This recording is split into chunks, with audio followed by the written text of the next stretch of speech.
The Sorcerer's Stone, by Beatrice Grimshaw. Chapter 1. The Sorcerer's Stone. It was dark in the Marais, yet not so dark that the Marquis and I could see about us. We had been inside this New Guinea temple, clubhouse, or parliament building, you might call it a little of all three and not go very far wrong, for over half an hour, and our eyes were getting accustomed to the gloom. There were 30 or 40 men in it, squatting about the floor or lying on the bamboo shelves they used as beds. In the brown dusk of the unwindowed building, they seemed to melt into their surroundings like ghosts, for they were brown too and wore no clothes save a bark loincloth. You could see the whites of their eyes, their bead necklaces, and the halos of colored feathers they wore in their hair, a little more. They were smoking, chewing betel nut and spitting its blood-red juice out on the floor, grunting, scratching, staring at us. They had heads like a soldier's fur busby, their bodies were small, according to white men's standards, but they were notably well-made, muscled, and evenly developed. Most of them had wooden spears and tall war bows lying on the ground within reach, and the area's walls were covered with clubs, shields, spears, and bunches of barbed arrows. The scene was old to me, old to weariness. I had been in these temples, or others like them, more times than I could count, recruiting boys for some island trip, trading, and getting food. It was true that I had never been in this special district of New Guinea, but I did not see much difference between the savages I knew and the savages I didn't know. And anyhow, I had long since lost interest in them, save to make money. But the Marquis, I think, felt it to be the moment of his life. There he sat, on a pile of our baggage, as on a throne, holding his head erect and swelling out from the chest even more than usual, which is to say something, for the Marquis is 6 feet 4 and weighs nearly 18 stone. He had come the whole way from France to study. What do you think? Magic, of which he had heard there was plenty in New Guinea. So there is. It is the greatest nuisance in the country, and I, for my part, would as soon think of going out to look for red ants or stinging trees. But the Marquis took what he called a scientific interest in the occult, which meant that he was bored for want of a little honest hard work to do and didn't know it, and I had bad luck with my last prospecting trip into the interior, lost 4 carriers, clubbed and eaten, and 2 mates, blackwater fever, and found nothing. So I was rather glad to take on the Marquis when he turned up in Port Moresby, wanting a resident of the country to find carriers for him and lead a trip through the country lying about the coast. I thought I might light on payable gold after all. I've always had an idea that there might be something in the Kata country, and I thought, too, that I could do with a quiet, peaceful, easy sort of trip for once, after the kind of thing I had been having. Quiet. Peaceful. Just wait till I have done.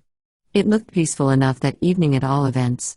We had had a fairly long tramp to get to the village, which is celebrated all over Kata as the headquarters of local sorcery, and had not arrived till sundown. The Marquis, on hearing that the Kata people were not cannibals, had insisted on sleeping in the Marais instead of in our tents. It would be better for his purpose of studying the natural man and his connection with the occult, so he said. I thought it might turn out that he saw a little more natural man than he wanted, since the Kata folk were, by reputation, a nasty lot and had been man-eaters 10 years ago. However, the government has sent punitive expeditions often enough to reform them since then. Unless the Marquis was asleep or eating, he never stopped talking. His English was not quite English, but you could understand it all right. At any rate, he did not talk like a Frenchman on the stage. He was talking now, and I was not listening closely. It went in at one ear and out at another. The village men, crouched on the ground, chewed and spat red, and looked out at him from under their sullen brows. They did not like us very much, it struck me. They were not accustomed to white people up there, except with punitive expeditions, which do not exactly smooth the way for those who come after. Our interpreter, who could not interpret very much of the Kata talk after all, had told us that Mo, the big sorcerer, was out in the forest making spells, but that he would be in at sundown. Then perhaps he might consent if we gave him plenty of tobacco and a lot of salt to show us something. We had been waiting for him a good while, but there was no sign of Mo. I was getting sleepy as I sat on the ground, smoking and thinking. It had grown darker. The men had thrown some coconut shells on the pile of hot ashes in the center of the floor, and a small, fierce blaze had sprung up, showing the white boar-tusk bracelets on the brown arms and the quiver of the long head feathers. The Marquis, I knew without listening, was telling me about a dear woman who loved him, a beautiful, a kind, because he was twisting the ends of his mustache while he talked, He always did that when he began sentimental confidences, and the ends of his mustache, in consequence, were like nothing but long, sharp pins. Of a sudden, he dropped his hands, sprang off the throne of Saxe like a wallaby. He was wonderfully light on his feet for his size, and went down the ladder leading from the door to the ground in 2 jumps. I had been sitting with my back to the doorway and could not see what it was that had agitated him. However, I got up, without undue haste, undid the fastening of the revolver holster that was strapped to my belt, and went down the ladder after the Marquis. The village street was wide and sandy, reflecting back the light. A young moon was coming up above the coconut palms, and the sharp brown gables of the houses stood out clear among the stars. I could see the natives slipping like shadows in and out among the platforms and supporting piles all down the street. I saw a wolf-like kangaroo dog sitting in the moon and a small tame cassowary taking a running kick at it as it went past. But I could not see the Marquis. This did not please me, for kata kata is a good way to get outside government influence, and things might happen, though they are not likely to. I walked about in the soft sand for a minute or two and stopped to look and listen. I could hear nothing of the Marquis but what located him for me just as well as a flood of French or English conversation, the coy, pleased, flattered giggle of a girl. I made straight for the sound, and there, in the growing moonlight, behind the white stems of a clump of beetle palms, was the Marquis dancing. I have not mentioned it, being unaccustomed to writing and apt to lose my way, but I ought to have said that the Marquis had 2 special fads: sorcery and dancing. He knew all about every dance that had ever been danced in the history of the world, from David's fandango before the Ark down to Jeannie's latest pirouette at the Empire. And, despite his height and weight, he could dance them all himself, more or less, but mostly more. You might have thought he would look ridiculous when he danced, but he did not. No man looks ridiculous doing that which he does supremely well. He did not look ridiculous even now, pink, fat, a bit disheveled, stepping and springing, advancing and retreating, and wreathing his fat arms above his bullet head, here in the moonlight, behind a clump of beetle, with a grass-kilted, giggling New Guinea girl looking on at the mad procedure. I made straight for the sound, and there, in the growing moonlight, behind the white stems of a clump of beetle palms, was the Marquis dancing. "Hello, Mark," I said. I used to call him that because, being only a plain Australian without much schooling, I never could remember or pronounce his extraordinary name. "What are you dancing?" "It is the love dance of the red men of Roraima," said the Marquis, doing something quite extraordinary, I think with the calves of his legs, but he was too quick for one to see. "Why the love dance, and why red men?" I asked. "Because," said the Marquis, beginning to walk with a cross-swaying motion that was fine, like Indian corn blowing in the wind, "I desire to find the key to the heart of this little beautiful since I saw her on the steps of the Marea, and the dance talks, even when one does not know a word of their own blessed language. And the red men, I chose their dance because they will, without doubt, be spiritually akin to the soul of this booster little kid." The girl drew up one leg under her grass crinoline like a hen and giggled as if she understood. She was really pretty. If a New Guinea girl is ever pretty, I do not admire them myself, but it is all a matter of taste. She was lighter in color than most, a sort of golden brown, and of course, being a young savage and not a civilized person, she had a perfect figure. She had the little, aristocratic-looking hands these Papuans often have. Their hands, I reckon, are like those of the old families among white people because neither Papuans nor old families ever do a stroke of work that they can help. She had big eyes and a bush of hair and was a good deal dolled up with red and yellow flowers and pearl shell necklaces and things. All the same, she was just a little black, and the Marquis never ought to have flattered her by taking notice of her. It puts them out of their place. Still, he went on dancing, and I really forgot about the girl for a little, watching him. It was so good, and the scene was so extraordinary, the open space of sandy soil, all lit up by the moon, and that great figure, dancing with incomparable lightness, against the background of long banana leaf and slender beetle palm, like a very new sort of fairy in a very strange kind of fairy glade. Then I happened to glance at the girl, and immediately all my amusement went out like a candle in the wind, and I fell to counting up what this special freak of the Marquis might be likely to cost us. For the little Papuan, who had been standing some way off at first, chewing her necklace and giggling, had suddenly turned quite grave, solemn, even, and was advancing, step by step, like someone in a dream, toward the space where the Marquis danced. Her hands were spread out as if she were blind, and her eyes never looked at the ground or the moonlight or the village houses showing through the trees, only at the Marquis, dancing. And she stepped nearer and nearer. I don't go about with cotton wool in my ears in the Papuan bush country, even when things are, or seem, as quiet as Sunday evening church in Sydney with the wrong girl alongside you. I heard something moving in the scrub that wasn't a pig or a dog. The Marquis didn't hear it, for he was whistling softly to himself all the time he danced, and the girl didn't, for she was hypnotized or something like it. But I thought it would be good to stop the circus just there, so, without looking round, I went forward, grabbed the Marquis by the shoulder, and said, "Cut it out." He had been long enough in my company by this time to know that I had generally very good reasons for anything I might say or do. He stopped, not without a turn or two to finish it off nicely, and, responding to a pinch on the arm, moved away with me quite amicably. When we got back to the Maria, the girl had vanished, somehow, as these natives can, without one's even seeing how. He asked me what the matter was. I did not answer him at first, for I was annoyed at the whole proceeding. Of course, I knew that he was only bent on a little trifling amusement. The Marquis let off most of his feelings in talk and never took anything that you might call seriously, but all the same, he ought to have remembered, I thought, that we were in a strange, possibly a hostile country, and not have started flirting with any little beautiful before we had been an hour in the town. So I sat down on the floor of the Maria again and lit my pipe before I answered. "Flint, my very good friend, I fear that you are in a blooming wax," said the Marquis. "Why should you wax with me? What have I done?" I took out my pipe. "You don't seem to remember," I said, "that we're in a hostile country. I'd be obliged if you would." I put back my pipe. "What did you see?" asked the Marquis, quite grave and sensible now. "I saw nothing," I said. "I don't know that there was anything. But I think I heard the little creak that some of these big blackwood bows make. When you take them to your bosom and pull hard?" asked the Marquis, who had been trying his strength on some of these weapons and had been a good deal impressed by their power. "Just that," I said. "I wouldn't dance the love dance of the red men of Roraima any more if I were you. Or I wouldn't dance it at that particular girl. Or at any girl.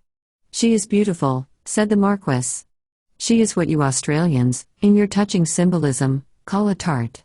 He had got hold of both sides of his mustache. I saw that I was in for the deluge, so I cut it short. "I believe that's your sorcerer coming at last," I said. There was a noise of throbbing drums in the village, tramping down the street that evidently foretold the commencement of the evening dance. Now, it was hardly to be supposed that the village would begin its entertainment before the sorcerer came back from his spells in the forest to join in the revels. I told the Marquis this and suggested we should have some trade stuff taken out of the packs in readiness. We got one of our boys to untie a sack or so and selected some beads, knives, salt, and tobacco. "And here is the sorcerer, back from his spelling," declared the Marquis, peering through the door at a tall, fine-looking man who was striding down the street with a general air of owning the whole place. He carried a big torch in his hand and a netted string bag over one shoulder. Slung on his breast was a large, hollow piece of bamboo, which he took some care to keep in a perpendicular position. His face, rather a fine one for a New Guinea native, showed clearly in the light of his torch. It was painted in stripes of black and scarlet, with a very fiendish effect. On his head was a magnificent headdress of paradise and parrot feathers, rising fully 3 or 4 feet above his mat of hair. He had no clothes except a bark belt and did not wear the bead and shell necklaces affected by most of the other people. There was something slung around his throat like a locket. It swayed about so that I could not see what it was. "Yes, that's the sorcerer, without a doubt," I said. "He's making right here." He was, and our interpreter, a timid little lad from the coast, was so terrified at the sight that he ran and hid at the back of the Maria and had to be dragged out by force. By the time we had succeeded in quieting him down and assuring him that our weapons would protect us all from any sorcerer, the man was at the steps and mounting them. In the light of the fire, we saw at last what his locket was. I took it, at first, for a monkey's paw, but remembering that there are no monkeys in New Guinea, I had another look and then realized that it was a human hand, dead and dried.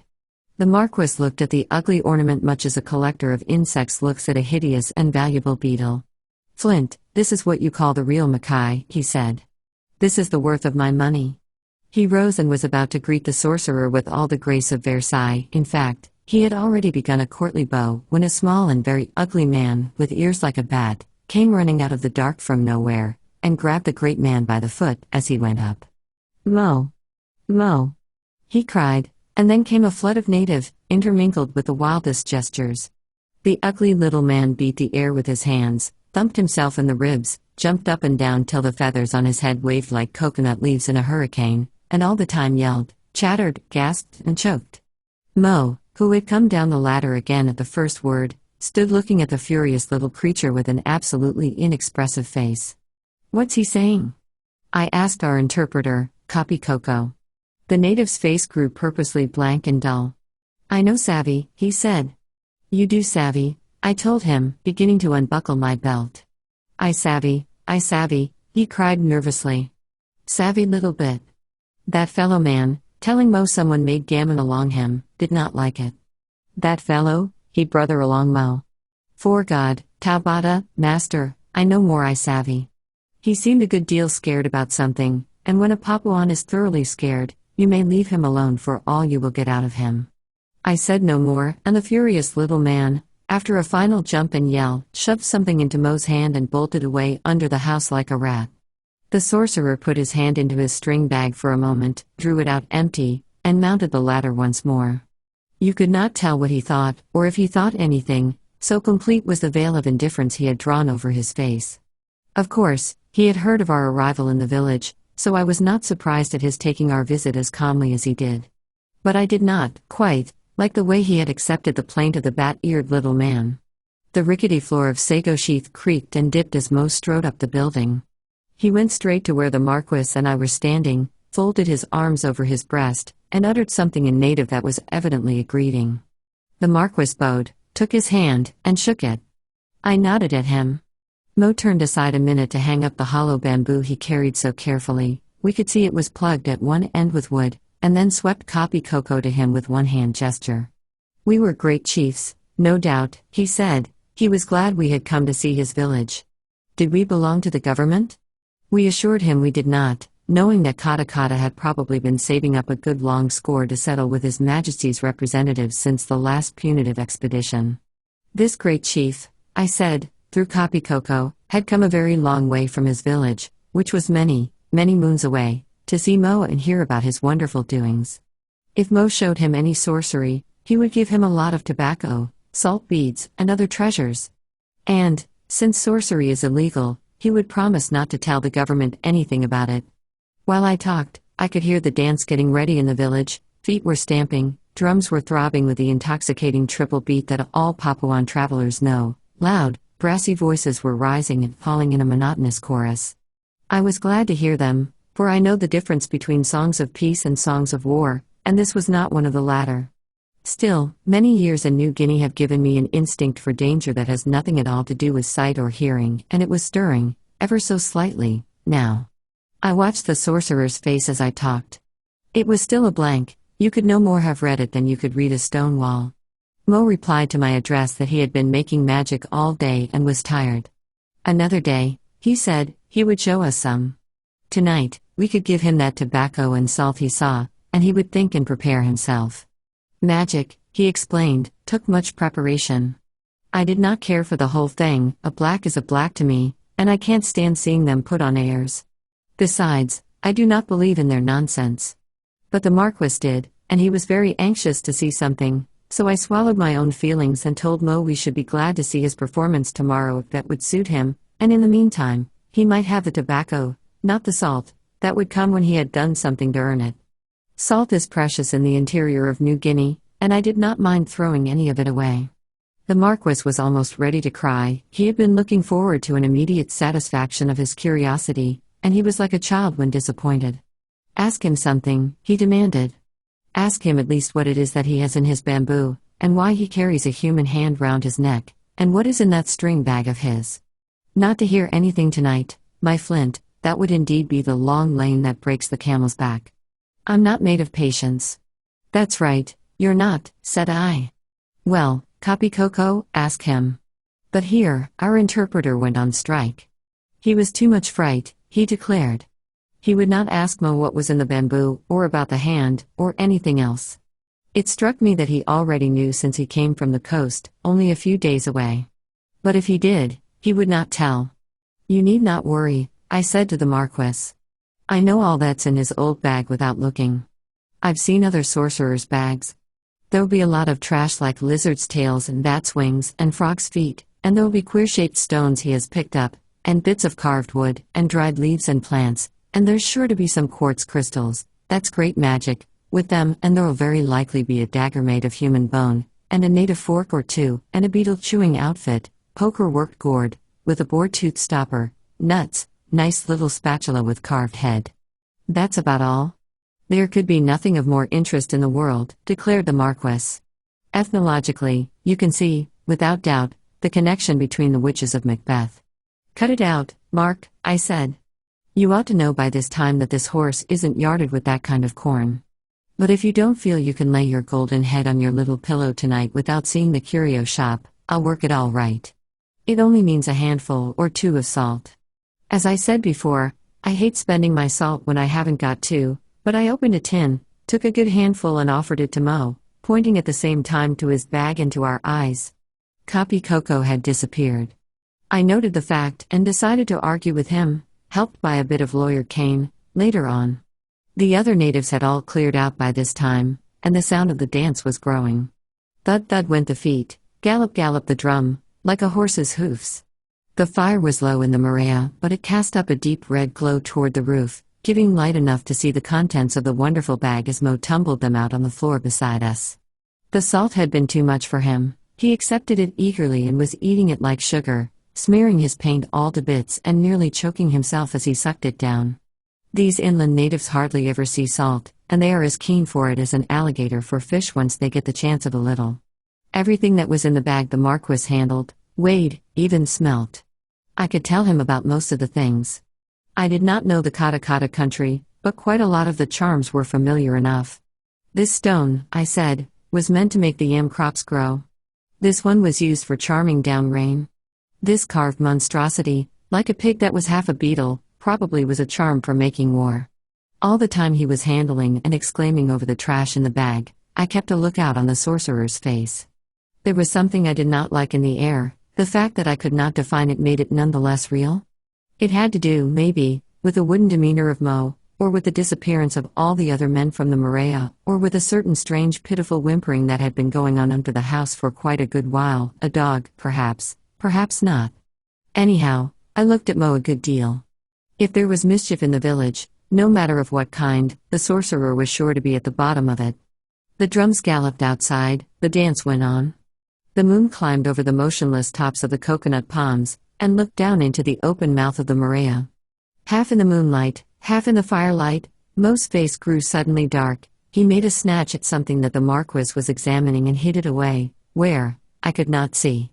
It was a trifling object, only a piece cut out of one of the plated red and yellow belts that nearly everyone in the village wore, men, women, and older children. The Marquis had been handling it rather closely to examine the pattern.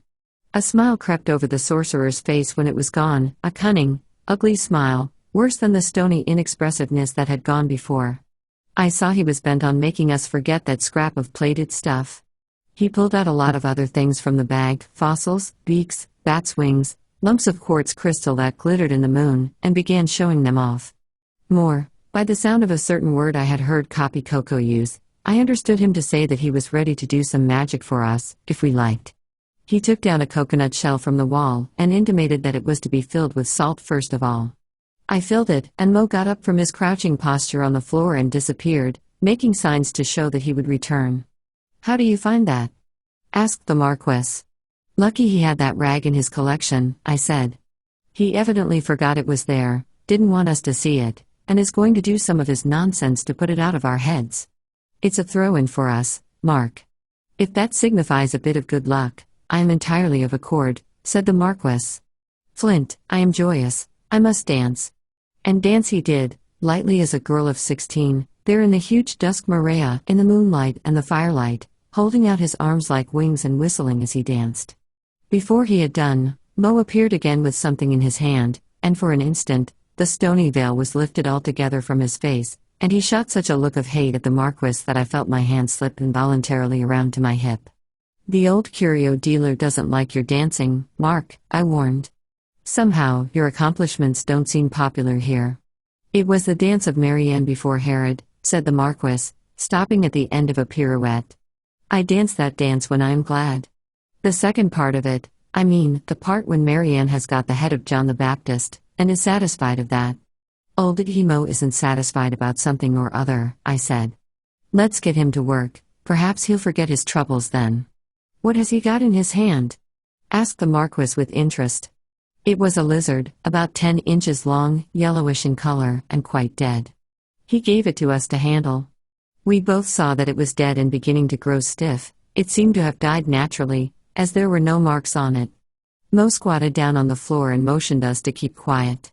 He laid the lizard out upon a banana leaf, shut his eyes, and began to chant something in a low, monotonous voice. We could not hear very clearly, for the drums throbbed on in the village, and the distant dance had risen to a thundering chorus of feet and voices, like the beat of the trade wind surf on the long beaches of Papua. By and by, he stopped, opened his eyes, and took something out of his bag. The dance still thundered on. Through all its far-off roar, we could hear the dog that cried under the house, if it was a dog. Mo had taken a crystal out of his bag, the biggest one, and unwrapped it from its covering of leaves. It was a pretty thing, like the end of a chandelier luster, and just about the same size, only it was double-ended, with 2 points.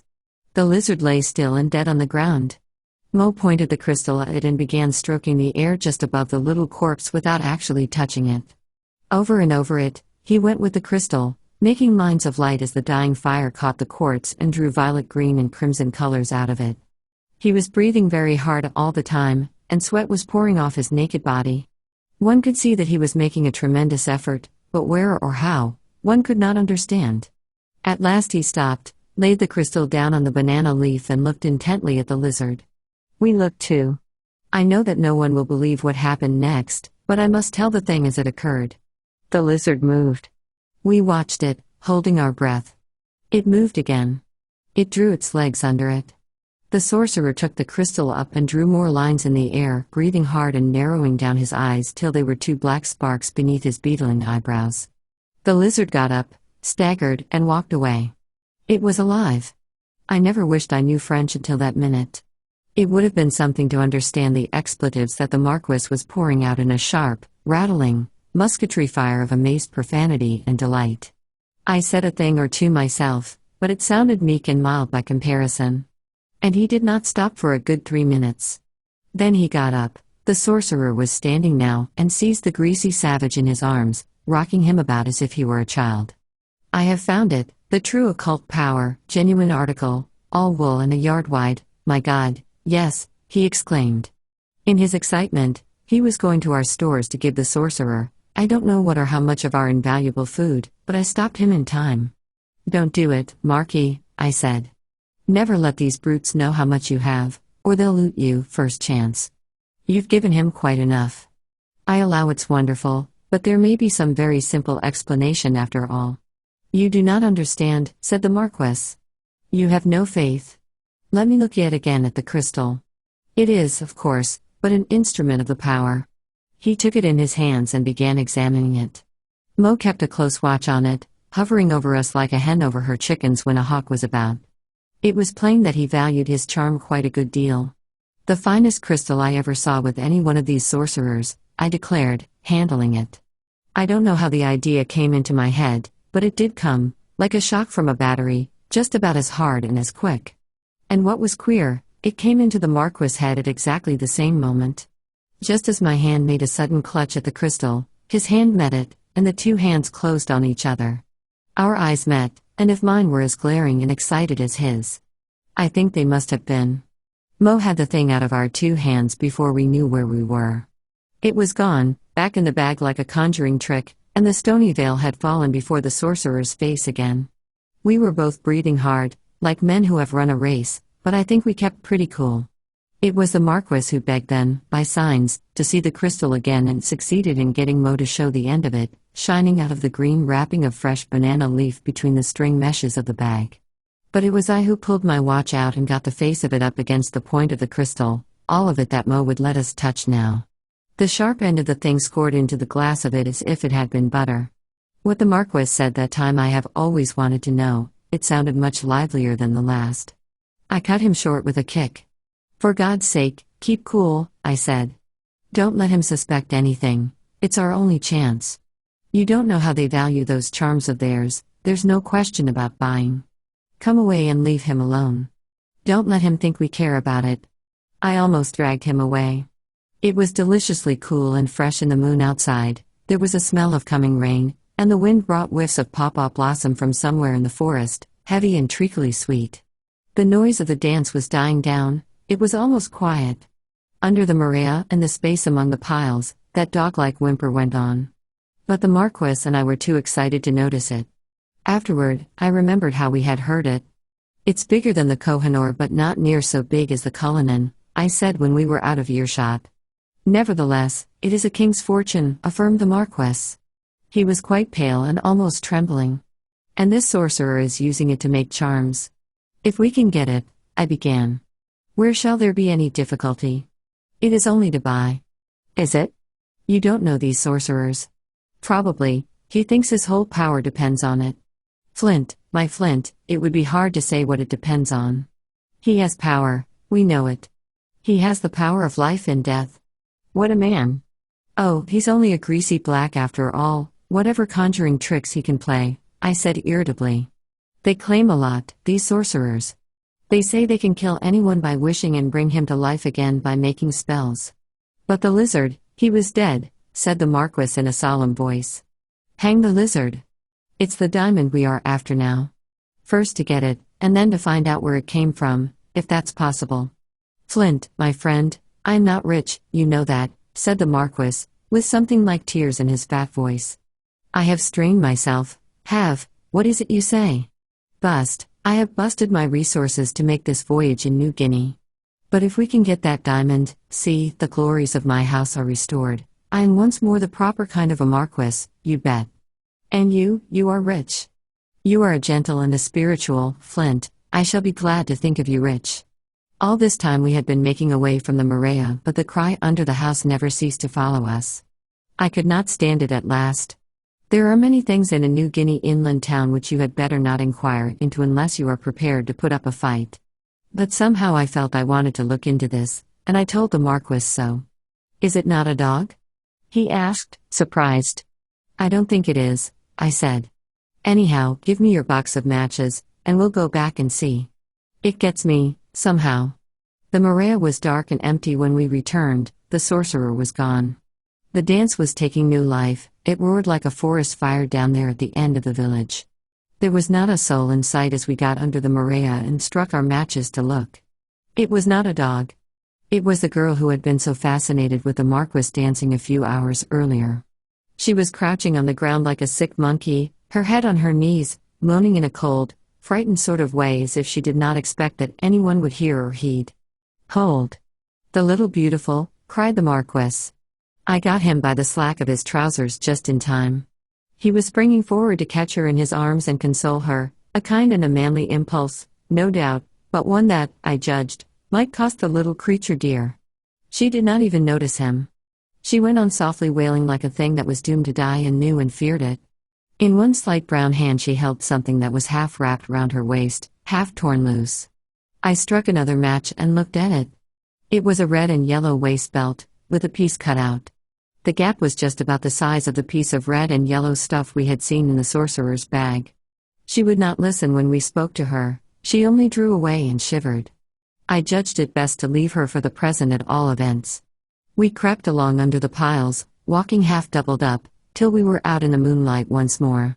The street was still quiet, but the ugly little man with the bat-like ears, who had been so angry earlier in the evening, was coming up toward the house.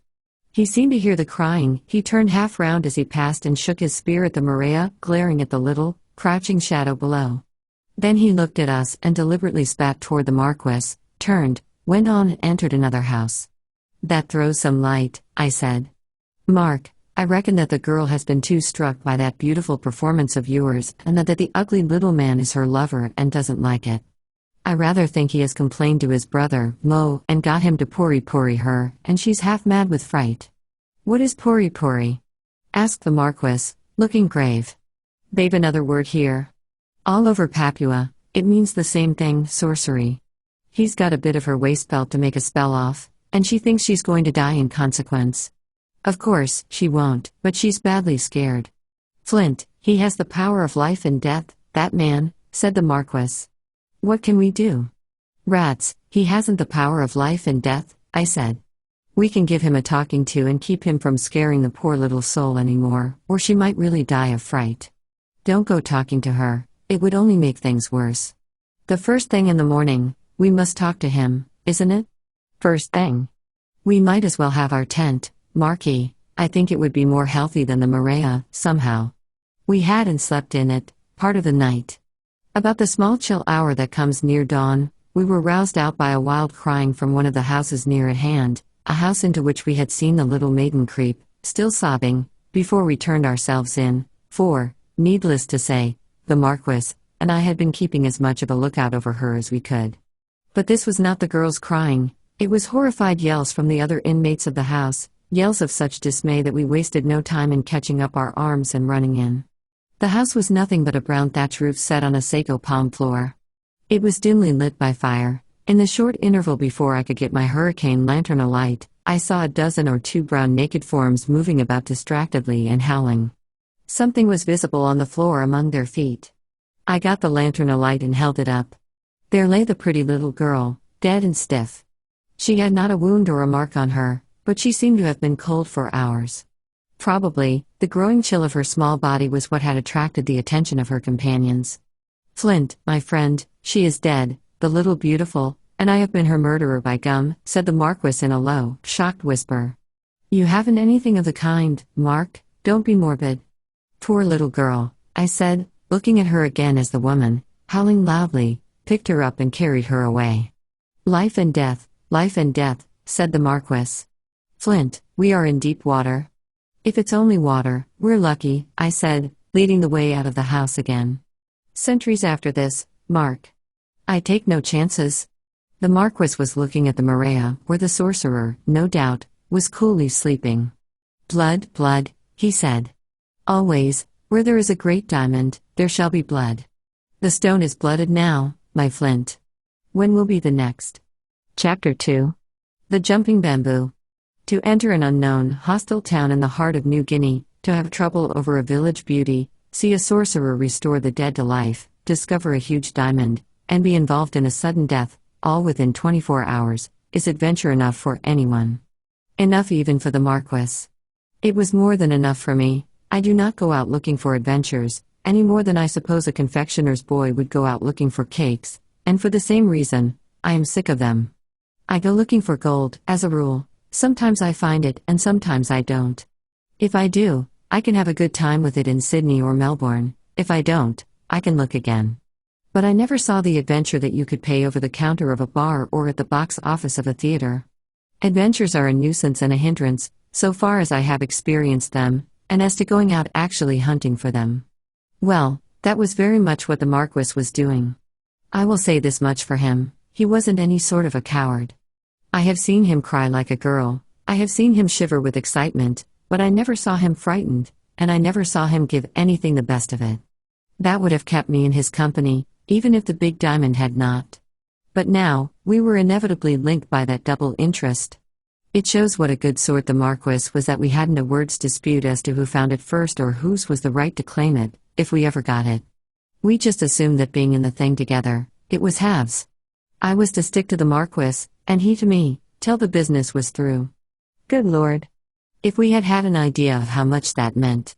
We were beginning to have an inkling, no more, the morning after the poor little pretty girl had been buried. They carried her away, wrapped in mats, to some burial place in the forest as soon as the daylight broke, and we did not get a chance to examine the corpse as I had wished to do. That hurried look over in her own house, when we found her dead, had shown me that there was no obvious trace of injury, but I thought her slightly swollen. I suspected poison. The sorcerers of New Guinea are clever poisoners and very ready to use their powers. But nothing would ever tell us now. Under ordinary circumstances, I would have cleared out of the town straight away, for I knew well that some kind of trouble was sure to follow such an unlucky introduction. But with a diamond the size of a chandelier cluster knocking about in a sorcerer's bag within a few yards of us, we were not likely to move on in a hurry. The Marquis and I, on the morning following that eventful night, held a council of war in front of our tent where we could see all that went on in the village street, and keep an eye on the whereabouts of Mo. So long as we saw him, We knew that he could not be doing much mischief. The bat-eared little man was not to be seen that day.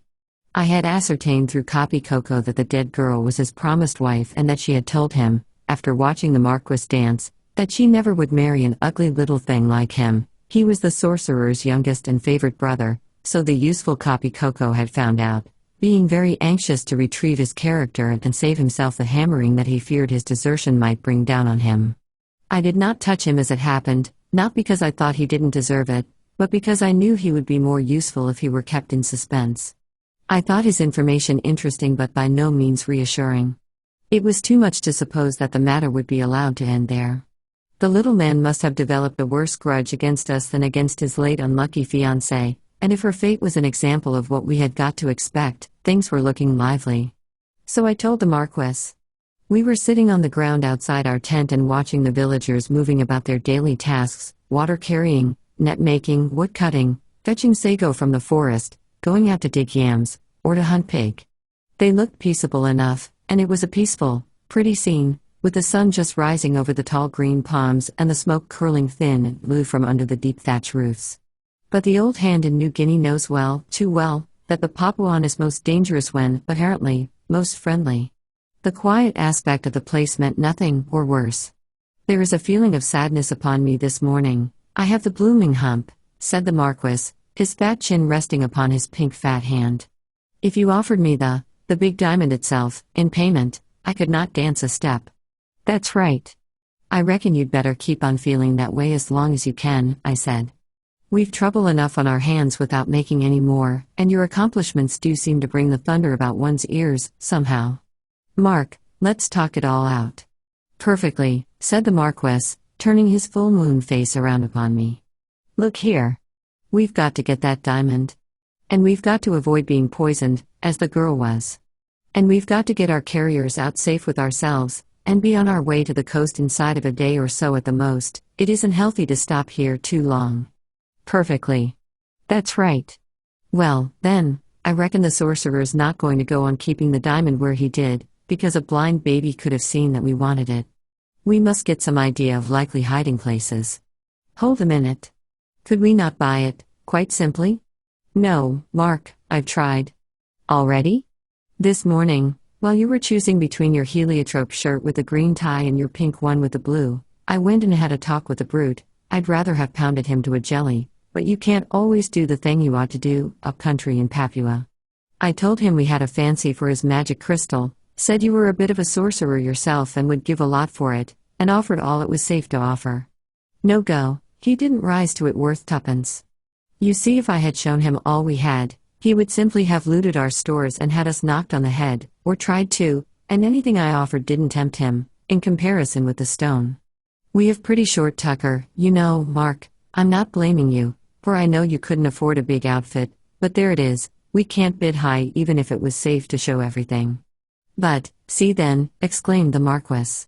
Could we not promise him? Oh, you could promise him anything, but he wouldn't believe you. They never keep promises themselves and can't understand anyone else doing it. And I put it to you, would even a white man part with something he valued quite a lot to a couple of strangers, just on a promise? No, said the Marquis thoughtfully. Assuredly he would say that a bird in the bush blows nobody good, and laugh in your nose at you. Well, what I propose to do is just to take the diamond any way we can get it, steal it if you like to say so, and when we get back to Port Moresby, send him a big equivalent for it, a case of valuable goods of some kind or other. That would be treating him as fairly as we can. Anyhow, there is one thing we aren't going to do, Marquis, and that is leave a chunk of a rough diamond you could break a man's head with knocking loose about kata kata in a sorcerer's bag. I am all of accord with you, no blooming fear, said the Marquis. But, Flint, there is one thing that I must not forget, even on account of the diamond, my seek for the occult. Can we not get this Mo to show us more things of his magic?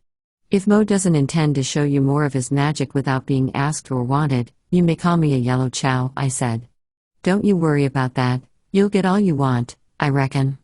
We had left the tent now, as it was growing very hot in the village, and we were walking along the bank of the river that ran close beside the street. It was a pretty river, shallow and foamy and full of big rocks covered with moss and fern. Here and there, You could see a pink or purple orchid, and the coconuts cast wonderful shadows on the pools. Just where the shadow was deepest and coolest, something stirred in the brown of the water, something that was brown itself and that glittered with wet. It was Mo, bathing. I pulled the Marquis back into the shade. "This is luck," I whispered. "The village is quiet. We can very likely get into Mo's own house and have a look round. Come on as quick as you can." How still the wide brown street was under the terrible midday sun. Noon is the lonely hour in Papua when the heat is at its worst. No man stirs about who is not compelled to do so.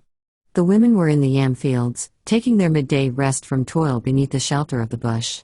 The men were loafing about somewhere in the depths of the forest, pretending to hunt. In the town itself, there were only a few old people and children, all asleep. The main street was a river of white fire. The shadows beneath the long-legged houses were like pools of tar. Not a dog stirred out from the shelter. Not a footstep rustled, or a palm-sheathed floor gave forth a creak. It was undoubtedly the moment.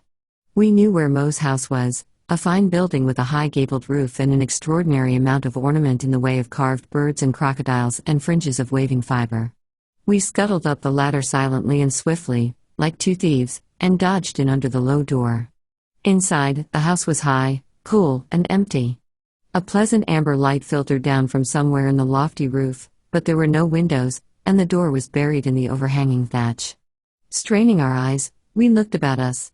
Mats, wooden sleeping pillows shaped like alligators, line gourds carved and poker-worked, tall shields with devilish faces carved upon them, a string of human skulls extending from the gable to the floor, a dagger carved from a thigh bone, dancing masks made in the semblance of sharks and birds and kangaroos, arrows, pineapple-shaped stone clubs, long, barked, ebony spears. In one corner hung the sorcerer's great feather bonnet, taken off for bathing. His ugly human hand locket was tidily laid away on a rafter. The thick bamboo that we had seen him carrying like a wand lay on the floor, tightly corked up. But what interested us more than anything was the big charm bag hung on the wall and bursting full. We had it down in a moment and tumbled the things out on the floor, tossing them recklessly here and there in the search for our wonderful stone. I took the opportunity of looking at all the quartz crystals it contained. There were a good many, and opening all the little banana leaf parcels, hoping to find another diamond in the absence of our first discovery, which, I saw almost at once, was not there. But there was nothing. This did not surprise me much, for Copy Coco had told me, under the pressure of certain threats, that the crystal, which was well known to all the natives, had been the property of innumerable sorcerers from time to time and had, in all probability, passed about over half Papua. Nothing could be more impossible in that country of Babel dialects than to find out where the stone had originally come from. However, if we could only get hold of it, I was not bothering much about anything else.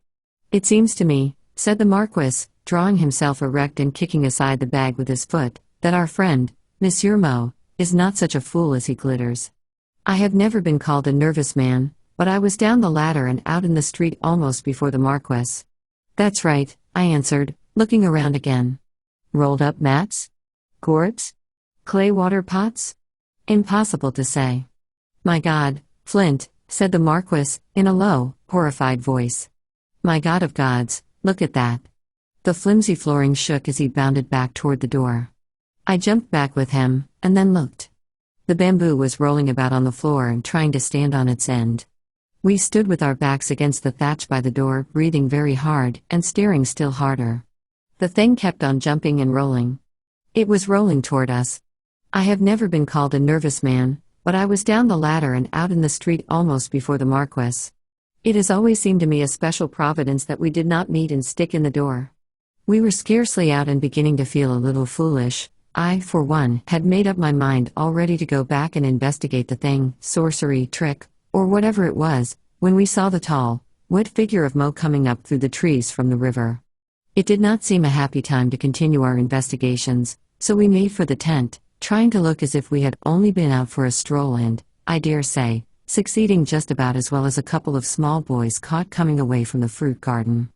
"No go," I said, flinging myself down on the pile of sacks inside our tent. "Mark, we'll have a smoke and a game of cards, and then we'll go to sleep." "What for, to sleep?" asked the Marquis. "Because I don't propose to sleep much tonight, nor will you. It seems to me that things are given to happening here at night, and I intend to keep a lookout instead. We will sleep, then, agreed my companion. And we did, after our smoke and our game, all through the burning afternoon, until the sun began to drop behind the coconuts, and the leathernecks commenced their evening squawking and squabbling, and the smoke of supper fires stole out, smelling pleasant and peaceful and homey and everything that it particularly was not, here in the heart of cannibal Papua, in the sorcerer's town.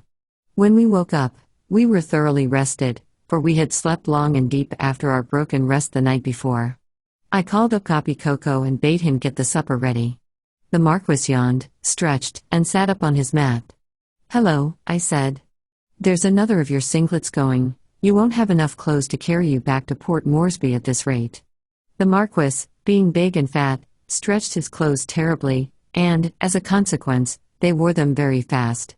"I do feel like a cool window in my back. Have a look, kindly," he said, trying to see over his own shoulder. I looked at his back. "Mark," I said, "take off your singlet and look at it." "I don't like this."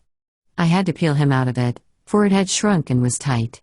When he was clear and had the garment on his knee, he glanced at it and then looked at me. "My friend, as I said yesterday, we are in deep waters," he remarked. "This, while I lay asleep, has been cut. This cut, it has taken out a piece. As the piece out of the girl's belt," I finished. We looked at each other. The leatherneck squawked outside. The dogs of the village began that peculiarly mournful, wolf-like howling that native dogs always do set up about sunset. "And the girl, the little beautiful, that night she died," observed the Marquis. He whistled softly to himself, an air I did not know, a crying, sobbing sort of tune it was, and not calculated to raise anyone's spirits if they had needed it, which I should have thought the Marquis might. "See, I will dance a requiem," he said. "Perhaps my own, good Flint. One never knows." Singing the air gently to himself, I cannot describe how mournful and calling you to come back it sounded, or how the horrid wailing of the native dogs chimed in and became a part. He danced, in the 12 by 14 space of the tent. I have seen something like it in the islands when the warriors were dancing for the funeral of a great dead chief, something, but not so good. It was grief, death, and despair put into motion and translated, by the Marquis' huge limbs, into a language that even the Papuans themselves would have understood. All, too, as lightly as well, as the feathers waving in the wind upon a hearse. When he was done, he sat down, and smiles broke all over his pink, fat face. "Good, eh?" he said. That was a funeral dance of prehistoric Crete that I found among the buried carvings of the Palace of Minos. "Come back," I said. "This isn't ancient Crete, it's modern New Guinea, and we're in a hole. Mark, I propose, for tonight, that we let on to go to sleep but don't, and then we'll see what happens. As for supper, I'm going out to cook it myself. I'm not taking any chances just now." "As you wish," said the Marquis.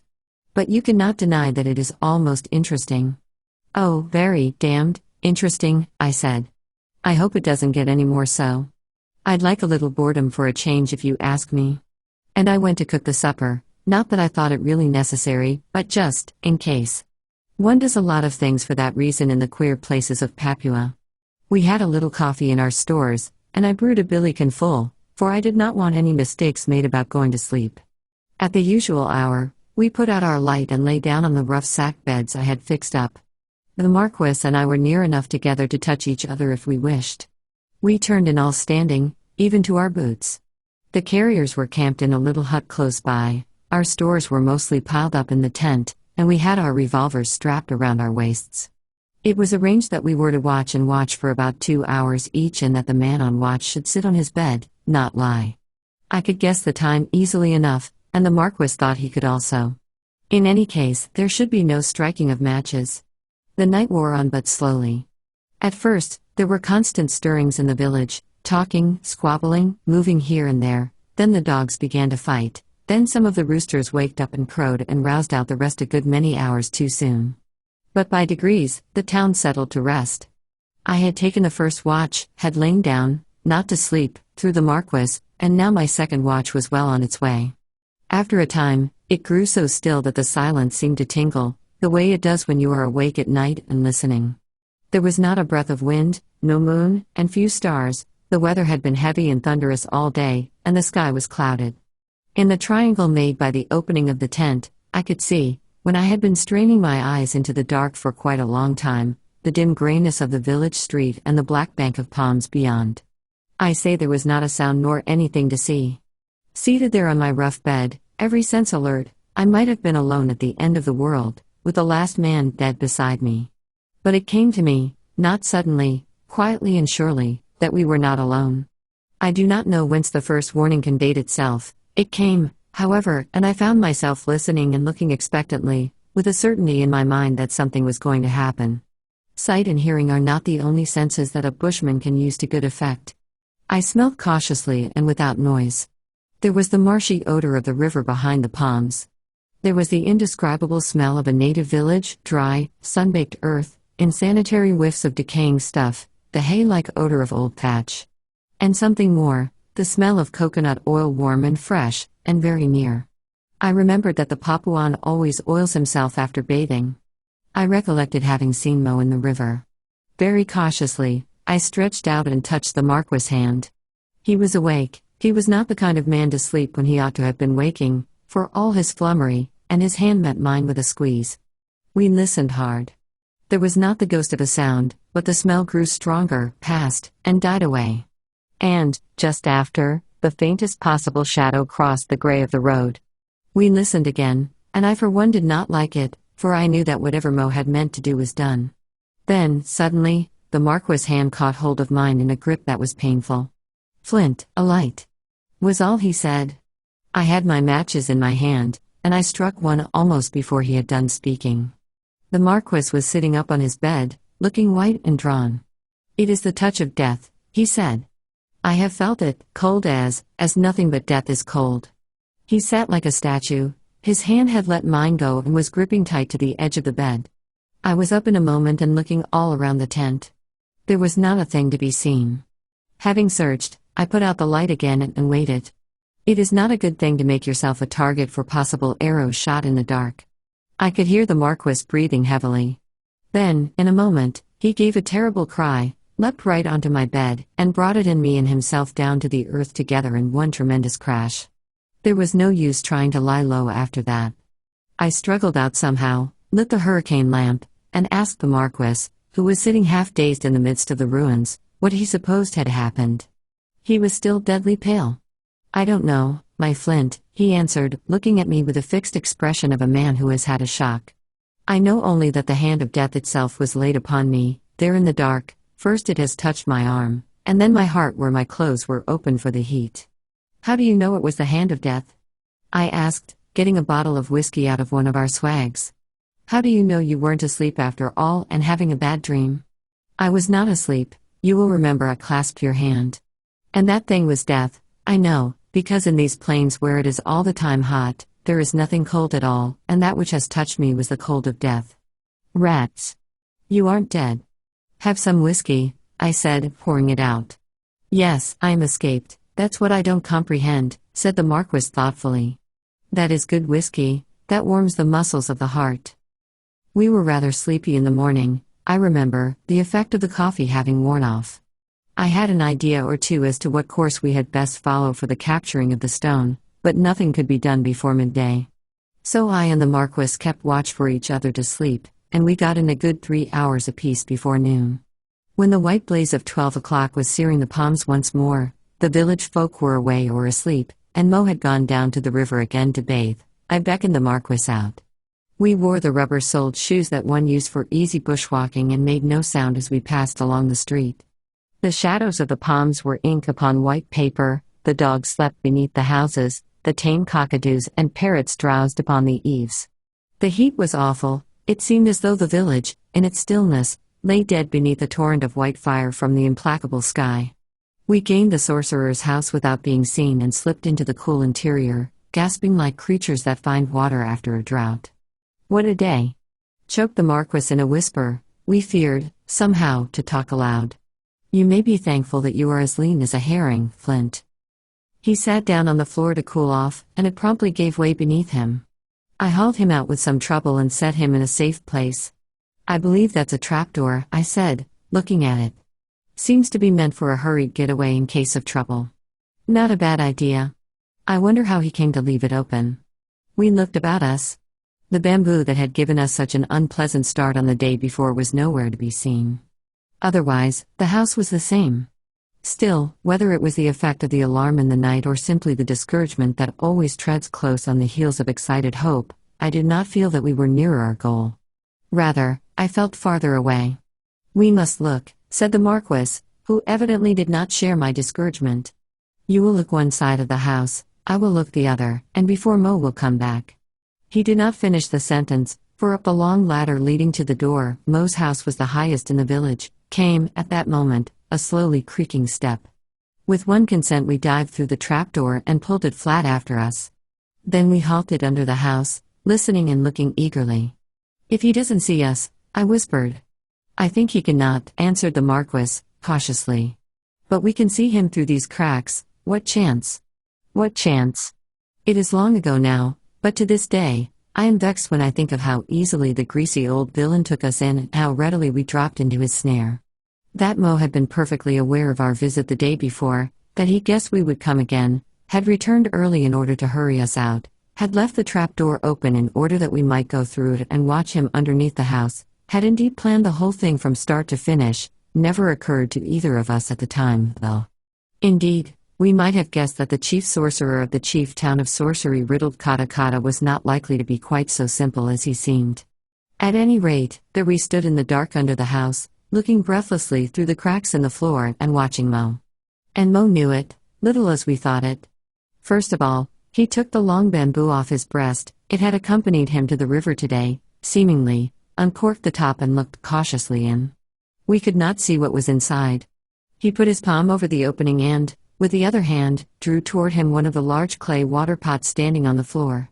These water pots narrowed to a mouth about 4 inches across, some of them had baked clay lids on the top. He chose one that had a lid, uncovered it, and dropped something in. Where had he produced it from? The man was like a conjurer. I had not seen anything in his hand a moment before, but it was undoubtedly the great diamond that he dropped into the jar. I even heard it tinkle against the hard clay bottom as it fell. The Marquis, in his excitement, pinched my arm so hard that it was black and blue afterward. I knew he was simply boiling with corked-up speech, and I wondered how long he could hold on. Now the sorcerer, after a hurried look round the empty house, he really was a splendid actor, removed his palm from the top of the bamboo and inverted it over the jar. We could see by his motions that he was pouring something from the one to the other. It seemed to come slowly, and take some time. When he had done, he put the clay cover on the jar, shook the empty bamboo, and threw it down. After this, he produced a small trade looking glass, oiled his hair, put feathers in it, painted his face, took his bag of charms off the wall, slung a tall bow on his shoulder, and whistled to his dog. It was plain that he was going hunting, probably courting also, the two occupations often mixing and overlapping a good deal in the Papuan forests. We waited. We waited till Mo and his dog and his bow and his bag had disappeared down the village street, pale and unsubstantial in the glaring overhead sun. We waited another 10 minutes after.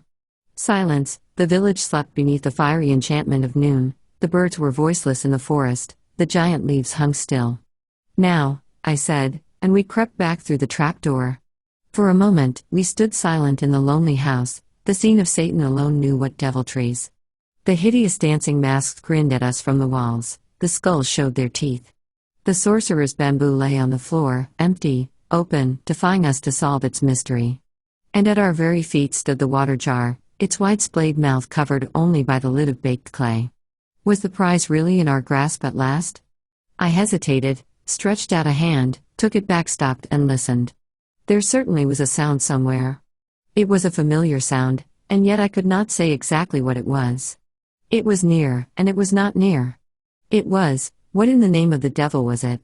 "See, Flint, I tire of this," shouted the Marquis suddenly and imprudently. I judged that he had heard it too, and it and other things had got on his nerves, as women say, "Faint heart gathers no moss, here goes for France, my brave." He made a dart at the jar and snatched off the lid. Do you know what the swiftest thing in the animal kingdom is? Did you ever see a brown flash of lightning get up from the ground and strike? I know, and I had seen just such a thing before. So I didn't have to stop and think. The Marquis got my punch fair in the chest, it doubled him up and sent him half across the house.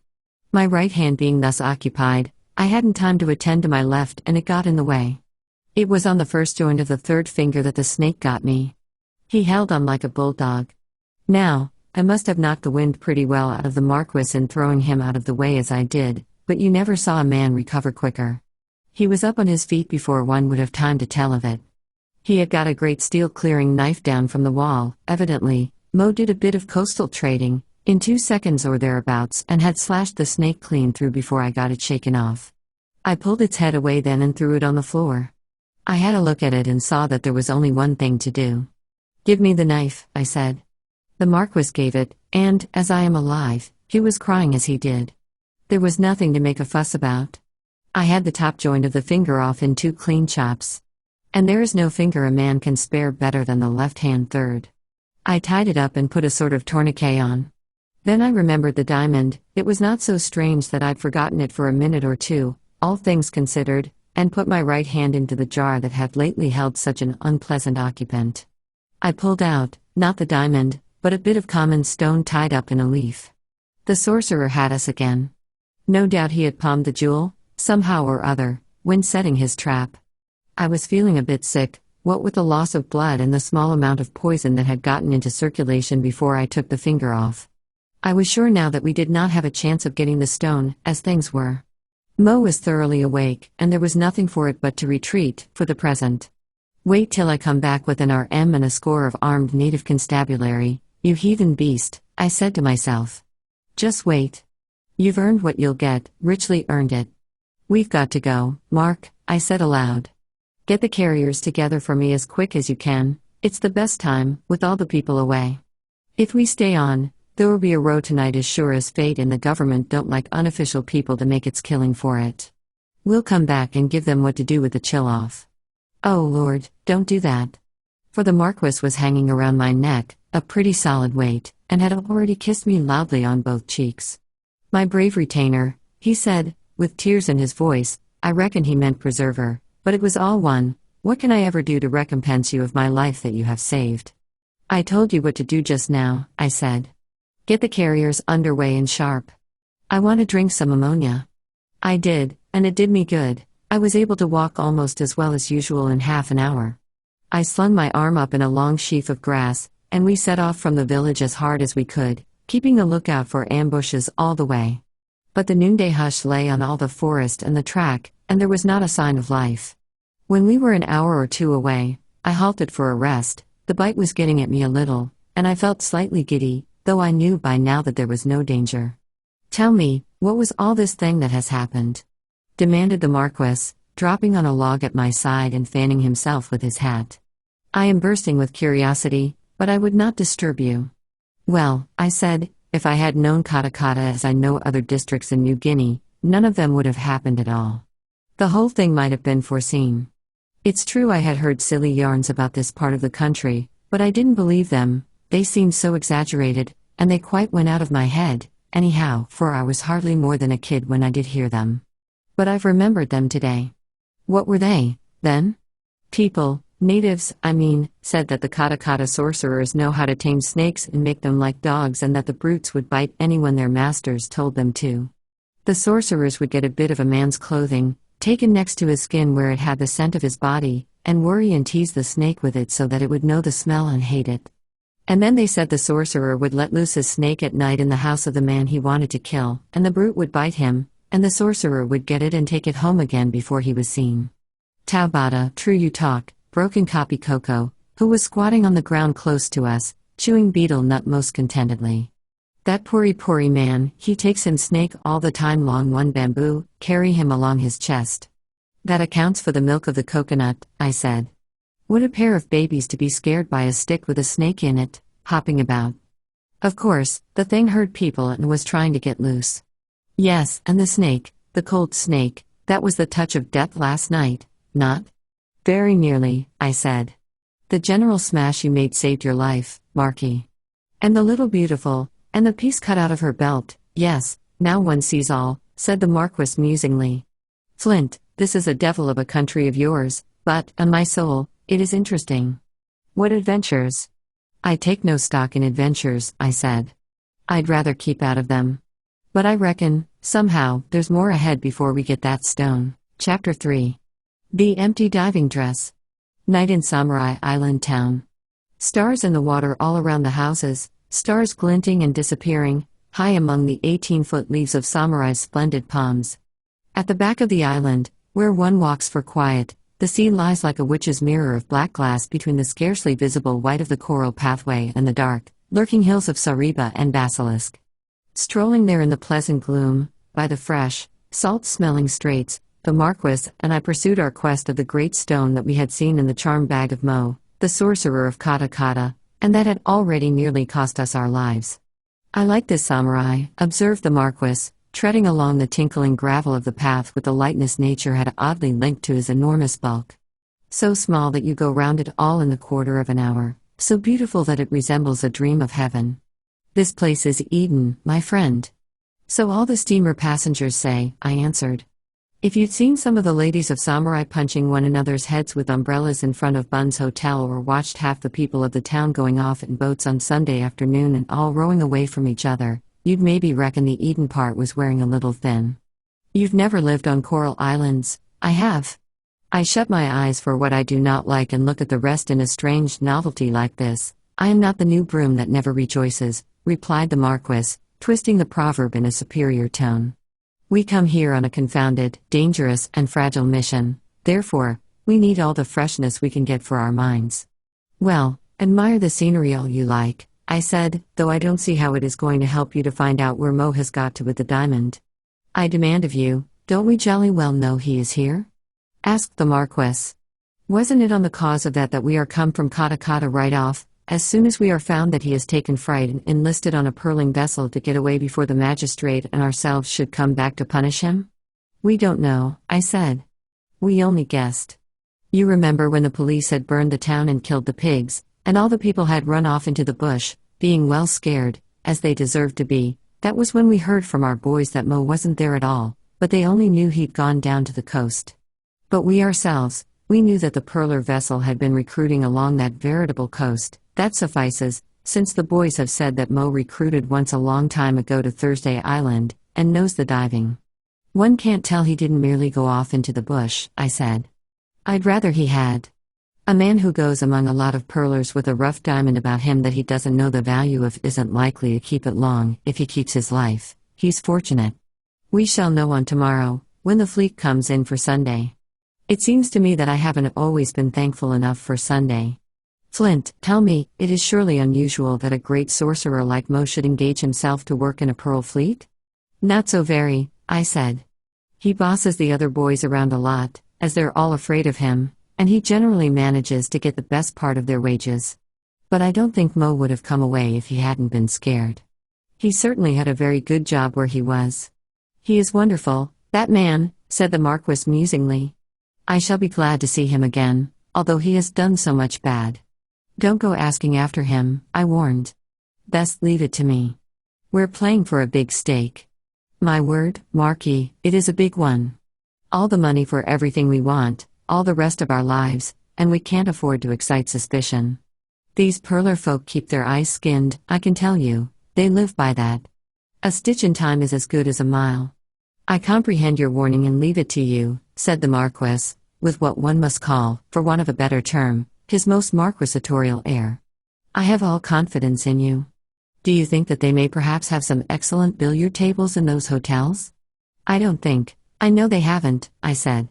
"But they have something we can knock balls about on if that will do."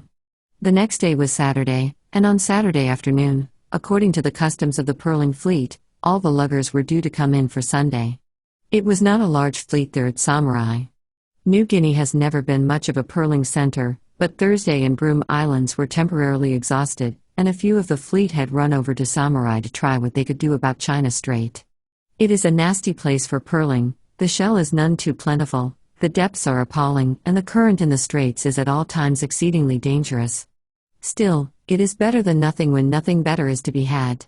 The best class of pearl does not come to New Guinea, as a rule. I expected to see none but the riffraff of Thursday Island when the fleet came in. There were signs of their presence already. Samarai had not been improved by the shelling. The hotels were prosperous and, as a consequence, rowdy. The Papuans, who had come over from various places in the territory to take service with the fleet in different ways, were nasty looking. There was a new store kept by a Greek named George. It had divers' gear in it, as well as pearl shells, curios, cards, dice, firearms, and knives.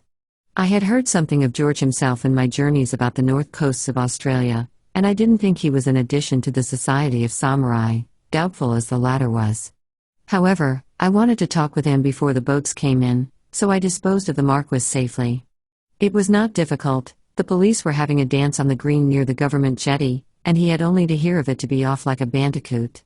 Then I went down the curious little main street that is so like something in a theater, with its primly built offices and stores on one side, and the palms, and the flaming blue sea, and the great carved canoes from Missima Island on the other, to the tin shanty where George the Greek was to be found.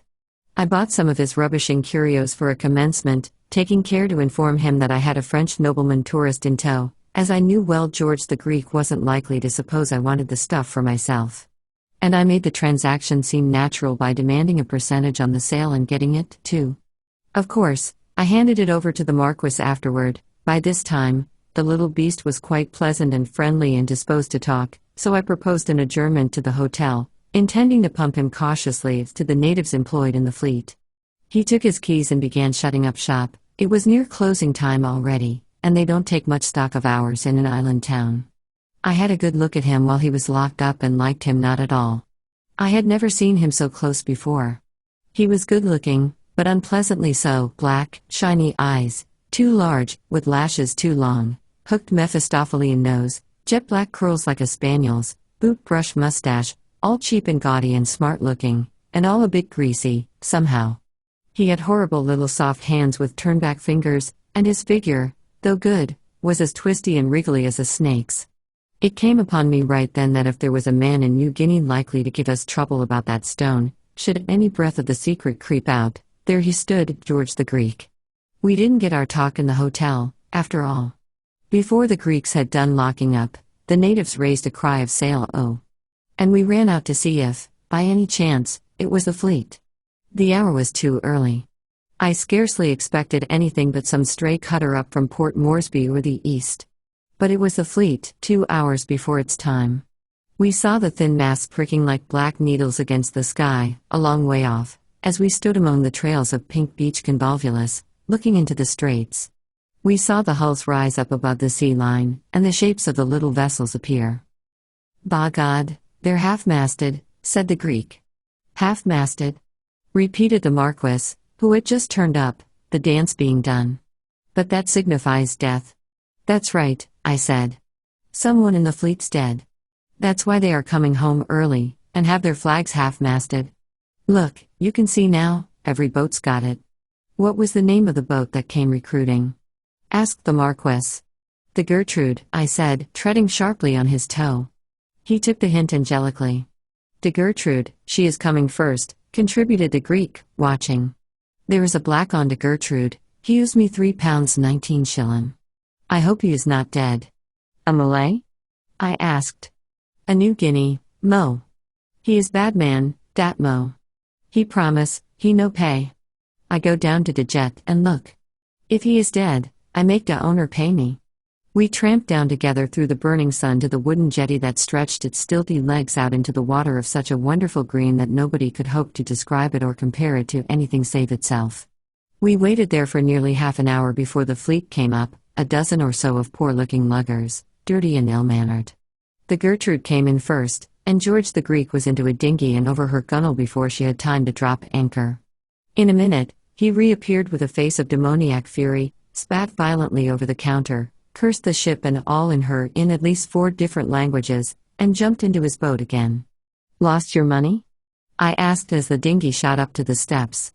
George the Greek did not reply other than by grossly and in detail stating the things he would do to the owner of the Gertrude, should fortune favor him with a chance. The owner of the Gertrude, in the meantime, a fair, flushed, bloated man who seemed to have been drinking and having arrived at the pathetic stage, leaned over the counter and called out to George to let the poor blighter rest in his blooming grave, and don't go bring in bad luck on yourself by cursing the dead. "He got no grave," shouted George, with much bad language. He seemed to think it was a very mean circumstance for Mo to have no grave. "He lies there at the bottom of the sea like one damned lobster." "Don't you make no mistake," rejoined the captain with drunken gravity. He's here in the cabin, wrapped in his dress, as we took the poor blighter up, and he'll be buried proper, just as he is. No one can say I don't treat my blacks decent, dead or alive. Good Joe Gilbert, that's what I'm known as, and that's what I am. He took a bottle out of his pocket and inverted it on his nose. Marquis, I said quietly, I'd be much obliged if you would go off and wait for me somewhere. I'll join you by and by. I want to see if Mo left any baggage that we could get hold of, and the fewer of us there are in it, the better. We don't want to attract notice. I go, said the Marquis, departing. I wait near the Greek shop. He interests me, somehow, that beggar. I waited until George had gone off, cursing, and then got aboard the lugger. The captain, on hearing that I was collecting curios for the Marquis, let me see all the stuff that Mo had left behind. His sorcerer's bag, full of the odds and ends we had already seen, lay in a corner of the little forecastle. I scarcely expected to find what I was looking for there, and I did not. After purchasing 1 or 2 bits of carving at a price that put the captain in a good temper, I asked him if that was all the Papuan had had. All that I know of, he said, unless it was the rubbish he used to put round his neck before he'd get into the diving dress. My heart beat a little faster. What was that? I asked. Couldn't tell you. Some of their sorcerer's charms, almost like a bone or a queer bit of coral. His brother would tie it on for him. Most times he went down, he'd have something of the sort, and he'd be praying to his devils before he started to keep away the sharks. It seems to me he got the wrong sort of prayer underway. His devils kept away the sharks all right, but they didn't take any care about divers' paralysis, and that's what got Mo. He was dead, Lord knows how long when we pulled him up, and he must have lost his air, as he's all jammed into the helmet and corselet, and we can't get it off. Thanks, I said, picking up my purchases. I'll go and take these to the Marquis. I found him waiting near the Greeks, looking at the things displayed in the window. Among them was a diving dress complete, grey copper and gunmetal helmet joined to a wide breastplate or corselet, leaden-soled boots, rubber cloth body. Did you see that dress? I asked as we walked on. Mo's inside of one just like it, jammed in tight. I didn't see him, but I have seen that sort of thing before. The face is all flattened out against the glasses of the helmet. Enough, enough, cried the Marquis. It isn't enough, I said. I've got to explain for a reason. Well, being like that, there's no getting them out of the dress without cutting them to pieces, so it's the custom of the diving trade to bury them as they are. Mo will be buried this afternoon over at the cemetery island.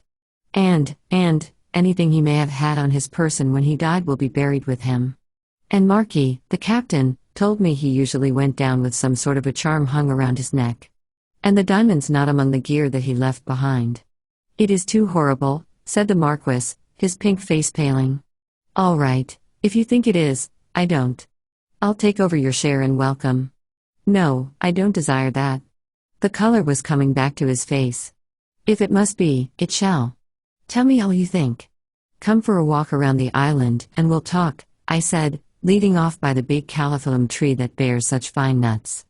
We didn't say much till we were away at the back of the island, where we had strolled the night before. It looked fine there. The view was like the backcloth to the scene of the pirate's island in a melodrama, and the arcade of palms was cool and green in the glare of the afternoon. We talked, walking up and down.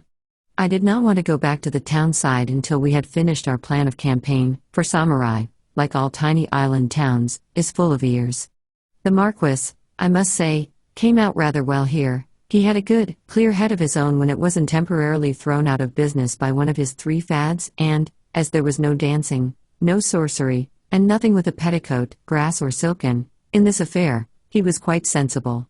First, it is to discover, he said, whether anyone has found out about the stone. What do you think? No knowing, I said, but I think not, on the whole. Mo had only been here a few days, and unless he was actually doing magic, he wouldn't have been opening up his bag. You know he was shy of that, anyhow. Point 1, it was probably not discovered that he had the stone. Point 2, had he taken the stone with him when he dived? Again, no knowing. But I reckon he did. There'd be room on his chest below the corselet, that's the breastplate thing that extends over the diver's shoulders and chest to keep off water pressure. And, if he didn't know what a diamond was, he certainly valued the thing a lot for his sorcery work. And the captain says he usually took some charm to keep him safe. Good. Point 3, How shall we do this sacrilege, since it is converted that we do it? We'll have to wait a few days, till the nights are dark all through. There's an hour or two of moonlight just now. Go over to the cemetery island in a canoe by ourselves, and do what we have to do. Makes you creep, doesn't it?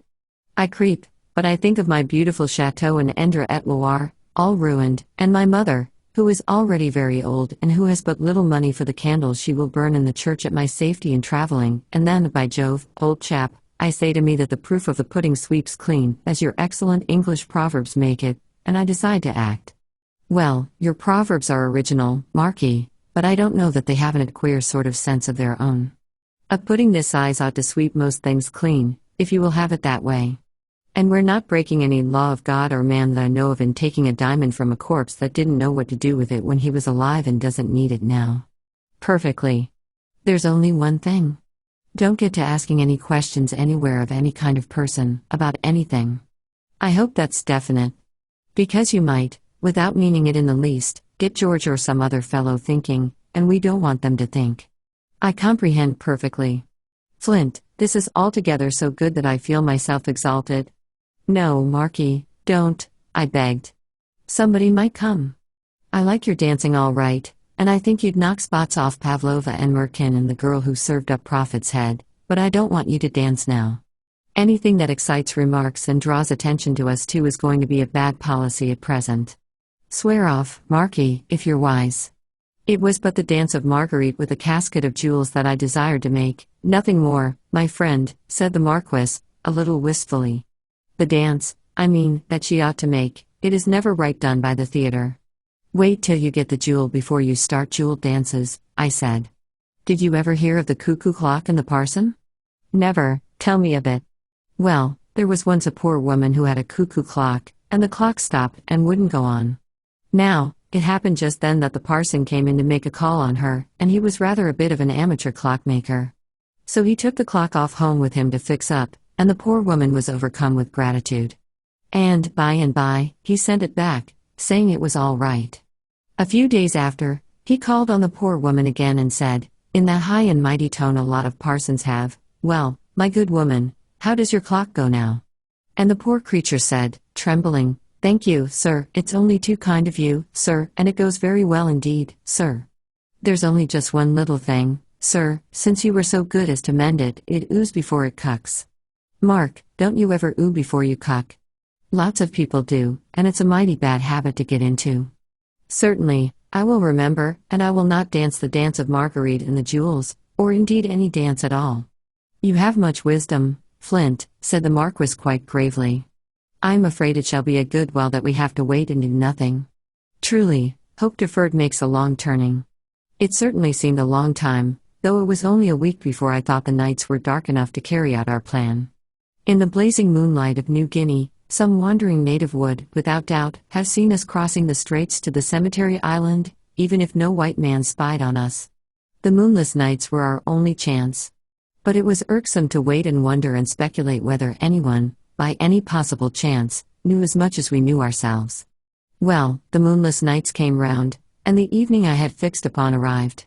It was Saturday when I reckoned that the greater part of Samarai would be drunk and not in a condition to notice anyone's movements very closely. I had not adopted a disguise, which the Marquis was very anxious for me to do. I explained to him that one might as well hope to disguise the keeper of an elephant successfully, the elephant would be bound to give him away. And the elephant itself, I added, couldn't be made to look like anything but an elephant. The conclusion was obvious. We did not disguise. With 2 spades and a pick in the bottom of a good, double-outrigged canoe, we set out quietly from the beach in the starlit dusk, not too early and not too late. There was not the least difficulty about it, which is a fact I am sure disappointed the Marquis terribly. I think he would have liked to black his face and wear a conspirator's cloak, wriggle on his stomach from the hotel to the beach, and have half a dozen Greeks and Malays chase him with revolvers. But, as a matter of fact, nobody saw us, and we got away without so much as a splash. It was a glorious night. We floated in a hollow globe of stars, stars above, stars below, some flashing like the great diamond we had gone out to find, some glowing like little moons and casting long spears of light into the sea. We had a mile or two to go to the cemetery island. I paddled all the way, and the Marquis, crouched rather uncomfortably on the rough perch that does duty for a seat in native canoes, sang softly to himself in I do not know how many languages. The more his emotions were stirred, the more polyglot he became, as a rule. He seemed to be a perfect Tower of Babel that night. We grounded on a white sand beach that shone faintly in the starlight and made our way up to the cemetery, along a dank, overgrown track, with the weird nightbirds of New Guinea chipping and sawing, and clanking bells, and cracking whips, in the bush alongside. The intoxicating scent of the tropical forest came sweet and strong in our faces on a fresh night breeze, the smell that makes your heartstrings crack when you encounter it unexpectedly in some warm, scented hothouse, far away from the burning equatorial lands. I do not think either of us thought more than we could help of the horrible task we had come to do. I, for one, rigidly kept my mind away from it and thought only of the stone. How many carats was it? I wondered. We were all familiar with the photographs of the great Cullinan in the rough just then. I judged the Sorcerer's Stone, compared with that, to be small but large compared with any other in the world. Say, 300 in the rough. What would it cut to? How much would it be worth? How many tens of thousands? And who would buy such a costly gem? Sometimes, these very large diamonds were harder to dispose of than smaller stones since there were so few purchasers. There were the millionaires of America, and the Rajas of India, and it would take the very biggest of either to make bids for our treasure when we got it. I didn't say if we got it. I was determined that we should get it. We had no lanterns with us, the light of the stars was enough for a good bushman, and I knew the cemetery track by heart. Most men have lived long in New Guinea, too. I guess where the diver must have been buried, there were not many suitable spots left. We stumbled along among the overgrown, neglected mounds, destitute of name or stone to mark them out one from another, and found what I was looking for, a new, bare grave. I think my heart was beating rather fast as I struck a match and looked to make sure. I dropped the match and stamped on it. Marquis, I said, we're done, and my voice sounded strange in my own ears as I spoke. They are before us? Cried the Marquis, going down on his knees by the grave. A match. No good, I said, striking one, however, for a moment. You see how the ground's trampled, and the grave has certainly been dug up and covered in very roughly afterward. We'll open it, of course. They would make a grave of a native roughly. They would trample about it. Not on the top of it, Mark. When you're burying a man, black or white, you don't stamp over his head. No, you take my word for it, we've lost this trick. But even if we have, we've not lost the game. Remember, we're on an island and there isn't a boat for another fortnight. I was digging as I spoke, spading up the loose soil in big lumps and throwing it out of the way. The Marquis, again with his marquisitorial air, took up the other spade and joined in. I told him not to worry, but he insisted. It would not be fitting a gentleman of France if I should let you commit this sin for me and not sin also, he said. I thought that if the measure of his iniquity were to be calculated by the amount of digging he got through, it needn't trouble his conscience much, but I said nothing, even when he caught a crab with his spade and fell almost on top of me. It pleased him and did not harm anyone, least of all, in my opinion, the poor black wretch below. In a very few minutes, our spades struck something. I felt about in the soil and touched a soft, indefinite mass.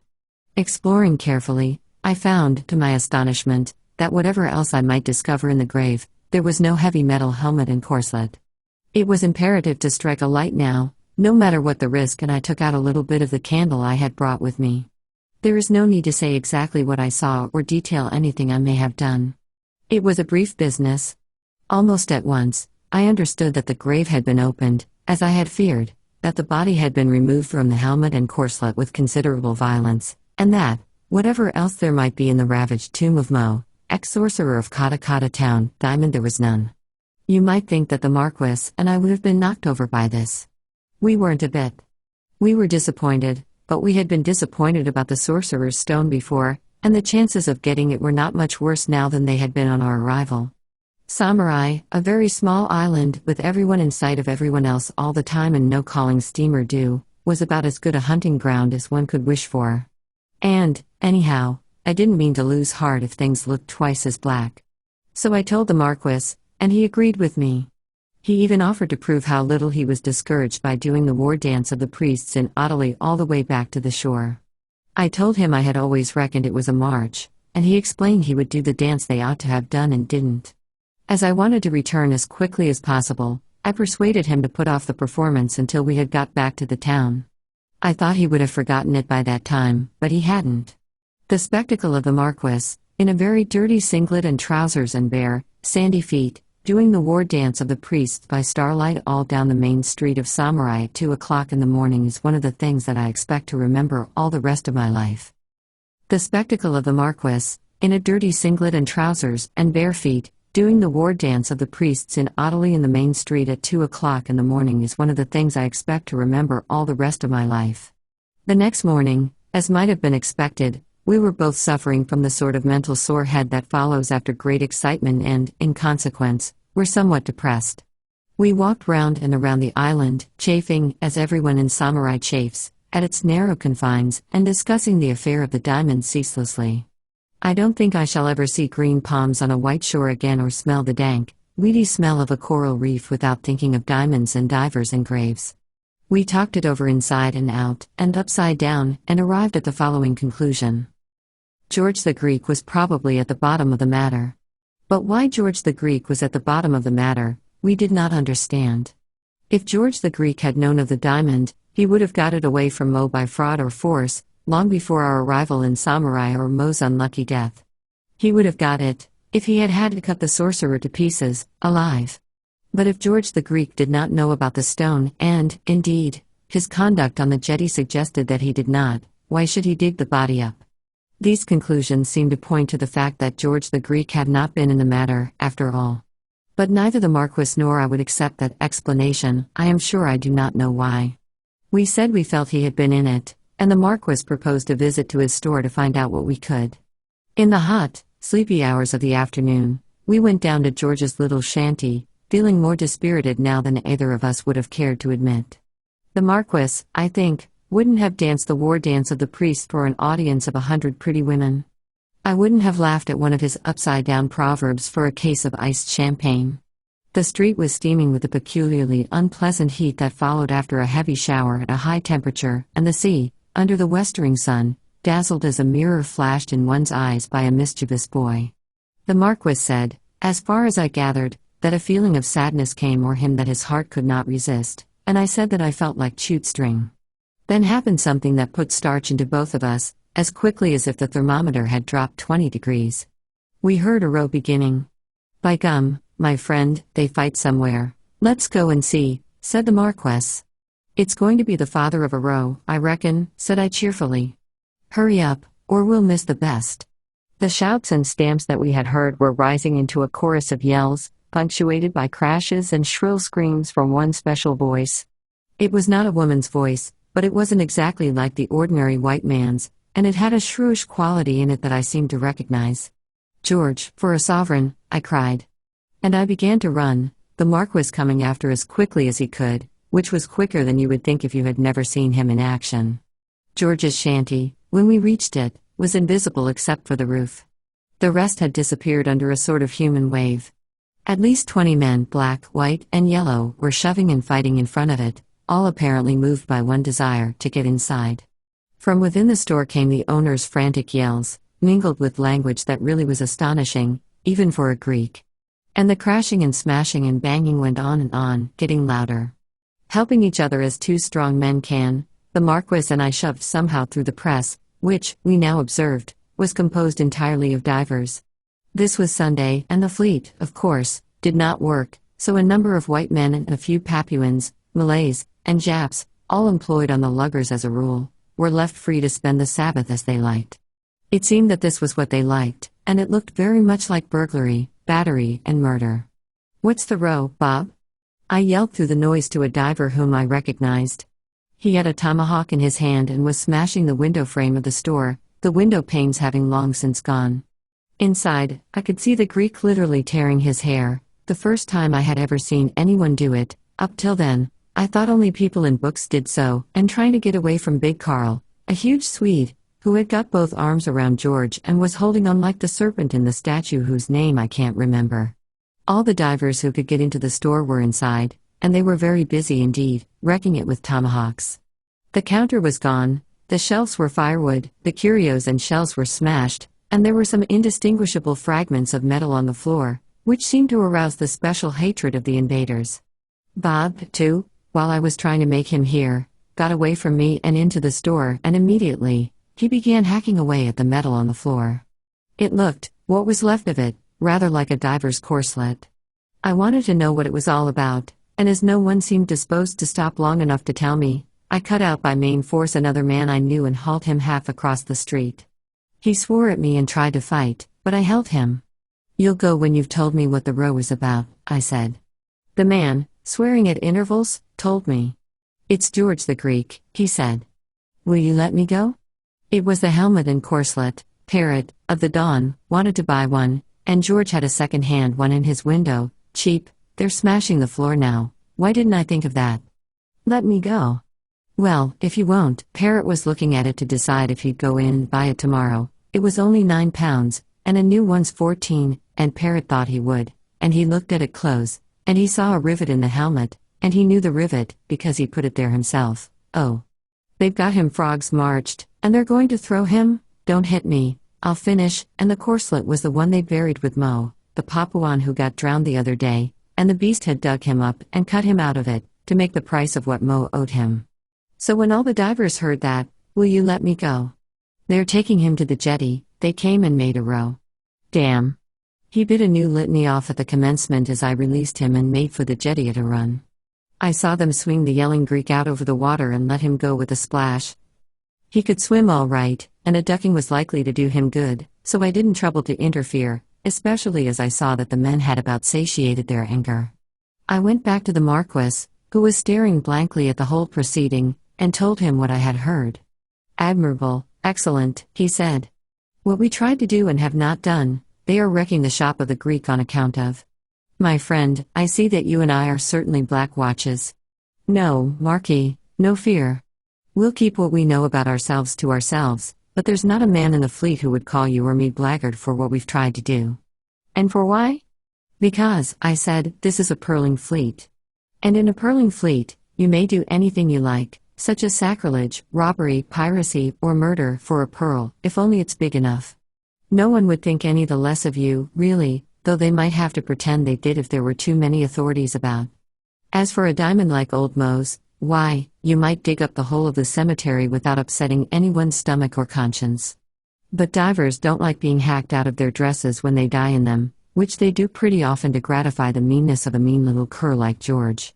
That's the case, Marquis. Anyhow, you and I have no cause to quarrel with it, for it's shown us that we were on the wrong scent after all. If the Greek had found such a thing as a diamond under the corselet, and mind you, he made mincemeat of old Mo, getting him out of it, he'd never have taken the risk he did in showing off the gear second-hand." "Then," demanded the Marquis, "where is the diamond?" "That's what we've got to find out yet," I said. Chapter 4. The Fight at 12 Fathoms. It was no use. I threw down my pen, tossed my unfinished letters on the floor, and went out with murder in my heart. The mail was due in a day or two, and I had neglected all my relations and friends for so long that they must have had every reason for thinking me dead. But not a word could I write. There was a native singing on the beach below the hotel, the day was hot and windless, and one could hear every sound. No one who has ever lived in Papua will want to be told why I could not go on with my mail. For the benefit of those who have not, I may explain that, of all maddening sounds ever invented by the malice or ingenuity of man, Papuan solo singing is a long way from the worst. The choral singing is noisy and not very musical, but it lacks the brain-destroying texture of the solo. An idle Papuan native, and a Papuan is always idle unless someone is making him work, seems able to pass away half a day, at any time, chanting his own autobiography and the history of his immediate friends in a long-drawn nasal howl that holds one note till you feel the very substance of your brain giving way under its hideous boring, and then takes a sudden gimlet twist. At this point, you get up, saying things that, in all likelihood, do no credit to your education and upbringing, and throw the 12-pound clamshell that probably ornaments the veranda right at the furry head of the singer. A clamshell has a row of sharp points on its edge, and it is extremely solid. As a rule, it penetrates far enough to convey your wishes. If it does not, or if the singer takes it for an encore and goes on again, you can generally find a tomahawk somewhere about the house. But on this occasion the singer was invisible, down on the beach, and out of clam shot, also out of boot, stove lifter, jug, and tomahawk shot. The only thing was to go and find him. Down the stairs, through the bar, and out across the glaring sandy street, where the shadows of the palms were faint and feeble, in the cruel midday sun. The scrap of bush that shaded the sea beach concealed me as I stole along. I meant to catch him at it. Yeah.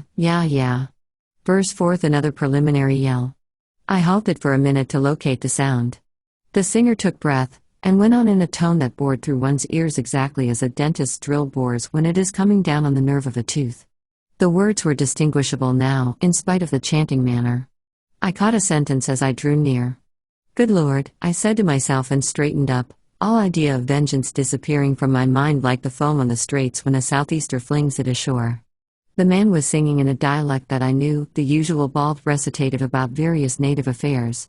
But there was something in this recitative that concerned me very nearly, or I was much mistaken. I stood and listened.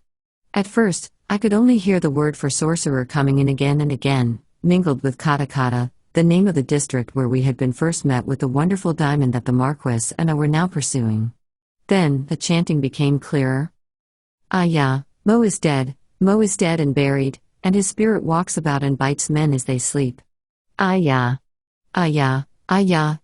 Mo, the great sorcerer, did not take his charm. Ah ya, he took it before, and he did not die. When he did not take it, he died. Ah ya, the brother of Mo will not die, the brother of Mo will take it. Ah. The song, or chant, was repeated more than once while I listened. Evidently, the singer had been running it off like a phonograph for some time. He was a Kiwi from the West, and he used the Kiwi tongue, which many white men understand, especially among the pearling crowd. I wondered whether anyone besides myself had heard him and whether, if anyone had, the chant had conveyed any special meaning. It did not seem likely. Most white men pay no more attention to native singing than they pay to a howling dog. If the singing or the howling annoys you, you throw something at the disturber of your peace, that is all. Further, if anyone did hear it and take notice of it, there was nothing dangerous in the song, unless one had a clue, the knowledge of what the charm really was. Had anyone the clue save me and the Marquis? Had George the Greek, who had dug Mo out of his grave, to get his diving dress? Impossible. Still, I might as well stop the singing. It was certainly irritating, and the Kiwi had no right to be annoying the town in the middle of the day, almost opposite the hotel. I went down onto the beach and shouted to him to stop. He seemed to understand English well enough, and he did stop, though with an amazed and injured air. I noted that he was a boy I had not seen before, probably a diver, though he did not seem to be on duty. He was loafing on the sand with a big, open coconut beside him, and he looked extremely comfortable and lazy. "Why aren't you out with the boats?" I asked. I did not question him about his song. Very few Papuans, no matter how well you may know them, will tell you anything about their chants, and I was, as I say, a stranger to this boy. "Me sick," he said with a grin. I never saw a sturdier specimen of a malingerer. "You know sick, you too much fright," I said. "Yes, my fright," he agreed. "All the time too much fright, long that pori man, sorcerer, he dies. I don't want to die all the same. Me sick, more better." "You rascal," I said, "what boat do you belong to?" "Gertrude," he answered, turning the coconut up on his face and drinking loudly. "Brother belongs to Mo, kata kata boy." "Stop along, Gertrude?" "Man, he has too big an ear." I asked, making signs about my own ears. "Yes, he stops." "He pori man?" "What name that word?" "I am no savvy," said the savage, looking at me with cunningly narrowed eyes. I saw it was no use trying to pump him, so I left. As I came out into the street, I saw George the Greek in front of me, walking rather as if he had just come up from the neighborhood of the beach himself. He did not look behind but walked quickly on and disappeared inside the ruins of his store. I thought there was nothing in it, yet, somehow, I would rather not have seen him there. I went back to the Marquis, overjoyed with my discovery, but before telling him, I got him outside and out of range of the hotel. In Papua, if you see two men out in the open, talking confidentially together, you may be sure that they are talking secrets. All of Papua's important secrets are discussed under the sky. The Iron House of New Guinea, with its low partitions and the projecting veranda roof that acts as a natural sounding board, is, I suppose, about the worst place in the world for talking over private matters, apart from the fact that a native who understands English, or a curious white man, may be standing unseen under the floor at your very feet. "This is good," said the Marquis. "I can take heart again. I was beginning to fear that we had lost that wonderful wicked valuable. Still, the shorn lamb must not holloa till it is out of the window. What will we do?" "Well, it seems so simple," said I, "that I can hardly believe it. But from what I see, all we have to do is to catch Mo's brother when he comes back tonight, get him in a quiet place, offer him £1 or 2 for the stone, and take it right off. A black who's been with the Thursday Island fleet, even if it was some years ago, will know the value of money." "What will you offer?" asked the Marquis. "Curio price," I said. "From 10 shillings to a couple of pounds. If he seems very much attached to it, spring £5 more. One must be careful not to give so much that the other white men would hear of it and get thinking. Otherwise, I see no trouble." "It seems too good to be true," said the Marquis thoughtfully. Unfortunately, it was. When the Gertrude got in that evening, I was on the jetty looking out for her. So was the Marquis, so was George the Greek. He never glanced at either of us, and seemed to be quite absorbed in cutting up some singularly villainous-looking tobacco. But when the lugger had run alongside the jetty, and the boys were coming off, he attached himself to the bat-eared man and followed him down the street. We followed also, perplexed. "Do you think he knows?" whispered the Marquis. "He can't," I said. "I should guess that he thinks we're trying to do illicit pearl buying. The result's the same, however. He'll probably stick to us." He did. He loafed along in the rear of the bat-eared man until the two reached the temporary shed put up for the native divers to sleep in. Then he sat down on the ground outside the shed, stuffed his pipe full of the ugly tobacco, and coolly began to smoke. "He's prepared for all night," I said. "Let's leave him. He knows nothing, really, or he wouldn't tag around after us like this. For 2 pins, I'd give him a hammering." We went and left him, still smoking. I slept badly that night, on account of a touch of fever. In consequence, I was late up next morning, and the Marquis, who was always an early riser, was dressed and out of doors when I awoke. I was just preparing to rise when he came into my room and sat down on the bed, his pink face curiously pale. "Flint, my Flint," he said. "Give me a brandy." I am shook. I gave it to him, and asked what was the matter. He drank quickly, and looked round the room before replying. "It is too much, this," he whispered. "It's not too much, I only gave you a couple of fingers," I said. "Not that, the Batman, I mean. Flint, god of my gods, he is walking up and down the main street on this minute, with a stone slung round his neck, like a locket." "And nothing on it," I exclaimed, "if you can exclaim under your breath. There is but a small native case of weaved grass, and see you, he has left the end that it almost shows out, one can see the entire shape of it." "Why didn't you buy it right there?" I demanded, jumping out of bed and beginning to fling on my clothes with all possible haste. A New Guinea native walking down the main street of Samarai, in broad day, with the second largest diamond of modern times slung round his neck. It was indeed a nice situation. My Flint, it was impossible. The Greek, he was looking out of his window all the time. Oh, hang the Greek. It's better the news of the stone should get out, once we've got it, than that it should be knocking loose round Samarai like that, I declared. "It's true that if we let the folks here get wind of it, we shall have to sleep on it in turns and keep sort of watch and watch all the time till the boat comes, and after that, the real fun will only be beginning. But anything's better than losing it. Why, that confounded Greek may suspect already what we are after. Come on." I counted out a handful of sovereigns, put them in my pocket, and started off. The bat-eared man was nowhere to be seen. "He's gone to breakfast before they start," I said, turning back toward the native quarters.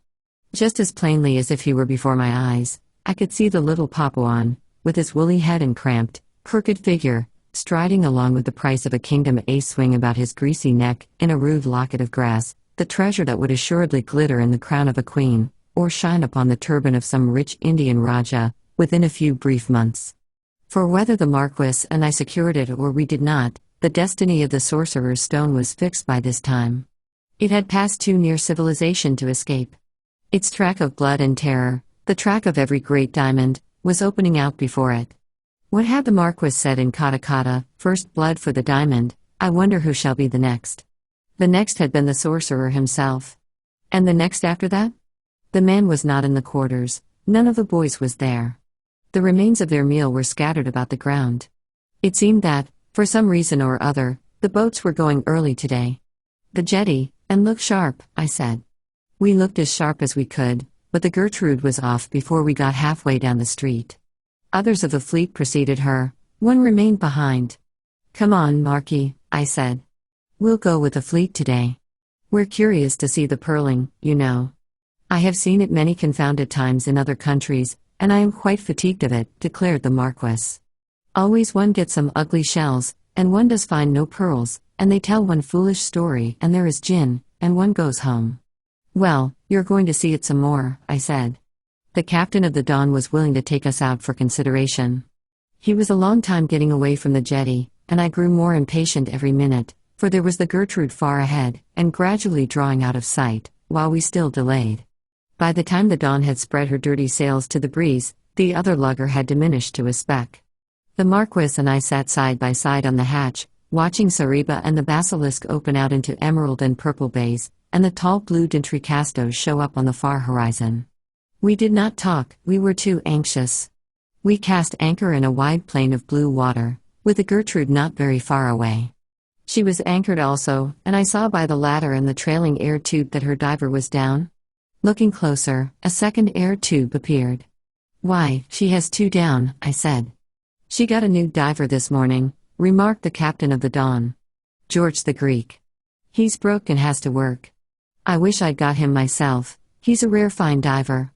The Marquis and I looked at each other, and there was uneasiness in our faces.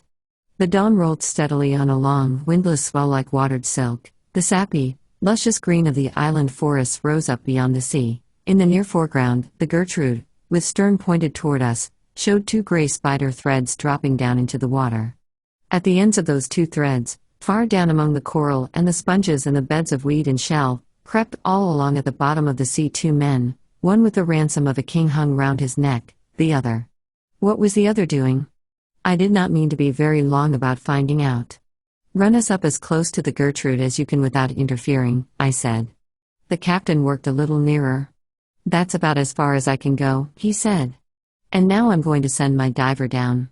You and his lordship can see everything beautiful.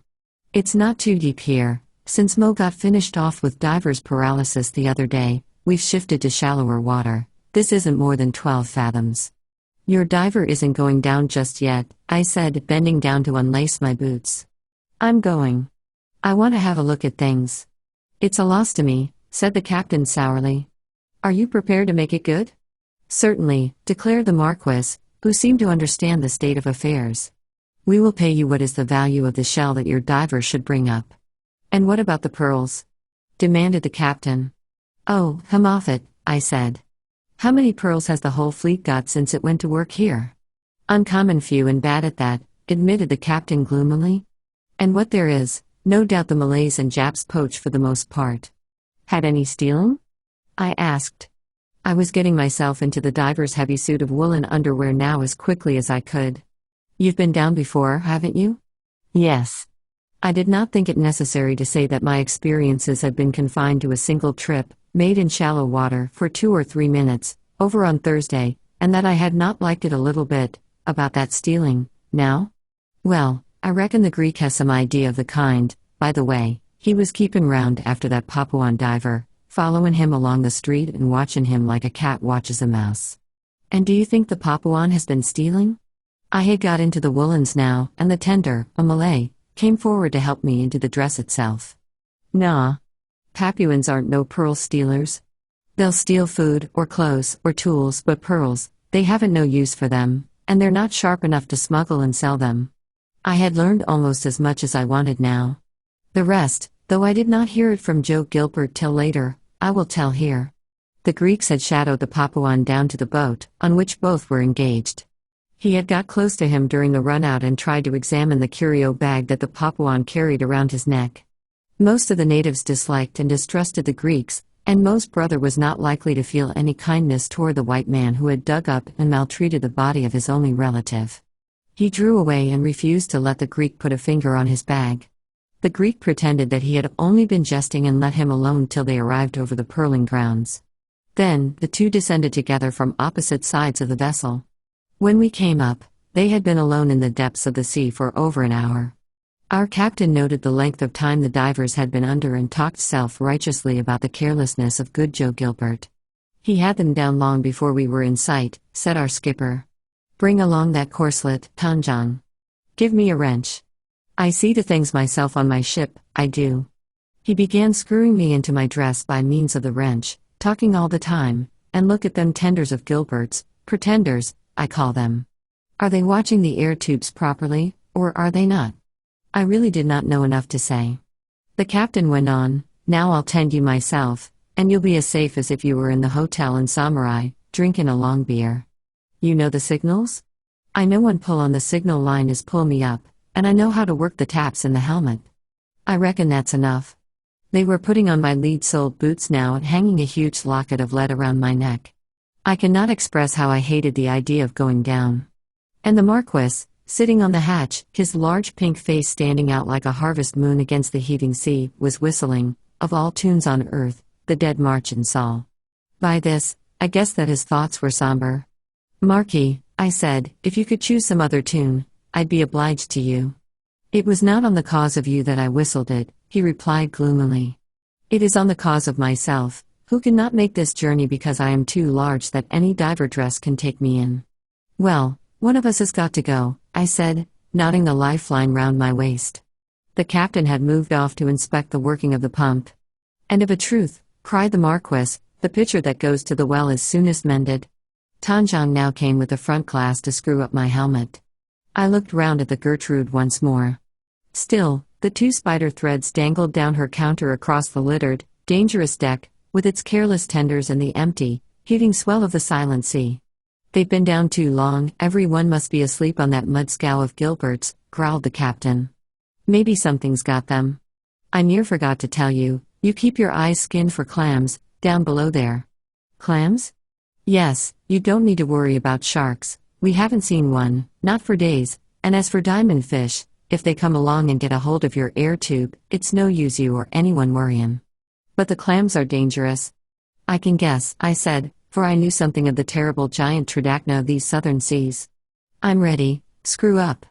The Marquis had of course waited for this moment to make a speech, when I could not possibly hear him, being shut into my metal shell like a lobster into its carapace, and he rushed forward to seize and press my hand, as I stepped over the side of the lugger to the ladder below. He spoke eloquently and I judged imprudently, and tears rose in his eyes. I cut short the scene by sliding my feet off the ladder and letting myself go. I feared the effect of such a depth as 70 feet of water on an inexperienced diver like myself, but I need not have been uneasy. The skipper of the Dawn was not minded about having an accident, and he let me down very slowly. I saw the green water, full of silver air bubbles, rushing up and past the window of my helmet for what seemed quite a long while, though it could not have been more than a minute or two before my lead-soled boots came down as lightly as a dancer's sandal on the crumbling coral at the bottom.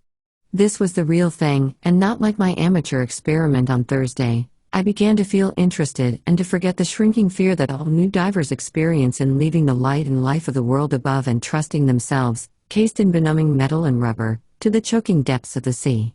My ears were very painful, and my lungs worked badly. My arms and legs seemed to move with deliberation of their own, and the curious change in the conditions of gravity made me feel like a large cork doll. But I could make my way about, and it was almost as light as on the surface.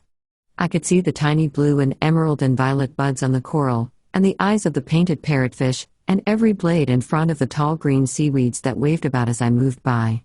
The whole scene was so wonderfully beautiful that I almost forgot the grim errand that had brought me down into the midst of it. Coral beds, when you see them from the surface on a calm day, are like a garden of flowers below the water.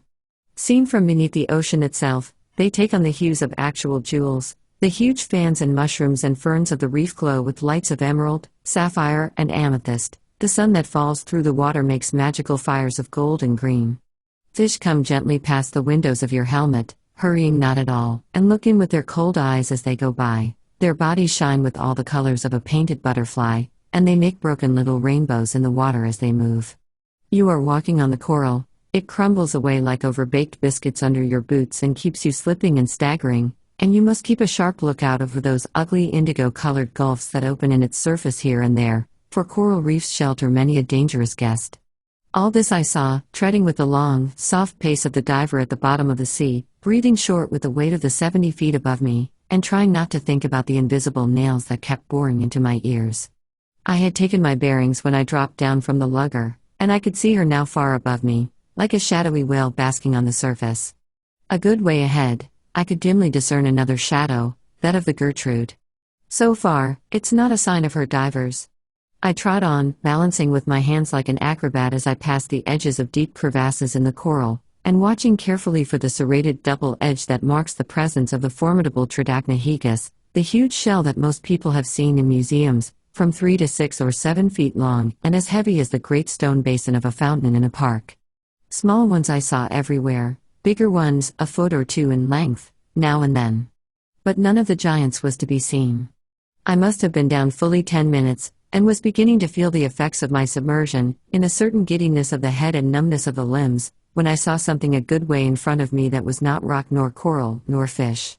What it was, I could not tell, for it was in rapid motion and agitated the water so much that one could only see something waving and bending about. I took a good grip on my axe and went on faster. Be it what it might, I had got to have a look at it. The water seemed to clear as I drew nearer, and then I began to run, as one runs at the bottom of the sea, sprawling and waving and half swimming, working arms and legs together. For now, I saw. There were 2 divers a little way ahead, attached spiders to their ship by long threads of lifeline and air tube, and they were fighting. I floundered up close to them, and they never saw me, hear me, they could not, for we were all isolated in our metal shells, one from the other. It was awful to see them struggling and reeling and gripping at each other, there at the bottom of the sea, where a tangled lifeline or a nipped air tube meant certain death. It was awful to see them struggling and reeling and gripping at each other, there at the bottom of the sea, where a tangled lifeline or a nipped air tube meant certain death. The silence, the muffled, stifled silence of the deep, made the horror more horrible yet. It was like a struggle of lost souls among the shades. I made my way as close as I dared, keeping my lifeline and air tube well out of the way, and snatched at the arm of the nearest diver. But in the unfamiliar medium of the water, I missed, and the fight went on, the 2 dark monsters, with their round metal heads and hideous huge glass eyes, dodging, slipping, striking. I saw now, with a thrill of horror, that both were using their knives or trying to. They had an immense advantage over me in being accustomed to the water. They moved easily where I could hardly stir for fear of losing my balance. Something, however, had to be done. I flung myself forward anyhow and made another snatch at the reeling figures. Crunch went the coral under my feet, and I went down right into the black crevasse. I caught my signal line and hauled as I fell. They were doing their duty upon the dawn. My tender answered with a sturdy haul that sent me swinging toward the surface again. I signaled, lower, and they let me down. But the swing had carried me a little way from the scene of the fight. With a horrible fear thumping at my heart, I flapped and stumbled forward through the wavering green. I was too late. The biggest diver had got one home at last. As I came up, he sheathed his knife in the dress of the other and ripped it up. Out came a fearful rush of silvery air, and the wretched creature, drowning, kicked and struggled, and snatched wildly at its signal line, which I now saw had been cut. The other man drove his hand into the gap in the dress, tore out a small brown object dangling on a string, and jumped backward out of the way of his grasping, struggling victim. In the jump he fell, and instantly the water vibrated to an iron clang that struck my helmet like a shot. He was caught in something. He fought terribly to be loose. From his imprisoned arms spread out a sudden cloud of brilliant red.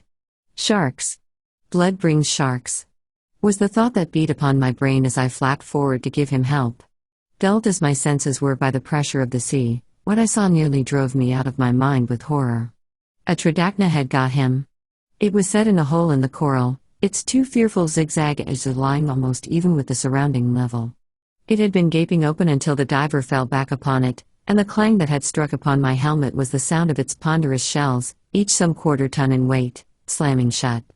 The arm of the diver had been snapped and crushed between the edges. Even as I looked, he fell back, the last rag of flesh tearing away. The Tridacna had nipped off the limb like a carrot.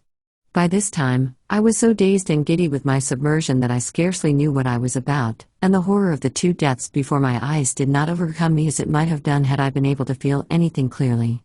I knew the small man must be drowned. I guessed that the other was beyond help.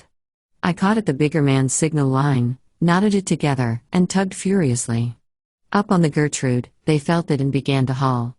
The two black monsters, with their gleaming eyes, went slowly up toward the shadow of the boat, dangling loose and limp as they rose. Sharks!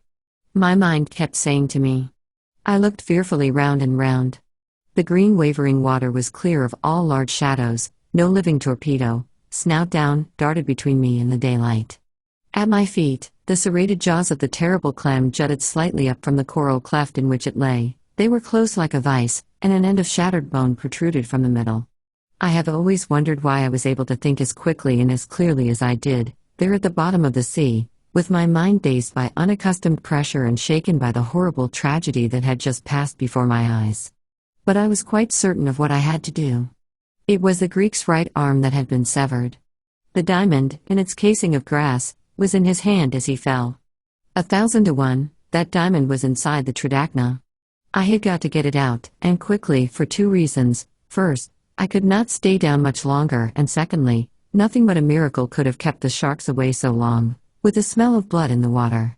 The tridacna had been open when I came up. It would probably open again, as the morsel it had caught was scarcely in accordance with its ordinary food. When it opened, I must be ready with my axe and strike as deep as possible into the yielding flesh in the hope of hitting the great muscle that controlled the swinging of the valves. Should I miss that, I stood to lose the diamond, the axe, and not impossibly myself, for those giant shells as they closed might grab me as they had the Greek. Well, I hoped not to miss it.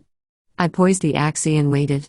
It must have been several minutes before any movement took place in the tridacna, but at last, I saw the least possible gaping between the rows of tight clinched scallops. The shells moved apart, slowly, slowly. Something gleamed between their separating edges, something that shot out rays of blue and green. Was it the diamond? No. It was the tridacna itself. Much as I had heard of these creatures, I had never heard anything of their beauty, and when I first saw it, it almost stunned me. From out the gates of those gigantic shells, as they opened more and more, came pouring forth the mantle of the fish, rising high above the marble edges of the shell and trembling away in a cloud of glory several feet beyond.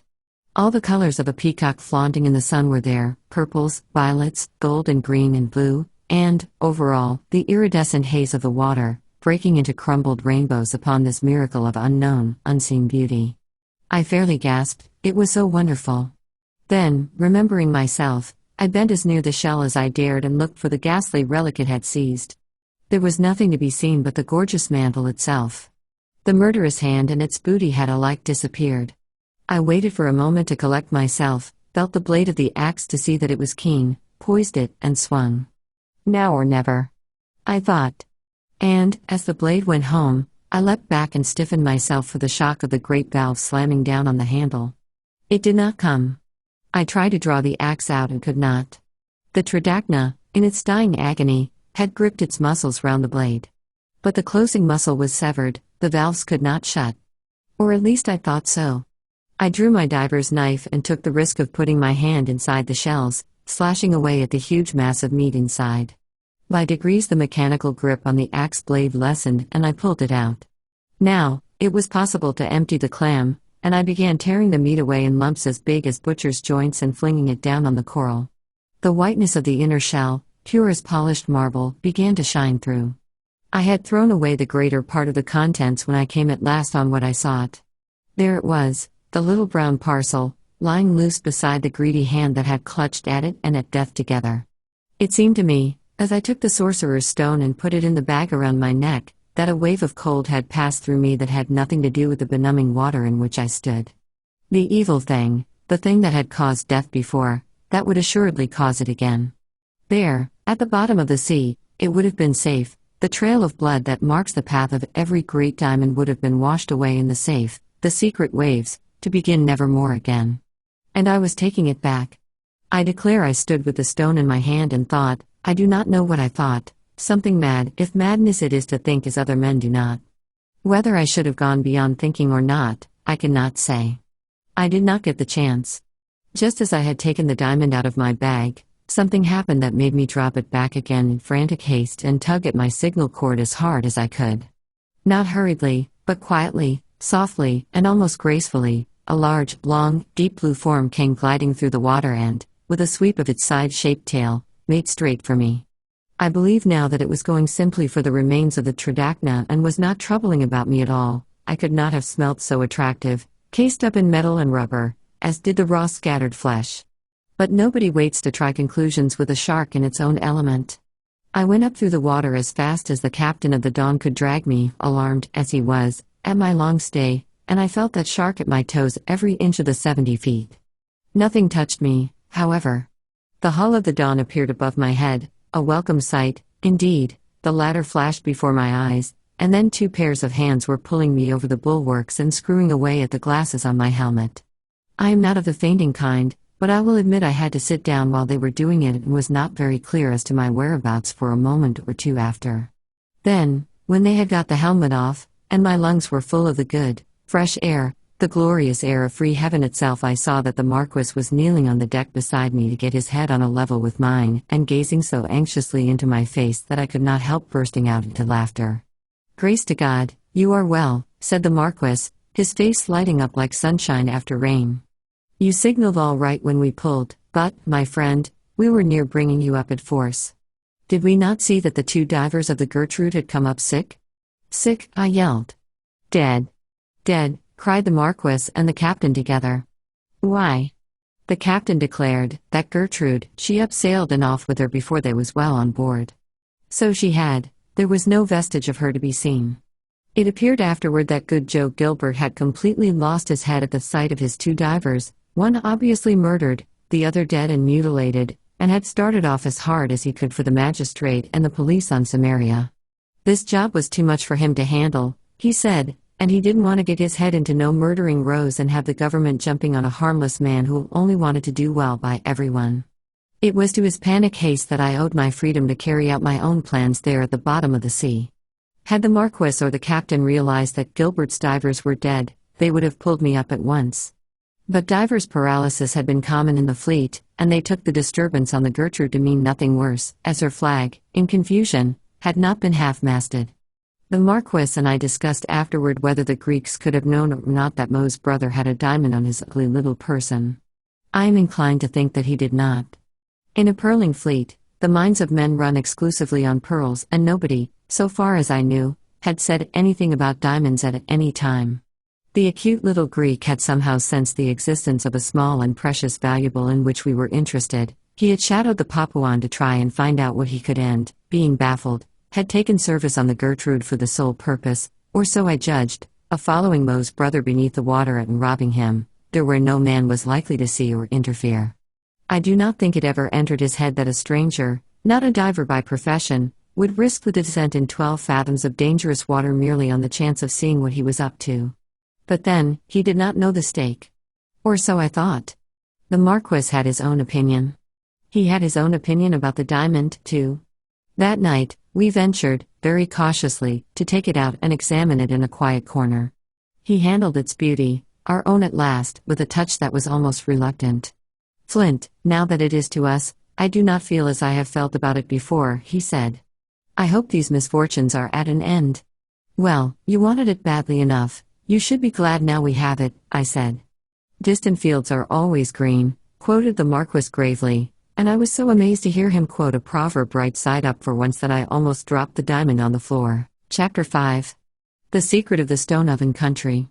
The Marquis and I sat on the hot black sand of Caribay and tried to realize that we were shipwrecked. It was not easy. There was the calm, blue, burning sea in front of us, there was the ruffle of foam on the coral reef a mile or 2 out from the beach.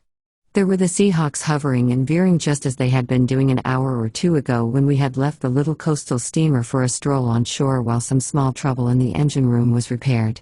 And there was not the Waiwara. With our own eyes, we had seen her get under steam again, start to make a little closer inshore before putting out her boat to fetch us off, strike the ill-charted reef bow on, and go down in the deep water outside like a tin can that fills and sinks in a well. It was so quick that they did not even have time to sling the boat out. The reef, with its long knife edges, had ripped her open from end to end. She was overloaded with ore from a new mine near Samarai.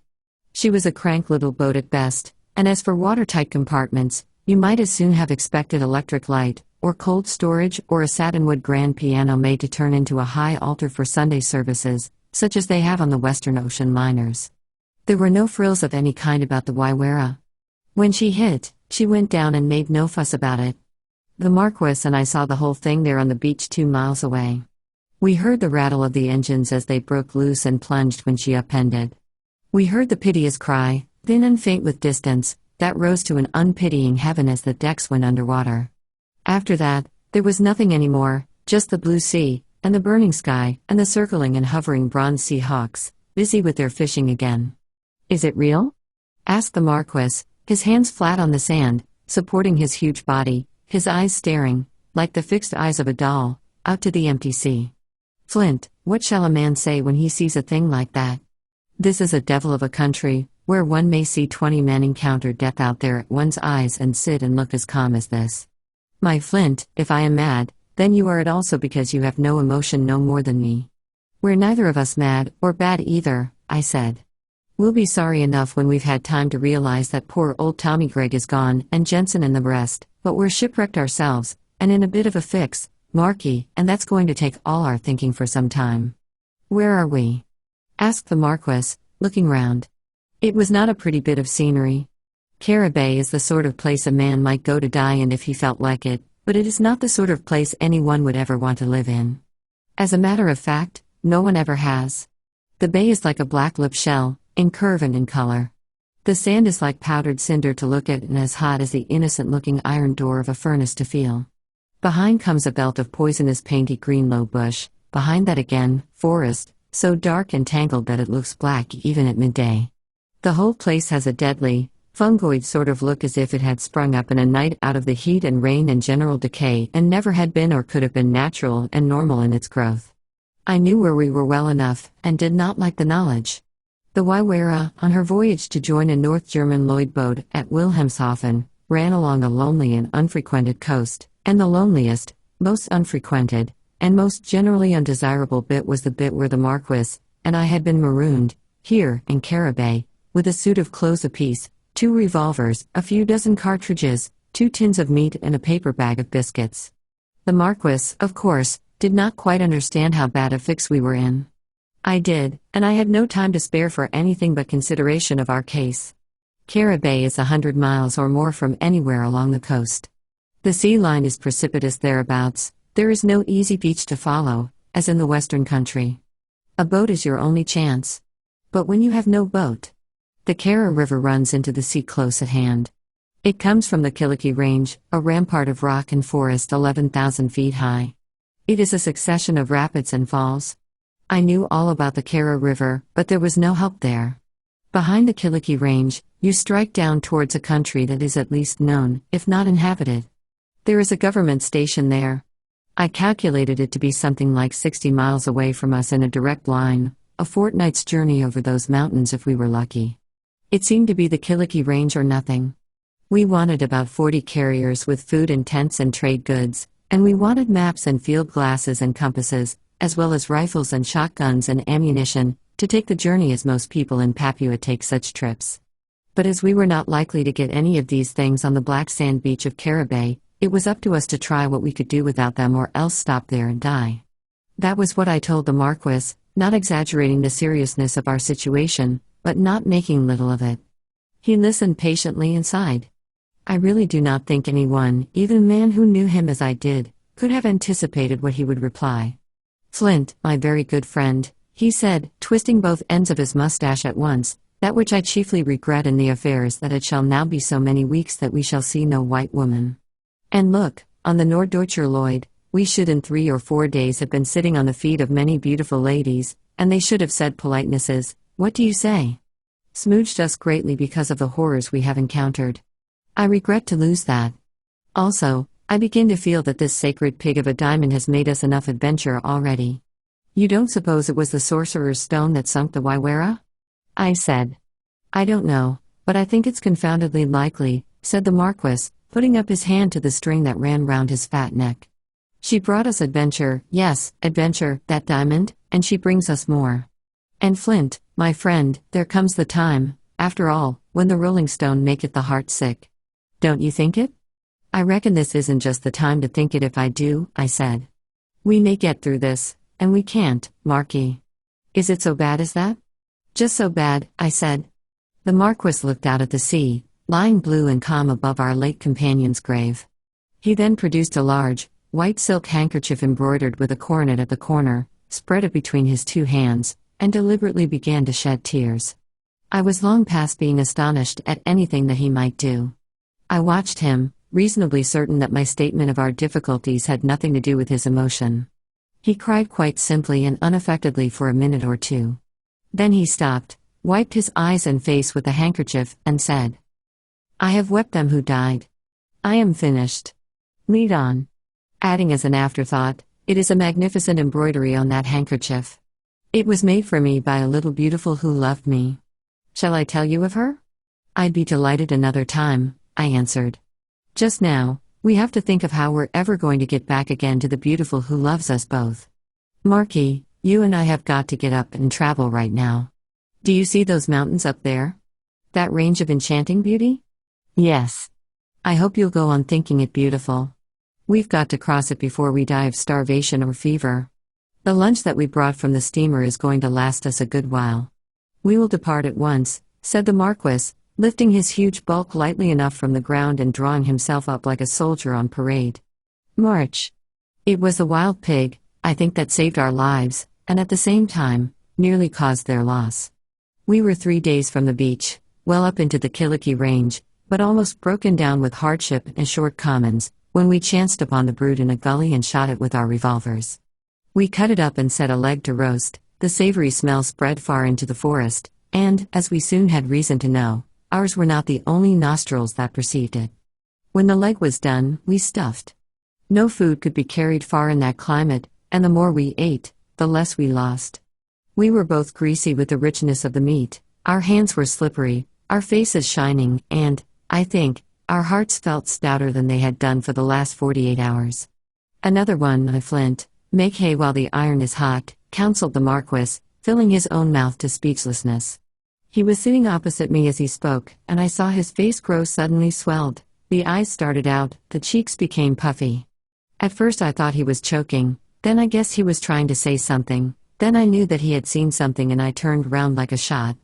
Behind us, looking, as savages in the bush always do, just as if they had grown there instead of arriving, were 10 or a dozen ugly-looking heads standing quite still in the underbrush. The tips of a number of spears showed up in the tangled green beside them. They were an unpleasant crew, their foreheads sloped enormously, making them look scarcely human, their hair was trained in greasy curls that fell far back and increased the beast-like angle of the face. Their black and white eyes looked steadily at us out of their brown faces, and the look was that of savage man, near, yet 10,000 eons of evolution distant. Across the gulf, what thought could travel? We got up on our feet at once, and I spoke to the men in half a dozen different languages, all the New Guinea tongues I knew anything of, hoping to find some means of communication. I was lucky enough to hit on one at last. When I got down to the Mamber tongue, one of the faces showed signs of intelligence, the others remained blank. I explained that we were great chiefs who had lost our way, that our ship had sunk, and that we desired to go to the government station on the other side of the range. If the men would guide us there, I said, the government would give them any amount of treasure, salt, tobacco, knives and tomahawks, calico cloth. The interpreter spoke to the others. They seemed dissatisfied, but they came out of the brush and into the clearing, and we were able to see them. Marquis, I said, we've got to keep our eyes skinned, these seem to be Koororos, and they're among the worst cannibals in New Guinea. Probably, they've never seen white men before up here, it's all unexplored country. Do you suppose we shall eat? Asked the Marquis. Not necessarily. Cannibals aren't always eating other people. We may be able to make friends and get them to guide us. With a view to this, I collected any little trifles we could spare, a tin matchbox, a silk tie, a small penknife, and offered them to the tallest man, who seemed, by his demeanor, to be something of a chief. He was a splendidly made fellow, quite naked save for a bark waistcloth, and all hung over with shell and dog's tooth ornaments. I looked anxiously for any trade beads in his jewelry but didn't see any, nor had any of the party steel knives or tomahawks. They were armed, besides the spears, with stone-headed clubs and long daggers made of human thigh bone. It seemed plain that they had had no dealings with civilized men, and this was so much the worse for us. The chief seemed pleased with the gifts and said something to the man who could speak Mamber. It appeared that he wanted us to come to his village, which was only a little way off. He said that he would give us guides, but I noticed that he looked at the ground as he spoke and did not face us. We had better go, I told the Marquis.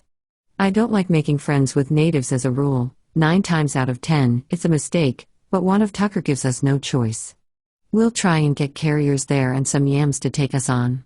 The way proved to be very much longer than we expected, but, tired as we both were, the sight of the village aroused us when it came into view.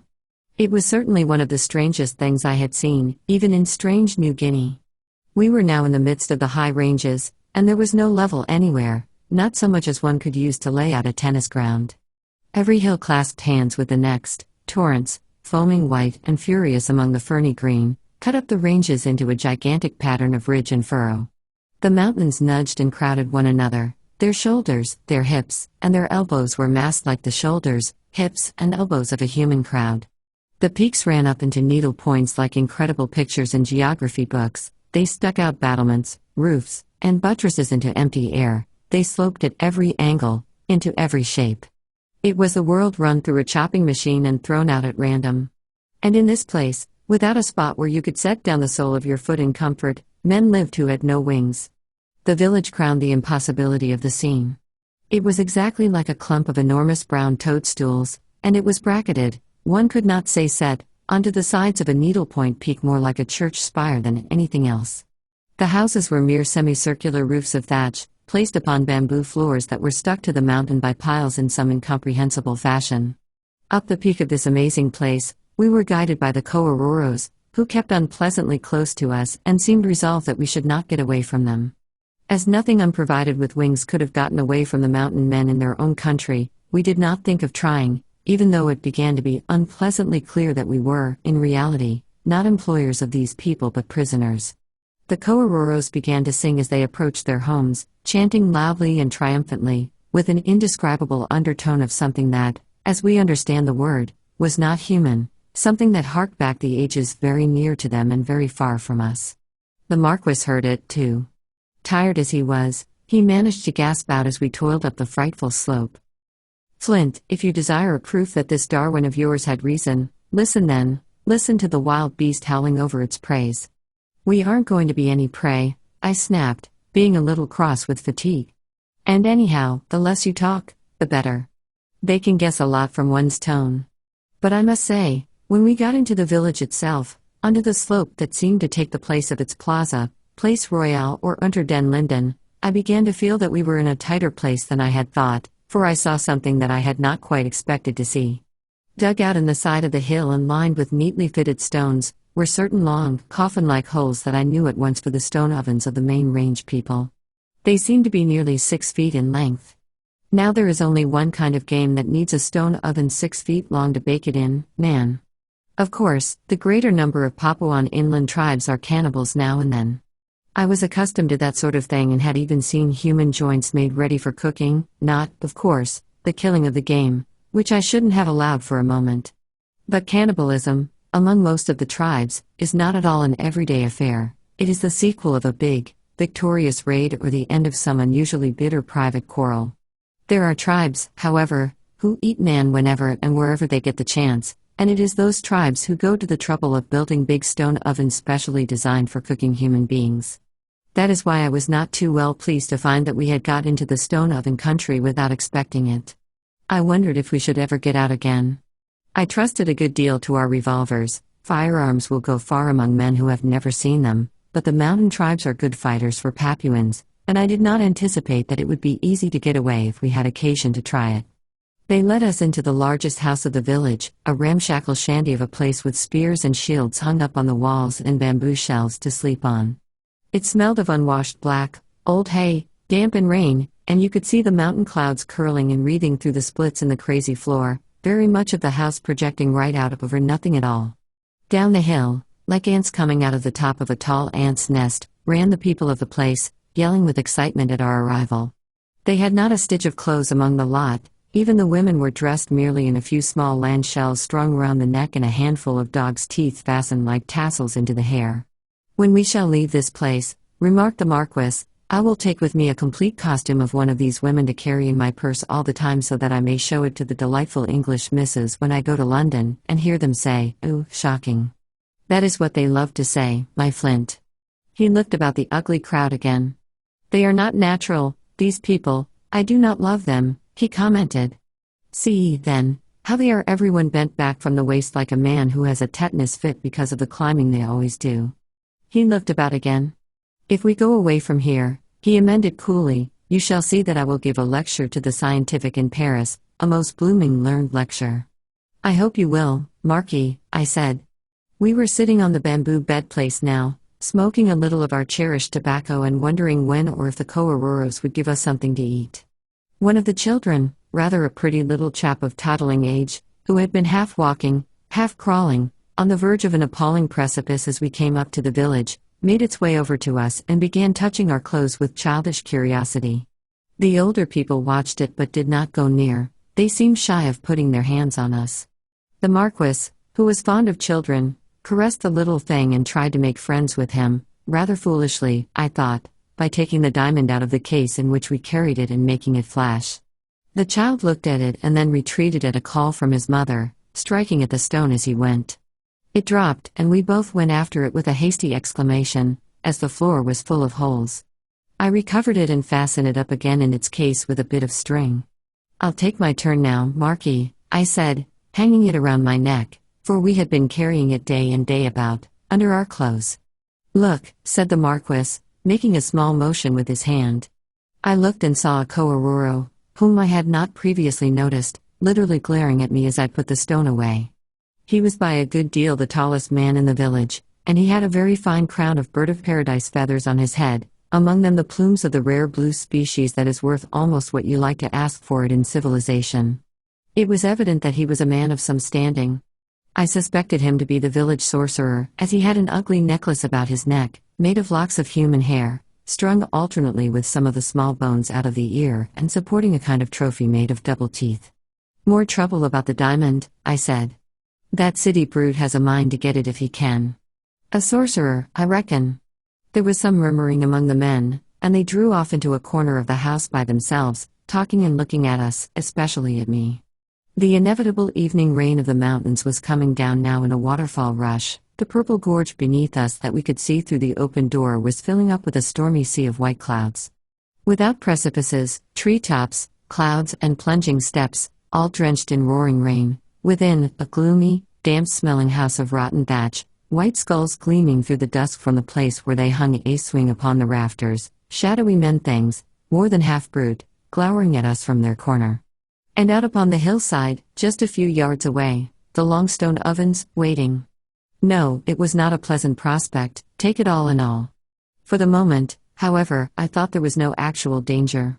I have seen many of the Papuan tribes, and it did not seem to me that these Coaruros had a blood-seeking mood that night. "I don't think they'll attack just yet," I told the Marquis. "But I'd be as glad if they hadn't seen the stone." "They're talking about it now?"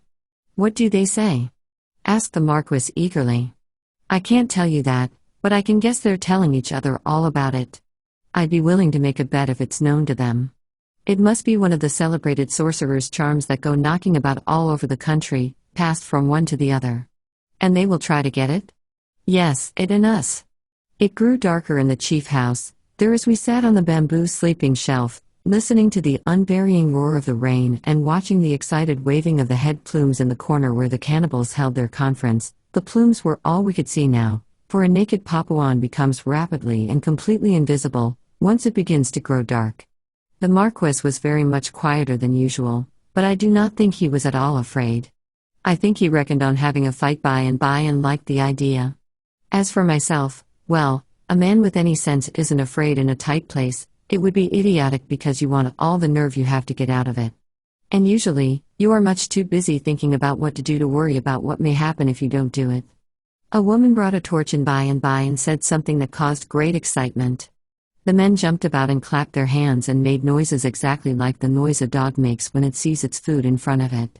The Marquis and I both had our hands ready upon our revolver butts, but we needn't have troubled. It was only the pig that had already had so much to do with our fortunes, coming in again. They had been heating it up and were bringing it in for supper. We all sat down on the floor then, and the meat was shared out, together with a lot of sweet potatoes, hot from the ashes. The cannibals gave us a liberal share and offered us a bamboo full of water to drink out of. They tore and gnawed their food in a way that was not pleasant to watch, remembering those long ovens on the hill. Sacred name of a camel, what a lecture I will give, sighed the Marquis, with his mouth full of sweet potato. Look at their chests all blown out with the climbing, their feet that have monkey toes, and the cords on the insteps, and the nostril of the pig that they have. See how they jump, they flitter, and they are nervous and distracted all the time. That comes of living on the edge of the cook pot. If you hold your finger up at one and say hi, he should jump to break the floor. I hope you won't, I said, looking down at the velvet black gulf of vacancy that one could see between the slats of the flooring. Don't you get too scientific, Marquis. I warn you that their nervousness is a bad sign. Also, their friendliness is a bad sign. Shove back and finish your food with your shoulders against the wall if you take my advice. I moved over as I spoke, and the Marquis followed me. We ate as men eat who do not know where their next meal is to come from. We filled our pockets quietly, when we could swallow no more. The Coaroros were so busy chattering among themselves that they did not notice what we were doing. They did not molest us, though I could feel there was trouble in the air. I cannot say we had a pleasant night. We kept watch in turns and got some sleep, through sheer fatigue, lying just where we had eaten our meal, on the floor of the chief house. The cannibals were sleeping all around us, snorting and snoring like walruses.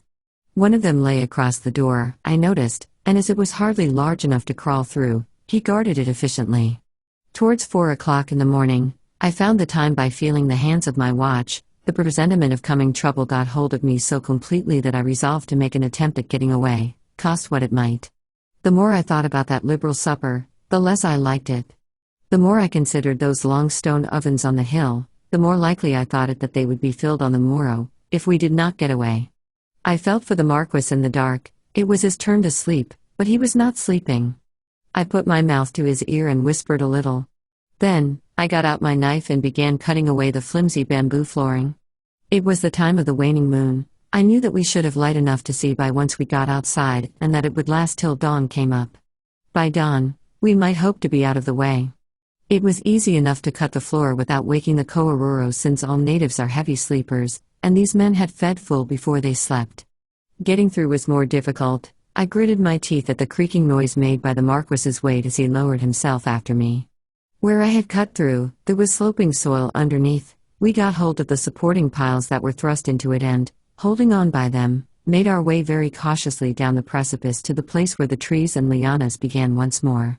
The angle here was awful, but we had plenty of handhold and crept along securely enough in the watery moonlight. The rain was over now, and the river far below us at the bottom of the gorge roared full-fed along its way. Not a sound came from the toadstool clump of houses above as we crept down the precipice. We were out of earshot before long and able to speak as we mounted the next great wall of rock, always keeping in the direction of the far-off government station, which I now began to hope we should reach. By the lay of the land, I guess we had 40 miles or more to go, and that might mean a week in this country of precipices.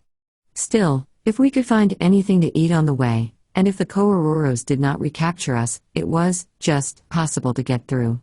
Dawn, rising red through the tableland of white clouds, like spilt blood spreading on snow, came up and caught us sooner than I liked. We were out of sight of the village, having crossed 2 ridges, but our position, climbing up the bare rock at the side of a waterfall, was dangerously exposed should any of the Coaroros be within sight. I stopped where I was, on a ledge of stone overgrown with white butterfly orchids, and looked over the tossing billows of tree tops that lay behind. There was small satisfaction in that. An army might have been hidden in the bush, following us up. Still, considering the speed the Coaroros could keep up in this mountain country when they chose, it certainly did look as if they were not pursuing us. The Marquis was jubilant. "They are not spiritual, these people," he declared, scrambling like a cockroach in my rear. "By gum. I think their mentality is far back in the scale of evolution. They are blessed idiots. They lock the stable door when the milk is spilt. I can figure how they are saying injuries to one another about our invasion. Now we are safe away. I did not say anything, for the reason that I was not very sure we were safe away, yet. There was something I did not understand about this easy letting go. All the same, there was only one thing to do: go on as fast as possible, and we did. Towards midday, as we were crawling painfully up, a perpendicular forest hung out like a hearth rug left to dry over the side of a 3,000-foot cliff. I fancied the light ahead was growing very clear. All morning, we had been working along as one generally does in the interior, right at the bottom of the forests, judging our direction by compass and by the rise of the land and seeing no more of the country in general than if we had been crawling along in the depths of the sea. But the light ahead and above looked as if there were a big break-off somewhere. I pointed it out to the Marquis to encourage him. "I believe that's the southwestern face of the Kiliki Range we're coming to," I said. "If there's a big drop there, and if we can get down, it will give us a long lift on our way to the government station." The Marquis paused to wipe his dripping face. It was atrociously hot in there, sheltered from all cooling breezes. He cast a glance at his khaki shirt and trousers, crumpled and stained and torn in many places. "Has he a wife or a daughter, and is she beautiful?" he asked. "Who?" Don't know who he is, but I should think it most unlikely he has any womenkind up there." The Marquis sighed and was silent. We were coming up to the light now, and it grew clearer and clearer. There was evidently a big drop somewhere very near. And unless my ears were much mistaken, there was also a big waterfall. "Hear that, Marquis?" I said, "that roaring sound? You'll probably see a young Niagara somewhere when we get to the top." Well, it was not a Niagara or a Victoria Falls, but it could have held its own very well with any other fall in the world you might like to mention. When we came out on the summit, we saw that the whole countryside was broken away under our feet and that the nearest thing to us, as we stood up there on the verge of a mighty basalt wall, was the feathery top of a forest so far beneath as to be half blue with distance. And we saw that the whole of this immense rampart, greater than any straight-down drop I had ever seen in my life, was taken at one leap by a river that came down from a ridge above the one we had been climbing. The Marquis stood quite still on the summit, looking at the indescribably magnificent view spread out below for some minutes. "To think," he said, at last, "that it is ours alone." "Get your revolver out," I said. There was no use making a fuss. I hate fusses, but there was also no use trying to deny that our unlucky fate had caught up with us again and that the puzzle of the morning was fully explained at last. There, on the verge of the precipice, standing nonchalantly with their toes half over, as only a mountain native can, were a dozen or more koaroros who had slipped out of the bush like snakes, as the Marquis was speaking. From what I could see, they must have taken a shortcut, got to the precipice before us, and been comfortably waiting for our arrival. This time, there could be no doubt about their intention. They had surrounded us before you could say knife, not very close, but near enough to be dangerous, and were creeping closer and closer, poising their stone-headed clubs in an ominous manner. From the dense wall of greenery behind, a spear came whistling out, excellently aimed for the Marquis. It missed him by no more than an inch. Another went into my hat and knocked it off. We drew our revolvers and fired. The Marquis got his man clean through the temple and dropped him as neatly as one could wish. Mine was hit in the ribs. He fell over the precipice, and his cry, as he went down, grew thin like the whistle of a train running away in the distance until we ceased to hear it. We did not have much leisure for listening, in any case. The koaroros had bolted at the first shot, as natives usually do, but they were busy throwing spears from cover now, and the Marquis and I had to use more ammunition than we liked, firing at random into the green before we succeeded in stopping them. They did seem to be driven off at last, however, and we began walking along the edge of the precipice to try and find a way down, for that was now a vital necessity. There was none. We tramped and climbed and looked for half the afternoon. The sun got down in the west. We ate a little of our food as we clambered about, seeking endlessly, and drank from the pools made by the spray of the waterfall. That waterfall! It blocked us like a wall of iron. We could not cross it, swim it, or get down alongside it. It was, in truth, an efficient gatekeeper to the country of the stone ovens. "Marquis, I'm of the opinion that they knew this all along," I said. "They played with us like cats with a mouse. They let us go just this far, knowing we could get no further." I said what I thought without laying any restraint on myself. The Marquis listened for a moment and then jumped up. He had been sitting on a stone, and gave a kind of howl. Look down, he cried. I looked. Far, very far below, I saw the figure of one of the Koororos, carrying a dead body on his shoulders, like an ant going home with a grain of corn. We were a good way from the waterfall at that moment, but the wall was still unbroken, and I could not see any place where the man could have got down. Still down, he had evidently got, and the sight encouraged us more than I could say. The sun's failing us now, Marquis, I said, but tomorrow we'll find that track or die. I think you have reason. If we do not find it, we shall undoubtedly kick the bucket in this out-of-the-road wilderness, replied the Marquis. And if we were to finish like that, how many women of great beauty and great kindness would pour tears for we two over all the world? The sun was going down. You watch first tonight, Marquis, I said. And my turn for the diamond. I had the stone around my neck the next morning when it came daylight. We were both pretty tired, with short sleep, short food, and hard work, but neither of us was anything like done, and I, for one, felt almost brisk when the fresh wind of sunrise sprang up, blowing the ferns and orchids about on the edge of the precipice and sending the spray of the great waterfall flying out into the sun. The Marquis was sleeping just then. I did not wake him but got up to reconnoiter. This sunrise hour is the clearest of all the day, and one can see the distant peaks and ranges that are invisible once the 8 o'clock clouds begin. I did not particularly like what I saw.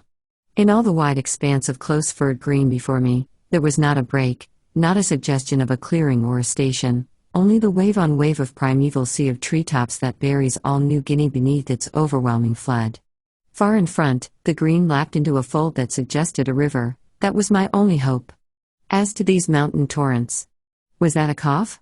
It sounded like one, the cough that a native gives when he wishes to attract attention. I turned around to face the wall of bush but could see nothing, and I could not even be sure I had heard anything, for we were not far from the waterfall and its thundering noise.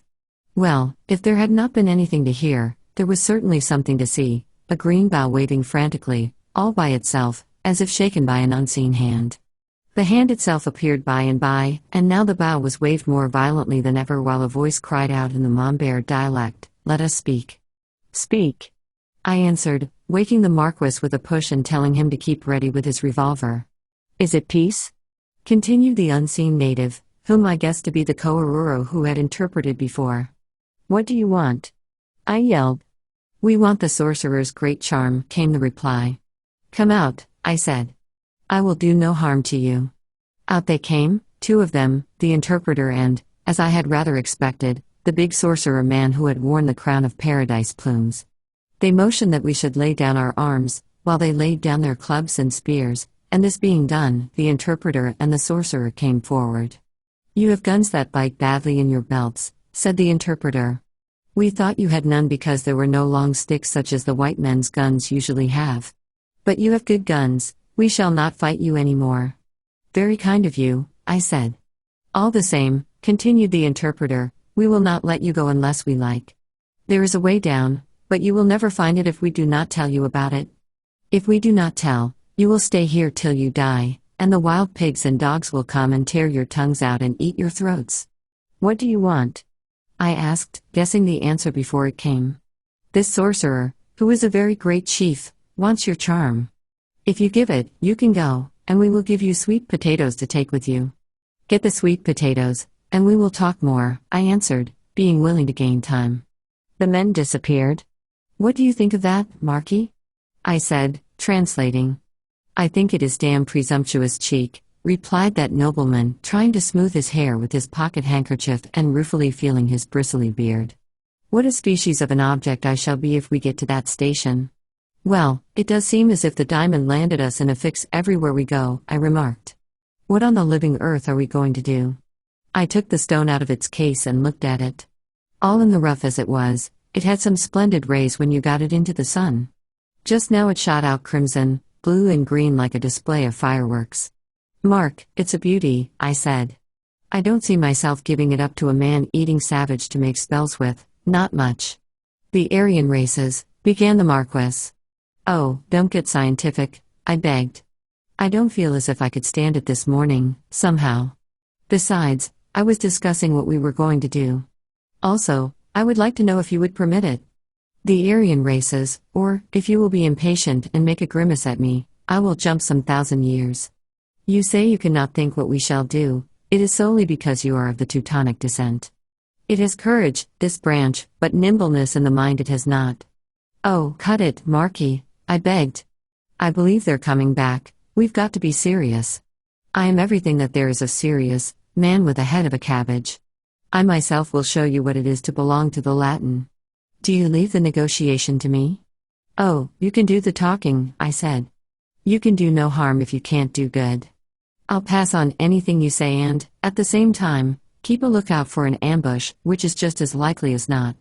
The Coeruros, it appeared, had brought the sweet potatoes with them, and concealed them not far away, for there they were, back again with a good load before the Marquis, and I had well finished our discussion.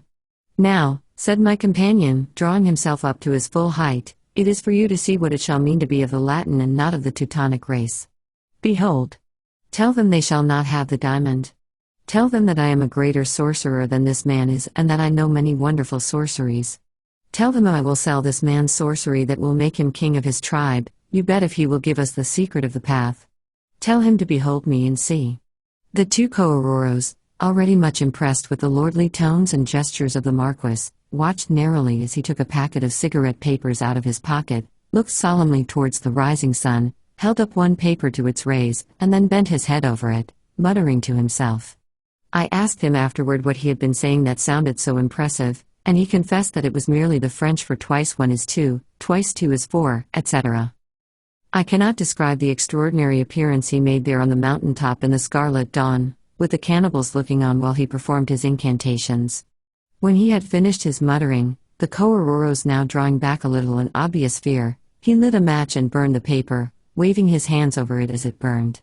I cannot describe the extraordinary appearance he made, there on the mountain top in the scarlet dawn, with the naked, feathered cannibals looking on while he performed his incantations, his dirty, huge, bedraggled figure carrying a dignity all its own.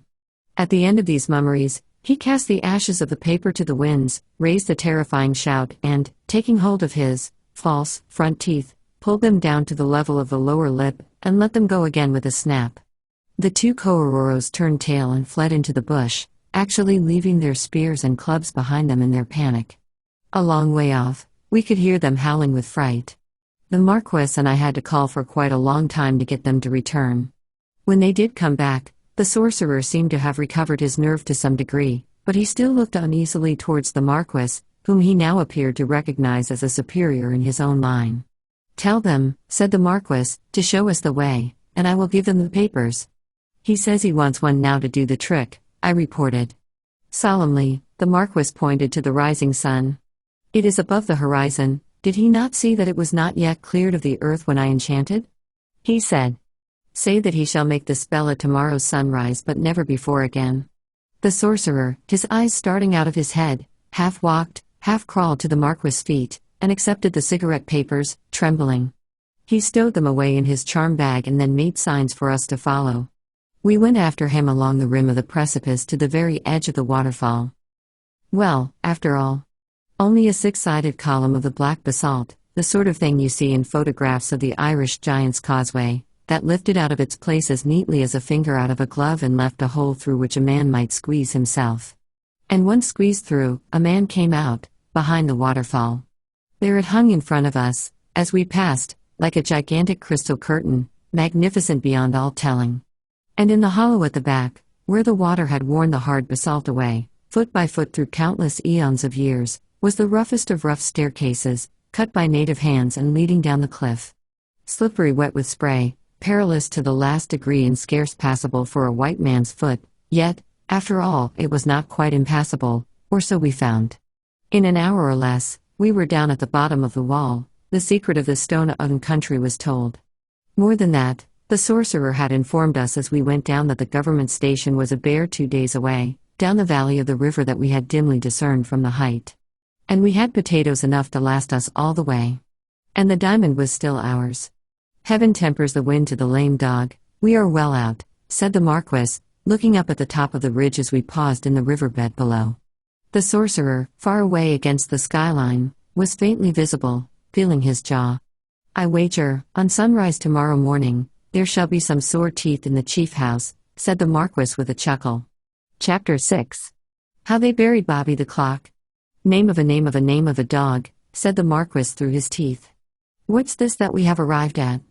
We stood in the bush at the edge of the little clearing and looked across a small space of muddy earth, planted with closed props, into a wide, doorless open door. It was night, and you could see little of the building itself, only a long, low outline against the stars and that big oblong of orange light. Inside, about a score of men were sitting on rough benches nailed to the wall. They all had glasses or tin pannikins in their hands, and they were drinking slowly and quietly and without any joviality or talk. Their eyes were fixed in one direction. It seemed that they were looking at something beyond our range of view. Inside the room, someone was singing a rollicking, vulgar music hall song with a great deal of beer and booze in it, and not a little bad language, apparently thrown in by the singer. Some of the songs were certainly funny, though with a coarse kind of fun, and, all in all, it was not the sort of thing that most men would have listened to with faces like tombstones, especially the rough-looking crowd that was seated there on the benches round the wall. But there was never a smile on a face. They listened, and they drank, grave, unmoved, and gloomy. The Marquis used some more curious expressions, apparently translated from the French. "This is evidently not the government station upon which we are fallen," he said. "Tell me, then, is it by chance some lunatic asylum? Or have the impossible things we have encountered in that country of the stone ovens made me insane?"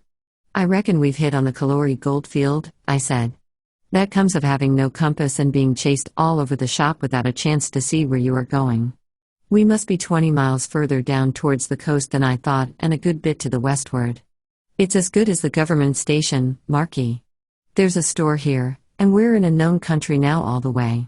We have arrived somewhere. If it is a store or station or asylum of lunatics, I don't care about me," said the Marquis.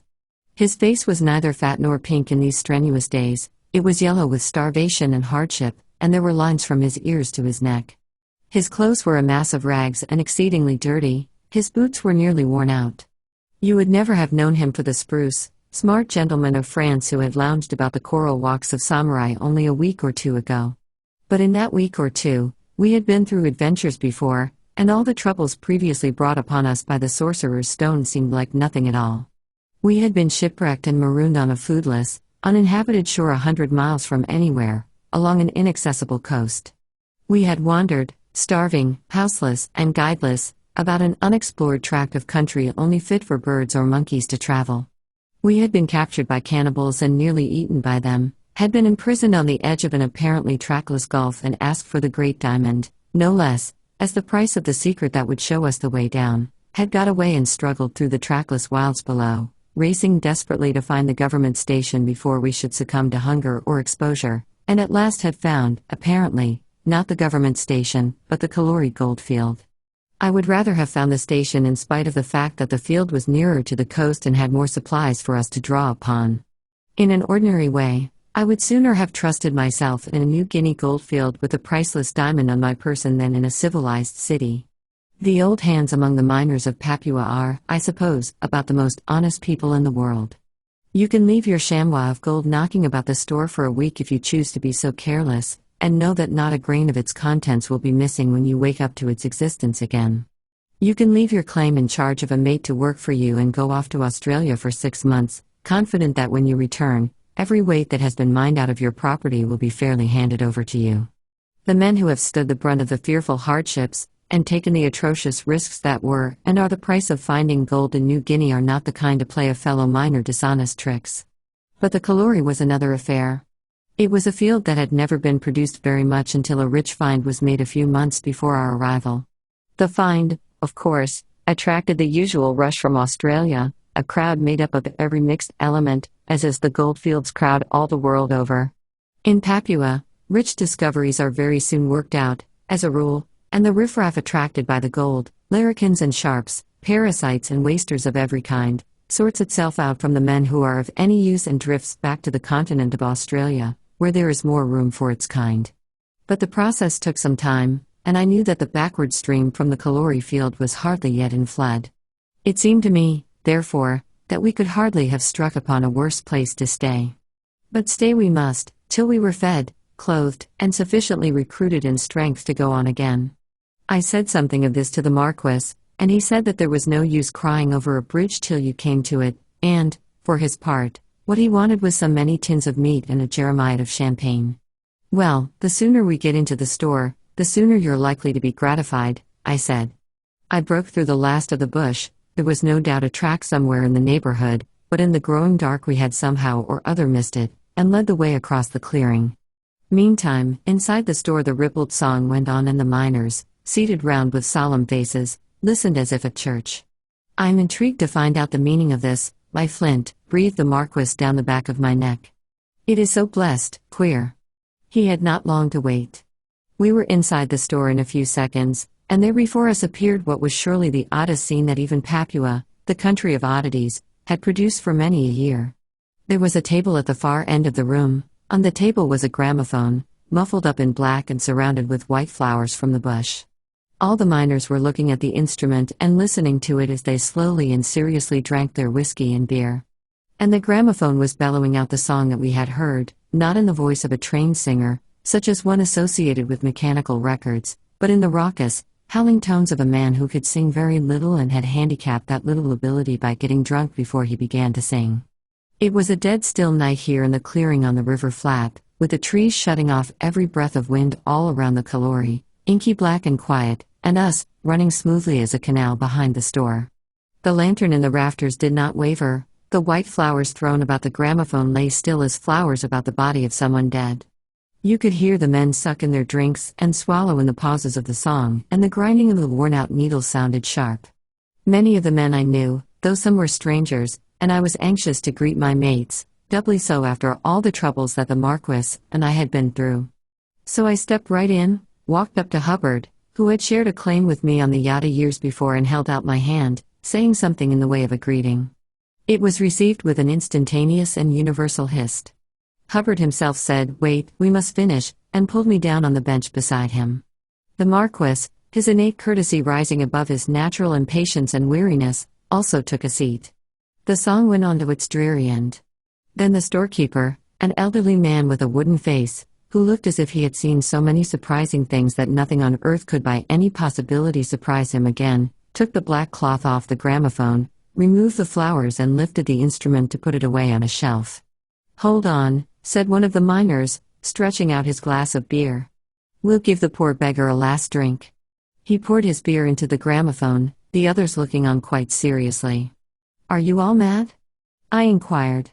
"And can't you spare half a second to give a drink to men who haven't had any for 3 weeks when you've done feeding a gramophone?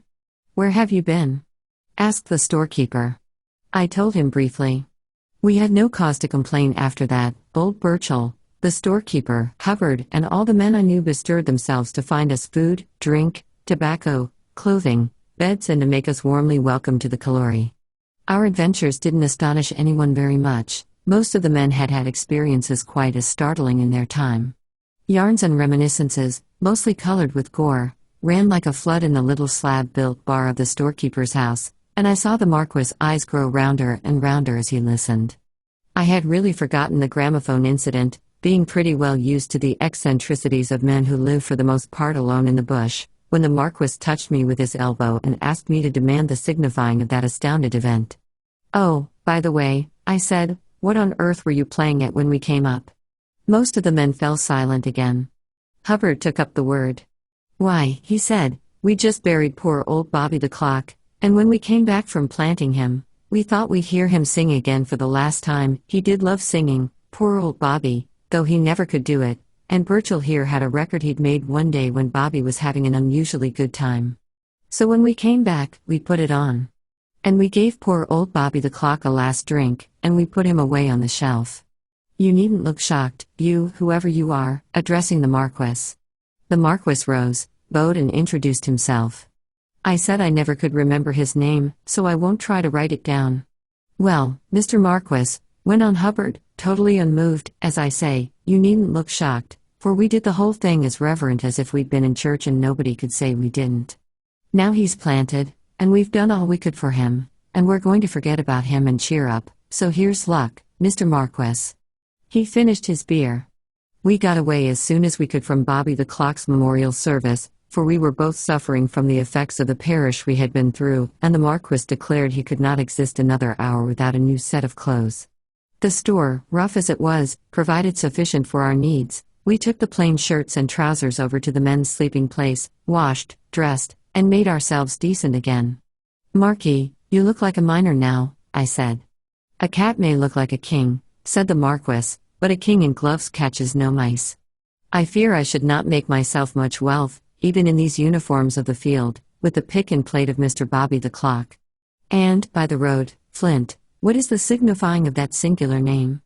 "Oh, that," I said, laughing, as I struggled into my own new clothes, "that was only something Bobby did up on the yacht years and years ago. He was always a bit of a crank, and he got it into his head that the storekeeper had cheated him out of 7 and 6pence over a bag of rice. I don't believe poor old Whitworth ever thought of such a thing. But, anyhow, Bobby believed he had, and it became what I suppose you'd call an obsession with him to try and get it out of Whitworth somehow or other. And one day, when he was alone in the store, he nipped up a 7 and 6penny little alarm clock Bobby wouldn't have stolen to save his life, but he reckoned that Whitworth owed him that, and put it away in his clothes. And just then, a missionary turned up, visiting the goldfields, and nothing would do him, being Sunday, but he must hold a service and pray for those terrible villains, the miners of the Yatta. Well, they started the service right away in Whitworth's store, and poor old Bobby was let in for it and couldn't get out. And they all heard the clock ticking, but they couldn't make out where it was till right in the middle of the missionary's longest prayer, off with a buzz and a rattle went the clock from somewhere about Bobby's left trouser's leg.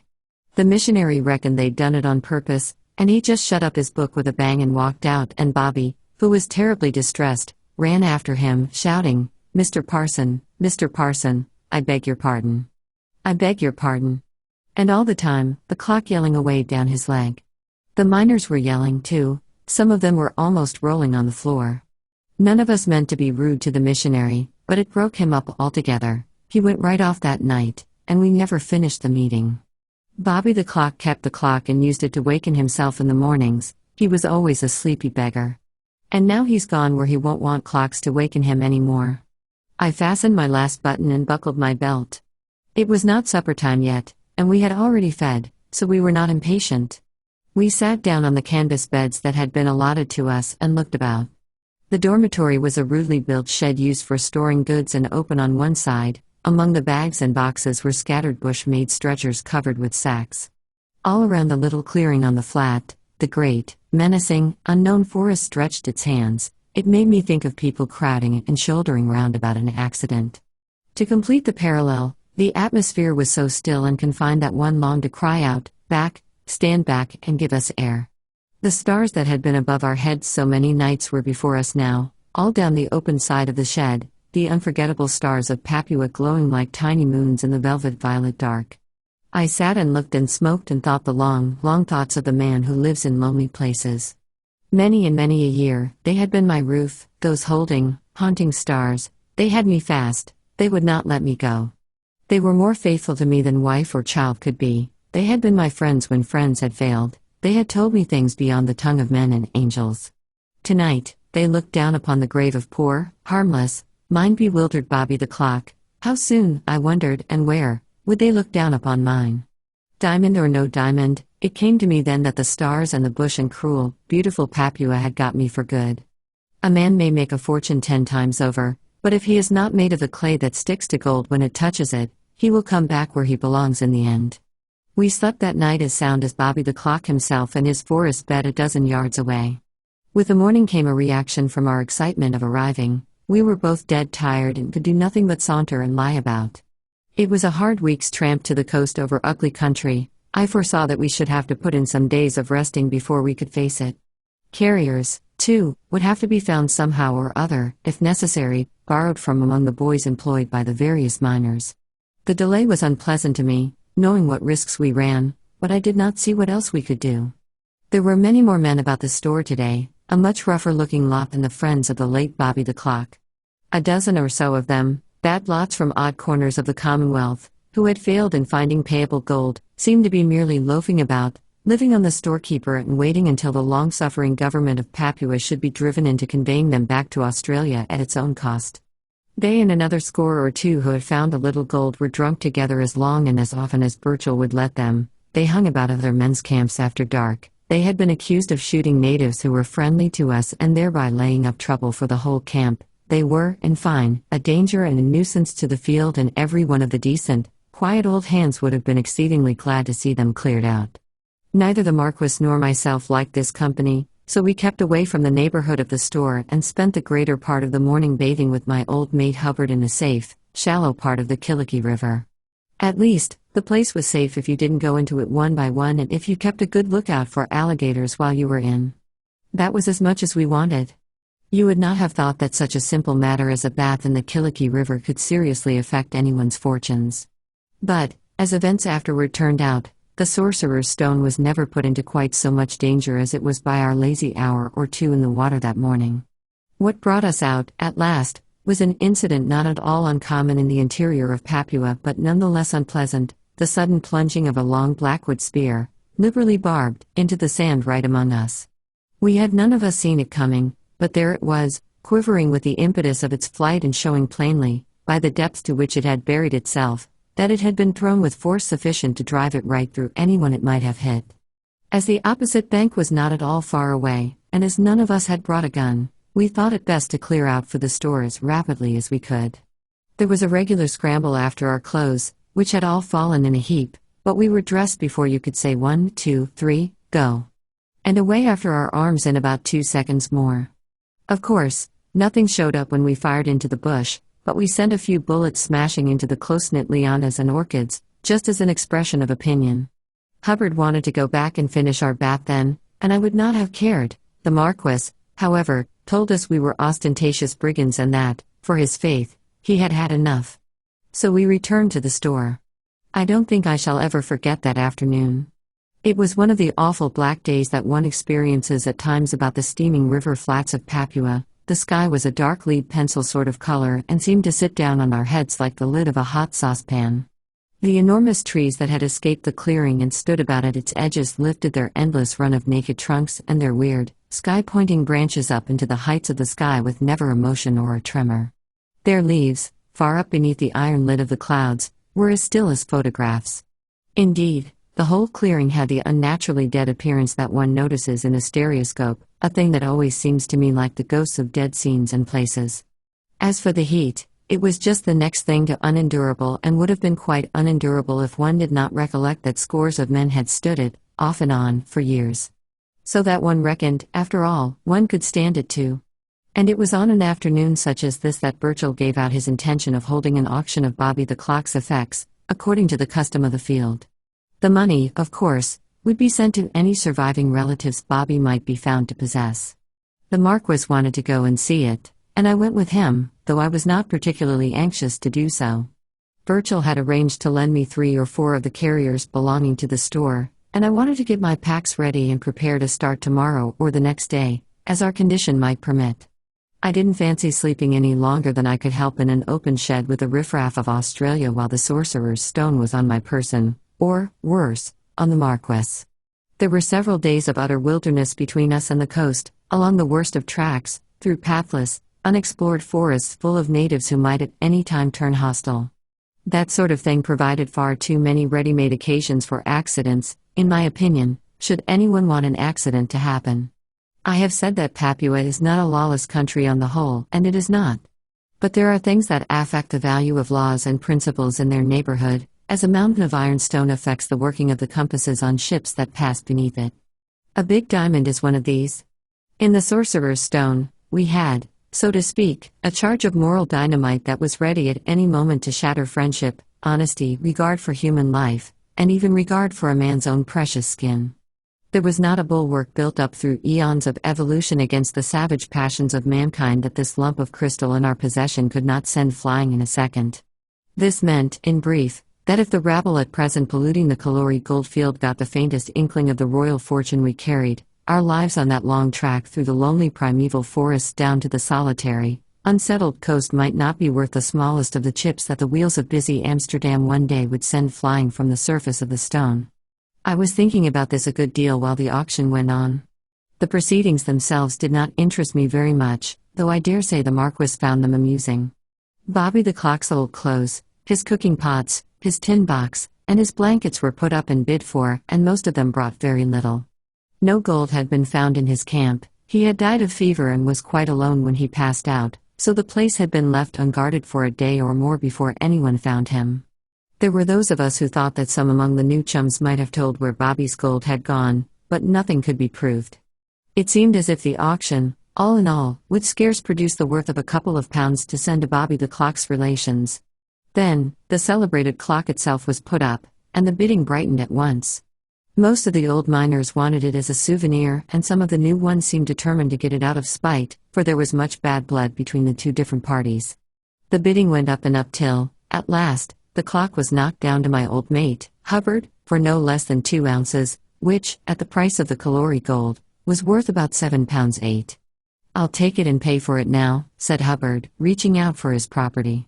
He put it on the counter before him. We were all sitting or standing about the bar, with the doors and windows open for air, the men who could not get places loafing round the wall, and looked at it. "Poor old Bobby. I've got the last bit of him," he said. 2 ounces, Burchell? "I've just about that on me, or a little more. Weigh it for yourself." He thrust his hand into his trousers pocket and took out a packet. "What's this?" he said. "This isn't my gold." He pulled the wrapper off and flung it down upon the table, the sorcerer's stone. I felt my heart turn over and do a somersault inside my chest. I don't know what I looked like, but nobody noticed me, so it did not matter. Everybody was looking at the great crystal as it lay there on the table, like a double-ended bit off a glass chandelier. Hubbard stared at it uncomprehendingly and said, "Where's my gold gone to?" with several strong expressions. I put my hand in my pocket and felt a small heavy parcel. Of course. It was all clear to me now. I had been carrying the diamond in my trousers pocket because it was the best place to hide it in a country where one wore so few clothes as one did about the Killikee. Hubbard and I were wearing exactly the same pattern of rough store clothes. We had got them mixed when we dressed together in a hurry down on the riverbank, with the spear that the natives had thrown at us sticking in the sand at our elbows, to liven us up. And there was the gem that the Marquis and I had been concealing all these weeks, almost at the cost of our lives, lying out on the bar before the eyes of a crowd of sharps and scamps from all the odd corners of Australia. One thinks quickly in moments of sudden emergency, at least, if one doesn't, one won't continue thinking or living long in a country like Papua. I saw that there was nothing for it but bluff to carry us through. Giving the Marquis a kick under the table to warn him that the affair was best left to me, he had taken the incident with wonderful coolness. I stretched out my hand carelessly and remarked, "Why, that's my crystal. Where did you get it?" I would have given all I possessed for a quiet word with Hubbard, whom I knew I could trust, but there was no chance of that, so I had to do as best I could. The thing was so enormous for a diamond and so glass-like in appearance, here in the dim light of the bar, that I thought it might pass as a mere curio if only I could keep my nerve. "I don't know where I got it, but I do know my gold isn't in my pocket," grumbled Hubbard, feeling all over himself. I handed over the little bag of dust. "Here it is. I reckon you and I must have got each other's clothes when we were bathing," I said.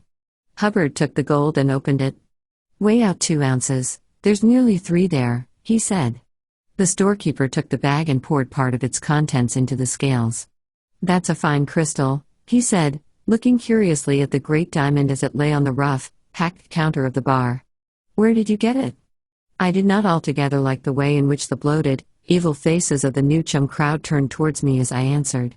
"Got it out of a sorcerer's charm bag in Katakata," was what I said, reaching out for the gem. "It's rather pretty, and they made a great pori-pori charm of it down there. Some of the museums down south will give quite a lot for good charms." A dirty, hairy man in torn moleskins let out a sudden cackling laugh. "Let's have a look," he said. I handed it over at once, though my fingers felt as though they were glued to the stone. The day was so black and the bar so lighted that I did not think the diamond, uncut as it was, would give out any of those sudden rays that had first attracted the attention of the Marquis and myself. And if you did not catch it when it was shooting green and violet and red, there was really nothing to distinguish it from a common bit of quartz, unless, by chance, there happened to be a gem expert among the crowd. I stole a cautious glance at the Marquis. He looked perfectly unconcerned. He was not even watching the diamond. He had lit a cigarette and started smoking.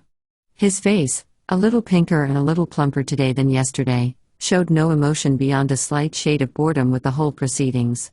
In the meantime, the hairy man was handling the diamond, weighing, turning, and squinting at it. He abandoned it in a minute or two at the request of another tough-looking customer at the other end of the bar, who called out, "Throw it over." And the hairy man threw. After that, it was chucked about from hand to hand like a cricket ball among the men, most of whom were half or more than half drunk by this time, occasionally pausing in its wild flight as one or another kept it to take another look. I bit a piece of the inner side of my lip right through, but I said nothing and held out not so much as a finger to check the stone's career. "Say, did this come from the Akora by any chance?" suddenly yelled a gray, dilapidated creature with red eyes and ragged beard, who was sitting on a case of goods, being too far intoxicated to stand. "There's blue clay on the eye, Akora." "I tell you," I said wearily, "I got it in Kata Kata, black soil swamp country if you want to know." "What's that got to do with it?" The red-eyed man essayed to answer, but a wave of intoxication mounted to his brain and he replied in words that were intelligible to himself alone. He would not let go the stone, however. The rest of the men seemed to have lost interest in it by this time, and the dusk, which was now darkening down in the stifling gloom of the bar, seemed to promise me a chance of slipping quietly away. But the red-eyed man held on to the stone. His words remained unintelligible. He managed, however, to rise from his seat and stagger round to the back of the bar, helping himself to more liquor and smashing about with his hands among the glasses for a considerable time. By the coolness with which Burchell received these proceedings, I judged the red-eyed man was better able to pay for his fun than appearance might suggest.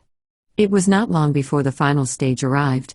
He staggered against the wall, muttered, and sank in a heap on the floor, the sorcerer's stone dropping from his pulpy hand as he fell. The storekeeper, with a bored expression of face, came forward to carry him out into the air. I volunteered to help and took care to slip the stone into my pocket again as I lifted the drunkard's limply hanging knees. We took him onto the veranda and dropped him on the earthen floor, his head on a sack. "Drinking himself into the jumps, he is," observed the wooden-faced Burchell. "Now tomorrow, like as not, he won't remember a mortal thing about this afternoon. He'll forget where he's put his gold some of these days. He's drunk his mind half away. Have a whiskey with me?" "Not after that," I said and walked away. The Marquis escaped and followed me in a minute or two. In the dusk of the goods shed where the beds were, he fell upon my neck, and it was no joke to have a man of his size making a locket of himself about your jugular vein, and cried, "Splendid! Magnificent! I felicitate you, my friend. You have saved us both too. You have the ingenious soul, the spiritual mind, you are what they call a bully boy. Look, if that heap of misfortunes had found out, we would have had a sudden death hanging on the end of every minute till we get back." "Not so bad as that, perhaps," I said. "Still, we're well out of it. I wasn't afraid of the New Guinea lot. In the first place, they mostly wouldn't know a double brilliant cut Cullinan if they found it in their soup, they're gold diggers and no more, and in the second place, they wouldn't have turned dog on us, at least, none of them that I know. But this rush crowd gets me altogether. It's the worst lot we've ever had in New Guinea. Do you think you could travel tomorrow?" "I don't know if I can, but assuredly I will," said the Marquis cheerfully. And so it was settled. The next morning, my companion woke me up very early, complaining of a headache. He was, as I have mentioned, extremely temperate, and the small amount of bad whiskey he had taken for politeness' sake while looking on at the auction the day before had been quite enough to upset him. I told him that he had better go across to the bar and get himself some soda water. Burchell would not be up, but he could get the keys and help himself. Then I turned over for another sleep. I had hardly dozed off when the Marquis came back, looking strangely pale in the yellow sunrise light. "Flint, get up," he said. "Come out to me." He certainly looked unlike himself. I wondered if he were going to be ill. Slipping on some clothes, I followed him out into the clearing, where the black oozy soil sank down under our feet after the night's fierce rain and the pools were sending out unwholesome steam in the growing warmth of day. "What's to pay now?" I said. The Marquis looked all round and then replied in a cautious half-whisper. "Flint, god of my gods, he has engraved all the glass." "Who has engraved what glass?" "Are you crazy?" I asked. "Did you get that soda water? This place is fairly soaking in whiskey, seems it's you now." "You mistake yourself, I am not drunk. It is that red-eye man I talk of. Last night, when he walked about behind the bar with that stone, he has cut all the glass with it." "Burchell says he never remembers anything the next day," I said, not seeing the full force of what had happened. "That may be, But when Birch'll come into the bar by a little, he shall see it, and all the men who shall drink out of those glass, they shall see, and, my word, the jig is up." "You're right, Marquis, it will be," I said seriously. "Seems to me the best thing we can do is to clear off right away." "No, that's a cabbage head thing to do, my flint. We are too near, if some of them begins to think. No, it is for you, or for me, to get very much drunk very quick, and smash all that glass in one blow." "Let's go and have a look," I said. It was only too true. The whiskey, like clairvoyant de Vere, must have put strange memories in the head of the red-eyed man, whom I now suspected to have had more experience with stones than the rest. He had scratched and cut 2 or 3 bottles and a number of glasses in a way that could not possibly have passed unnoticed, and that could not, either, have been mistaken for anything but the work of a diamond. There are some things that will scratch glass fairly well, but nothing on earth that will cut into it clear and deep and clean save the king of precious stones. We stood there in the half-light of the ugly slab-built room, that was all stale with dregs of drink and littered with rubbish, straw and paper, looking at each other. "There isn't much time to waste," I said. "Which of us is going to do it?" "My friend, it is I who make this sacrifice," said the Marquis solemnly. "I haven't no doubt that you could get intoxicated if I asked you in the name of friendship." "Oh, yes, I think I could manage that much," I said. "Though I'm not a drinking man, Marquis, and never have been. But I do not ask. Because you see, Flint, you are brave, but you are not an artist. Now, I am both the two. I can act the name of a little good man, but I can act. You have seen me in the dance. If I had not been noble, I would have been the most celebrated actor in Europe." "That's right, I'll allow you to act," I said. "And see, if you were to do this thing, you would not do it as an artist, you would quite simply get drunk and perhaps, in the strong man's rage, you should kill someone, but you should not keep the head cool to destroy this evidence here. So I am drunk. In 2 minutes, I sacrifice my character. You shall see." I did see. I do not think, while I still hold on to life, I shall ever forget the scene that took place in the bar of the CASSOWARY goldfield, there, in the early sunrise, with the Papuan carriers coming and singing to their morning's work, and the giant gaura pigeons, in the bush outside, beginning to toll their golden bells. It was a quiet spot enough at 6 o'clock, at 5 minutes past, it was pandemonium. The Marquis went outside to find a miner's pick, came back with it, looked about him, spat deliberately on his hands to unvulgarize himself, as he explained, seized the pick, uttered a madman's yell, and went berserk on the spot. It was exactly like poking a stick into an ant's nest. You find a quiet little hill of clay, with nothing stirring round about, you smash into it with your boot heel or a bit of wattle, and instantly, the earth is covered in every direction with a scrambling, scurrying, doubtless, if one could hear them, a screaming crowd, all bent on knowing what has caused the disturbance. That was what occurred at the CASSOWARY Goldfield store on that peaceful, beautiful southeast season morning, with the birds singing, the river gently flowing just outside, and the sun coming up above the trees to look down on another day. The storekeeper jumped out of his bed and ran into the bar, pajama-clad. The cookie boys scuttled in from the kitchen and peered round the corner of the doorway, wonder-eyed. The miners and the new chums and the hangers-on of the camp all came running as fast as they could, some with blankets still hanging round their necks, to see what was going on. They were used to rows in the neighborhood of the store, but not to the sort of row that the Marquis kicked up, doing it, as he afterward explained to me, an artist. His gigantic figure, clad in pink and green pajamas, seemed to fill the store. He had at least a dozen arms and legs, and every one of them smashed everything it touched. If I had not known the truth, I should have thought him not only intoxicated but mad. His gigantic figure, clad in pink and green pajamas, seemed to fill the store. He had at least a dozen arms and legs, and every one of them smashed everything it touched. The canvas chairs were trampled as though by an elephant. The rickety bar, built up of whiskey cases, went like a matchbox. He left the remnants and swung his pick along the shelf where the glasses stood. Not one of them survived. He seized a bottle of whiskey in each hand and flung the 2 half across the clearing. "Oh, my lord. Oh, my lord." The storekeeper kept saying. "Who's to pay for this?" "Stop him," yelled the miners, as they saw the whiskey begin to go. The Marquis shot me a glance as he swung his pick above a cask of beer, and I will swear there was a wink in it.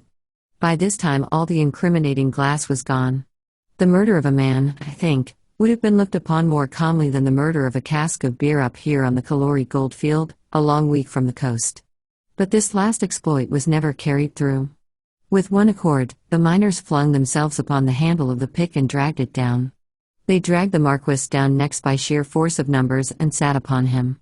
One even counseled them to sit upon his head, and flung his own body across the Marquis's fat cheek as if he were a kicking horse. He did not resist. I caught another lightning wink from underneath the surging pile, and I did my best to get the indignant miners off. "He'll be all right now if you let him alone," I declared. "I've often known him like this, and when it's over, it's over. After all, he's only done for a couple of quarts of whiskey and a few tumblers. Where's what he's drunk, to make him like this?" yelled the insulted storekeeper. "He's got to pay for all he took and all he done. Marquis. A nice sort of Marquis he is, I don't think. He took a bottle to his room with him last night," I said hastily. "It doesn't take much to make him like this, he has no head. You'll be paid all right, Burchell, he's got any amount of money." "Let him up, boys," ordered the storekeeper. The diggers got off reluctantly and left the Marquis on the floor, breathing hard and looking wild. "Come and lie down somewhere," I said. "We've got to make a start today, and you won't be fit. Come on." I let him off, reeling and staggering realistically and falling on my neck in a mimic drunken frenzy of affection. He kept it up till we reached the sleeping shed, empty now, and then drew himself erect and became more dignified and marquisatorial than I should have thought any man could be in bare feet and pink pajamas, with his hair all over his face. "I have sacrificed myself," he said. "My character, she is gone.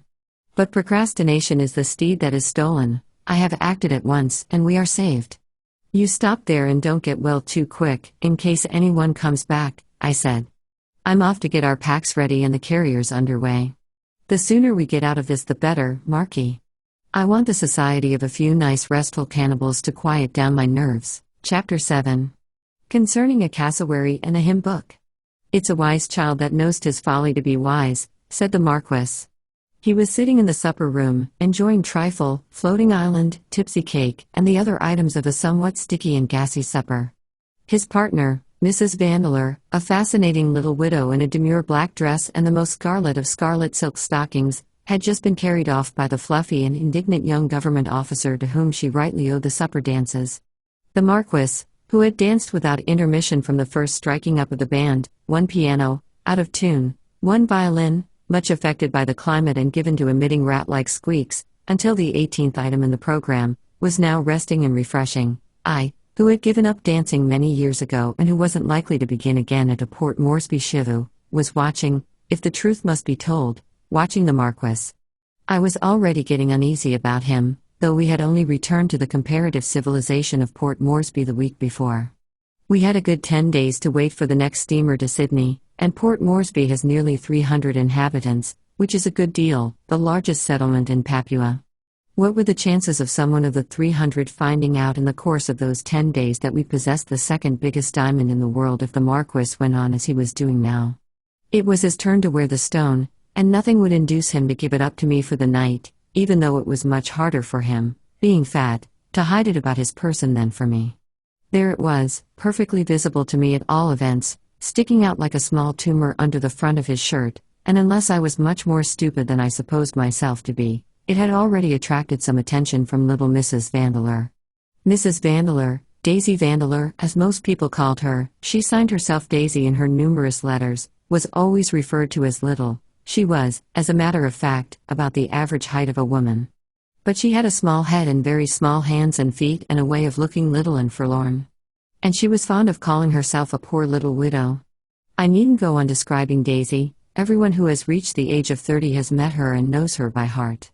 She had a puggy sort of little dog and a catty sort of companion, and she was a little pious and more than a little musical and knew how to put on her clothes. I said as much to a lady at the dance, and she replied that in that case, it was a pity Mrs. Vandeleur didn't use her knowledge more liberally, also, that she at all events knew how to put on her hair. Which gives you the feminine New Guinea attitude towards Daisy, in a word. The little widow, of course, had set her cap at the Marquis from the moment of our return. That did not trouble the Marquis or me. Many dear women, they have done so, and I love them for it, he explained to me. I find it altogether natural, Nor did it trouble me much, from any ordinary point of view, that she should have sprained her ankle, just a trifle, when they were coming back from a stroll on the grass outside the hall, because Daisy was given to spraining her ankle at appropriate times. But when the Marquis lifted her up the steps of the veranda and carried her to a long chair to rest her foot for the next dance, why, then I saw Mrs. Daisy's little hand, as it slipped down from the Marquis' huge shoulder, pause for a moment at the odd lump under his shirt and feel it with the dexterity of a pickpocket.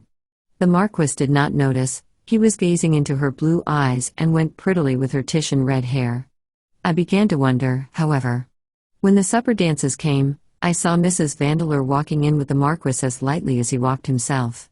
I concluded that it was time to offer him a hint, which I did.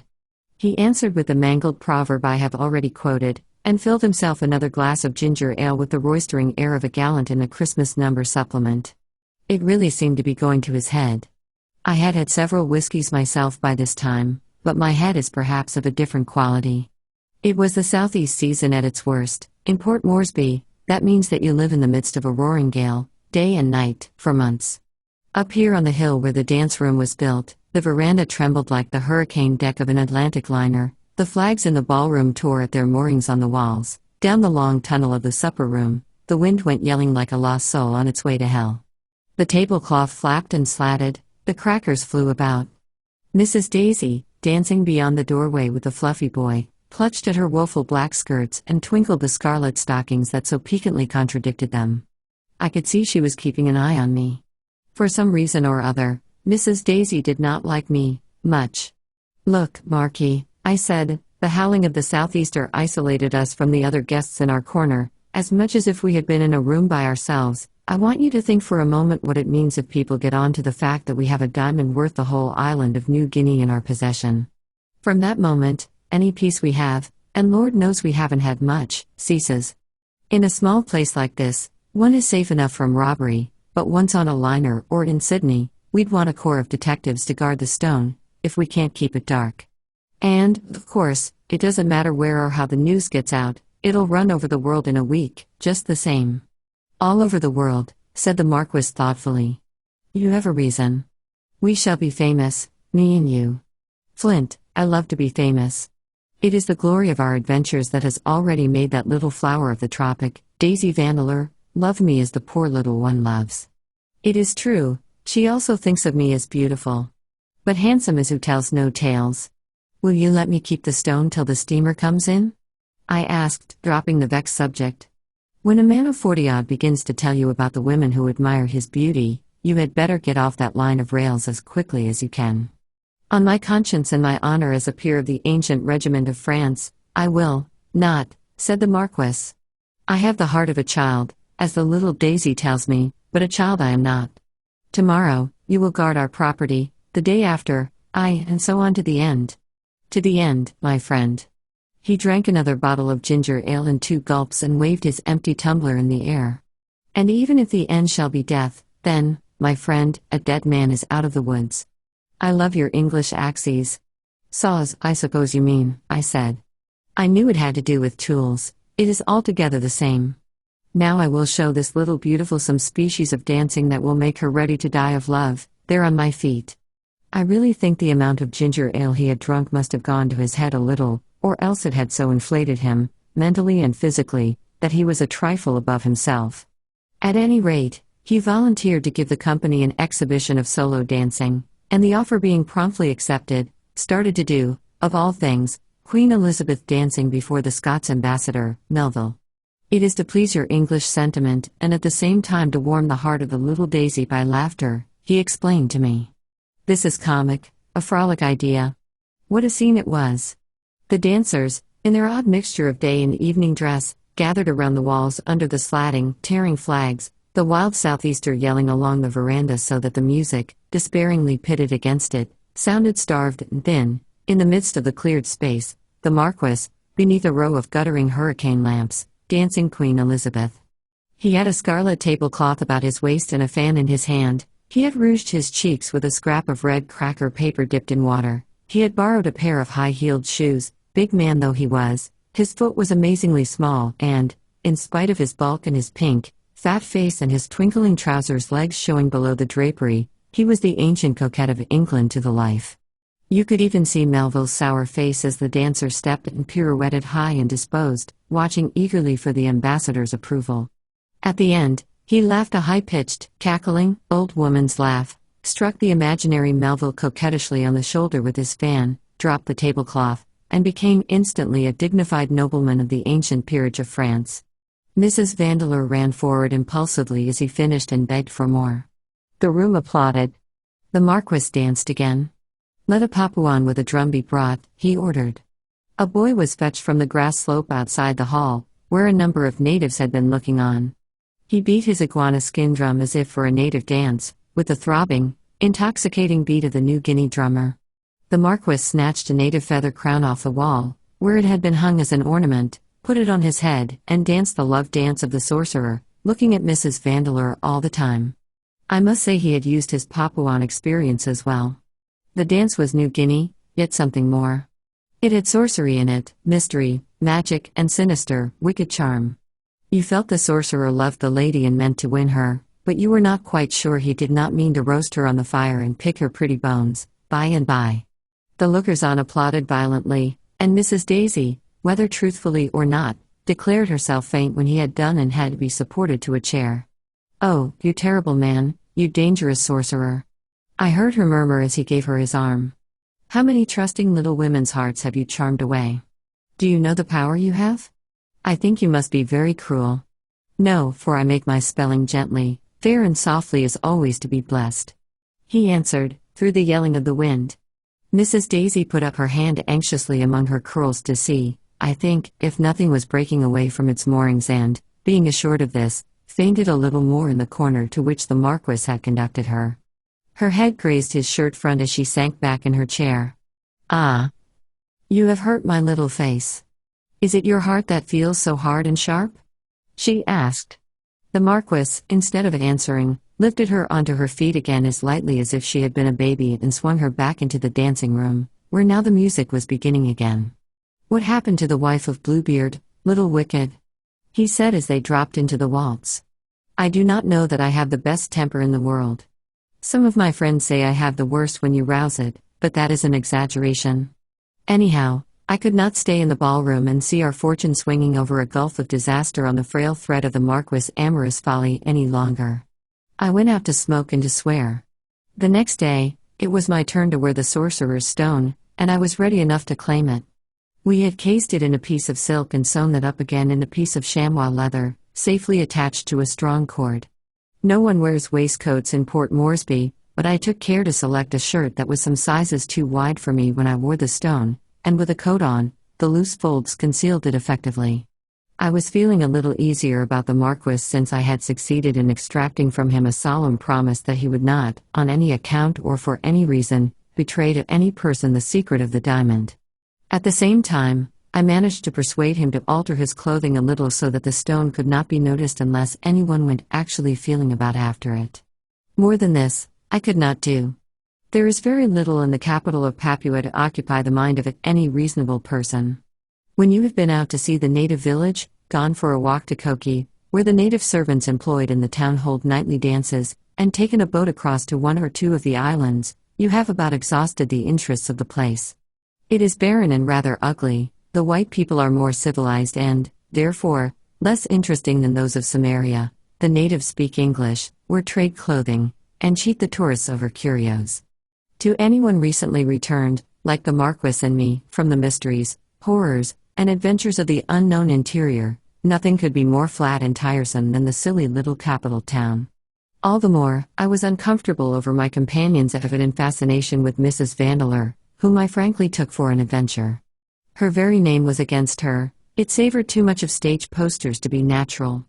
She was clever enough, I could see, to keep free of scandals. The dead or missing Vandeleur had not divorced her. Cards were religiously left at her door by the ladies of the capital, who seemed to find a weird delight in playing at a strange imitation of the strange game called society, here away in the wilderness of New Guinea.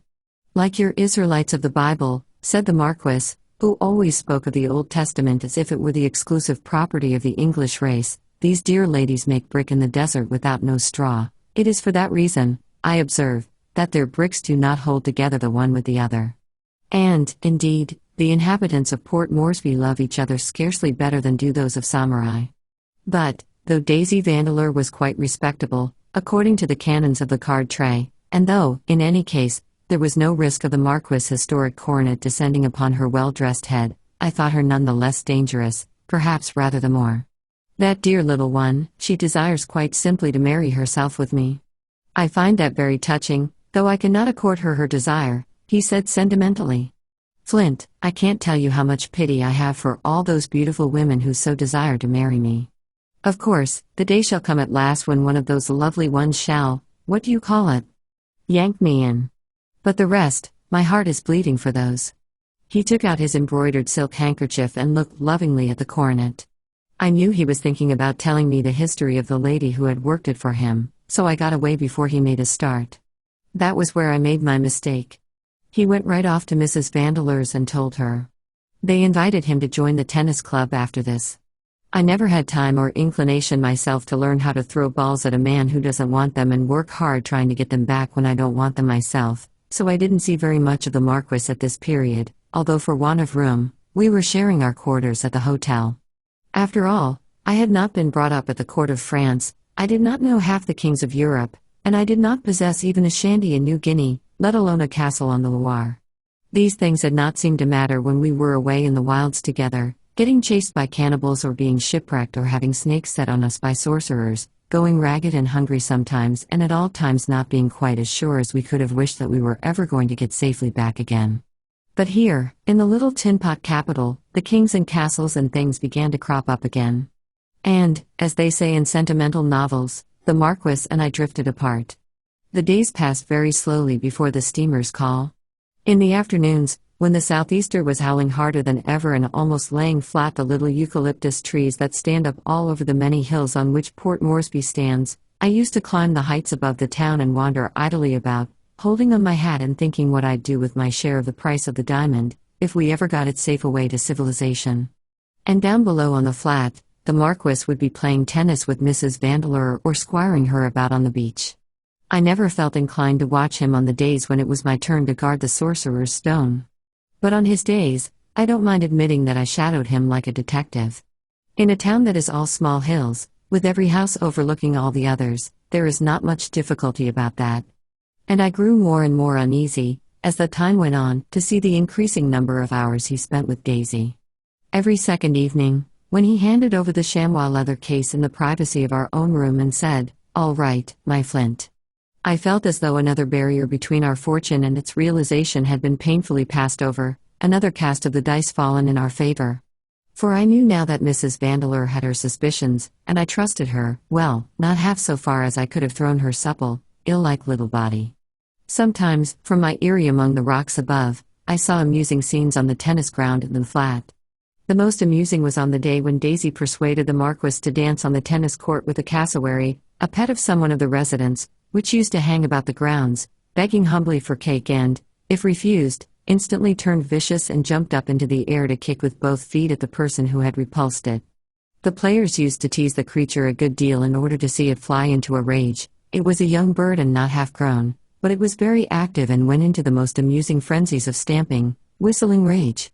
Cassowaries, as most people know, are extremely fond of dancing, and Mrs. Vandeleur incited the Marquis, first to dance with the bird and afterward to give an imitation of its style. I do not think I ever saw anything funnier than the tall, thin bird and the tall, fat Marquis, setting to partners on the green grass court, the cassowary taking its part quite seriously, and sidling, chasseeing, springing, like a girl in a theater, the man craning his neck in imitation, stepping stiff-legged, as it stepped and using his arms exactly as it used its wings. Afterward, the Marquis improvised a dance of the cassowary, and it was one of the very best things I had ever seen him do. I have heard since then that it has met with much approval in his castle on the Loire. It was my day for the Sorcerer's Stone, so I looked on with an easy mind. After all, it seemed to me that I had been making too much fuss. The Marquis was not a fool, and even if the little widow succeeded in worming out of him the secret of the diamond, it was only what would probably happen sooner or later somewhere.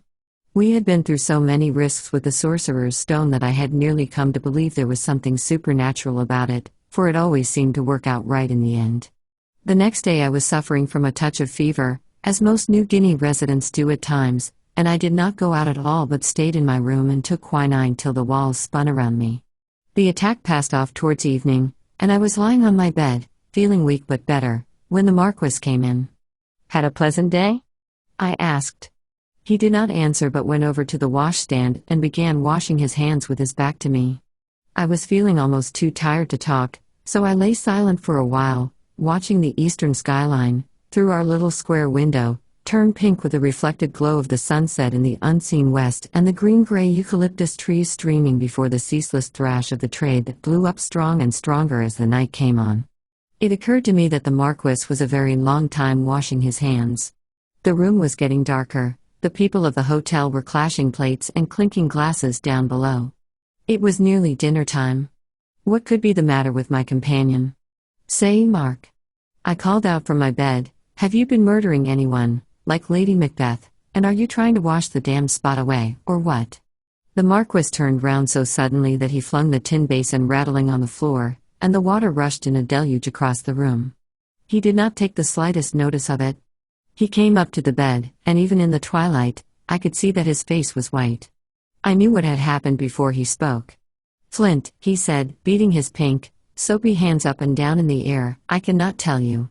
I cannot tell you. My God, what have I done?" He sat down on the floor, we had no chair, right in the middle of the deluge of water and began to cry. "I have betrayed and ruined you, my friend," he said.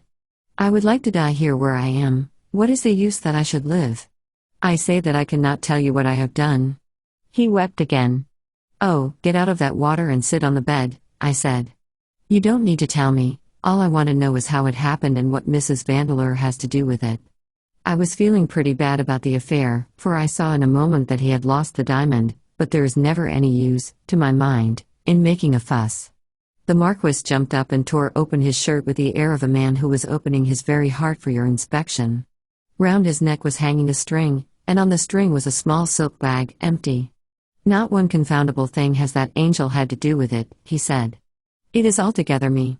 I took it out of the chamois case this morning because when I play tennis, that chamois sticks and comes to go out of the front of my shirt. But the silk slips and does not come out. So I take away the chamois, and I play tennis all afternoon. And in the end, when it is time to go, and they have all gone, all but Mrs. Daisy and me, I feel my hand into my shirt, and there is nothing there. I tear out the bag, and it is split. Don't you know that no silk will stand in the tropics? It was only a protection for the stone. You might as well trust tissue paper as silk, in New Guinea," I said wearily. "I did not know, I swear. Well, when I see it is gone, I tell Daisy that I have lost a something I have the greatest value for, a gem, I do not say a diamond. And she call many native boys. And they look, till it get dark. And I will swear, if it were that I was dying, we'd look every inch. But there is no stone. I reckon Mrs. Daisy could tell you," I began. "Halt," cried the Marquis. "Daisy is as innocent as the lamb unborn.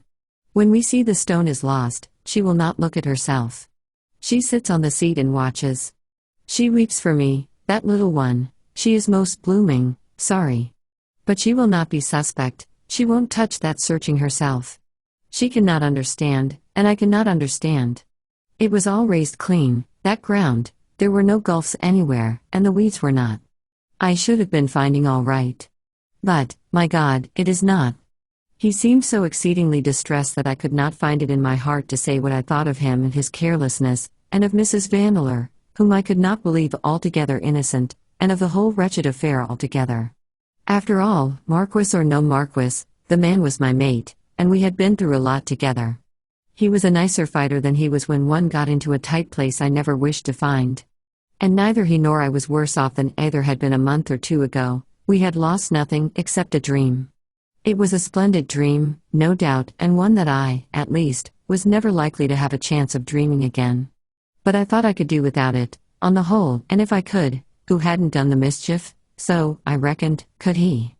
I said something to this effect, and the Marquis wiped away his tears. It was with a red silk handkerchief this time, and the embroidery of the coronet, as he told me, had a story attached to it that was written in his heart's blood. "Has Mrs. Daisy given you a handkerchief yet?" I asked. "No," he said quite gravely, She has but given me a hymn book. A hymn book, I yelled, choking with laughter. What is the name of everything inappropriate that Mrs. Vandeleur should give you hymn books for? She is very devoted, said the Marquis reprovingly. She thinks that she will make a Lutheran of me. Of course, there isn't any chance that such a consummation could arrive, but it makes the little one happy. Me also. As for the hymns, she sings them to me. I hear her sing them when I come up the road past her little bird nest of a house. What does she sing? I asked. Something that is in the hymn book, and that the great Clara Clara Butt sings also. It is altogether touching. Abide with me. Does she? Said I, sitting up. I call it irreligious and bad manners both, if she does. Every man to his taste. Are you going to ask her to help us to look for the diamond tomorrow? I won't do nothing you don't wish, said the Marquis with sudden meekness. I cannot forget that I have ruined you. No fear, I told him. Are you going down to dinner, or aren't you? Tell them to send me up a bit. I'm getting better. I rather think you and I are going to have a busy day tomorrow, Marquis. We had. I got up a bit before daylight and had a dozen natives helping me to search the tennis ground before the sun was well up. We hunted for a good hour, and I came to the conclusion that if the diamond had ever been on the tennis court, it certainly was not there now. I came back and reported the result of my labors to the Marquis. He was sitting in our room and looked gorgeous in a marvelous pink silk kimono embroidered with green and gold dragons, but his hair had not been brushed up into its usual fierce bristles, his mustache was as limp as a walrus, and his general aspect suggested a pink cockatoo that has been out in the rain. Don't lose heart, I told him. The stone is somewhere. It's been picked up, you take my word for it. It must be in Port Moresby, and you can leave me to find out where. It was in my mind, and I could not get it out, that if I wanted to know where the sorcerer's stone had gone, I had better keep as much in Mrs. Vandeleur's company as possible. So, without giving vent to any suspicions I had or guessed at, I allowed the Marquis to think that I had got the better of my prejudices against the little widow. I even accompanied him to tea with her when he went there to call a day or two after the loss of the stone. It did not strike me that Daisy was overjoyed to see me, but she greeted me prettily and made tea for both of us. I don't know whether it was by accident or design that she made mine cold and weak and left out the sugar. If so, she did a foolish thing, for it set me wondering just why the little lady disliked me as much as she did. In spite of the Marquis' accusation, I am not, and never have been, unhappy in women's society, nor have I had occasion to observe that they are unhappy in mine, to take a leaf out of my companion's books. But Daisy didn't want me, didn't like me, was more or less afraid of me. Why? I watched her, sitting on the sheltered veranda, with the southeastern roaring ceaselessly outside, slamming at the blinds and lifting the long mats nailed on the floor. It was a wild day, a day to make anyone restless. Most Port Moresby folk find the southeast season trying to the nerves by reason of the unending uproar of the persistent trade, and I judged that the wind, or something, was affecting Mrs. Vandeleur's nerves. She dropped a cup. She snapped at the boy who was bringing the tray. She started when one spoke to her suddenly, as I confess I did. Her color did not pale, but there may have been reasons for that. She looked pretty enough, with her floating black draperies and her wicked little scarlet shoes and her daintily dressed red-brown hair, to have turned almost any man's head, and I was not surprised to see the Marquis more devoted than ever. But as for me, I mistrusted her from the crown of her expensive curls to the sole of her little red shoe. I drank my ill-tasting tea in silence, listened to the roar of the wind, and watched the lady and her lover. And I thought, she could not have picked up the stone on the court, by what the Marquis said. It was clear she had not known of the loss until he told her. It seemed that she had questioned him shrewdly then concerning what it was that he had lost and had managed to extract from him a pretty accurate description of the gem. He had not actually said it was a diamond, but, from what he told me, he must have allowed her to guess what it was. She knew, then, that he had had a diamond of remarkable size, that he had lost it in a small, easily searched area. She had not picked it up, and she had been careful, too careful, I thought, to avoid all possible suspicion of having done so. Did she know where it was? These were the thoughts that ran through my mind while the Marquis flirted with the lady, leaving me to talk to the uninteresting elderly companion in the background. I think he began to feel sorry, before very long, that he had asked me to accompany him to Daisy's, for the little lady seemed in a fascinating mood and looked as though she would not have been sorry to have the drawing room and the piano left to herself and her friend. Doubtless, even the Marquis' self-possession shrank from picking out sentimental-sounding bits of hymns and reading or singing them in her company before a couple of more or less unsympathetic observers. Mrs. Daisy gave me a look or two that were certainly meant to be taken as hints, but I was astonishingly stupid that afternoon and could not understand her. Even when the Marquis proposed going out to the little back garden to look at Mrs. Vandelor's plants, I was so stupid that I couldn't see they did not want me, and I got up to go too, protesting that there was nothing in the world interested me so much as the selection and care of roses in the tropics. "I never knew you were an amateur of the garden," observed the Marquis somewhat ruefully. "You are then interested in culture? Don't put out yourself to please us, my friend, if you would rather love to stay in the house." "It doesn't put me out worth tuppence," I assured him. We went out through the sun and the wind to the back of the house, a rather gloomy party of four, all trying more or less to be cheerful. I fancy I succeeded the best. Mrs. Daisy made great play with the care of her black draperies in the storm, yet found time to glance at me, I thought, unpleasantly, and the Marquis was pulling his mustache. But I was determinedly stupid. The two got away in the corner of the garden before long, shamelessly deserting myself and the companion, and I could see that Mrs. Daisy was talking religion again, a thing that disgusted me and inclined me to have no mercy on her if ever she should need it at my hands. I can't say I am particularly religious myself, but any decent man hates to see piety used as a cloak. They had got out the hymn book she had given him, a tiny, fancy little white leather thing, the size of a matchbox, and were looking up something or other in it, their heads very close together. "Would you like to see the cassowary?" asked the companion suddenly. I had almost forgotten her existence. She was of those grey, dusty women of no particular age, whom, somehow or other, one always does overlook. "What cassowary?" I asked. "Ours. It's such a funny thing. It dances and fights and does lots of queer tricks of its own. We have it shut up in the fowl house." "What for?" I asked, yawning. The companion certainly did bore me. "Because Mrs. Vandelor says it's sick. She bought it the other day. The people who owned it wanted quite a lot for it." The companion was opening the door of the fowl house as she spoke. Mrs. Vandelor, hearing the creak of the lock, turned around, and if I did not mistake, her look was very black. It cleared at once, and a sunny smile overspread her face. "So you are looking at my new pet," she said. "Poor thing, I think it is sick, but it is very amusing when it is well." "Oh, this is my partner of the dance," said the Marquis as the great bird came solemnly out, turning its big brown eyes suspiciously about and about.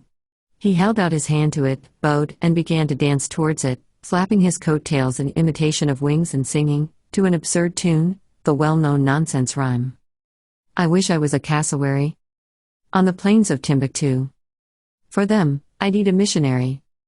Arms, legs, and hymn book, too." The bird stretched out its neck with the darting pounce of a snake, snatched at the gaudy little book, gulped, and swallowed. "Beautiful missionary," he said, pausing in his dance, "do you think the savage animal would eat you?" "I don't know," said Mrs. Vandelor pettishly. "I can't stand this wind, it makes Daisy's little feet too cold. Let's go in. If it will not eat the lovely missionary, will it eat the lovely hymn book too?" asked the Marquis, teasing the bird with the little book he held in his hand. The answer came suddenly and in a way that he hardly expected.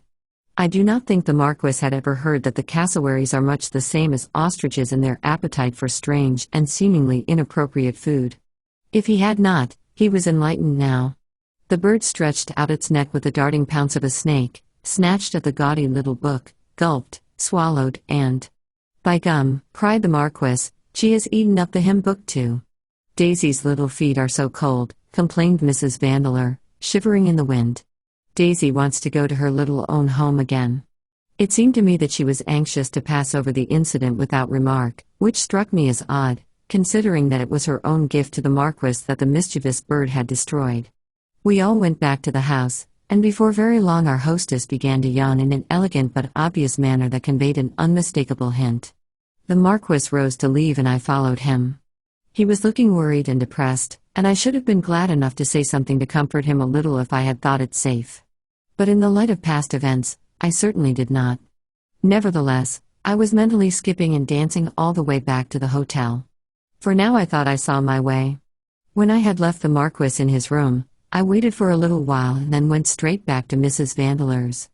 I found her alone on the veranda, and this time, all her rouge could not conceal the sudden paleness that crept like a white mist over her pretty face when she saw me return alone.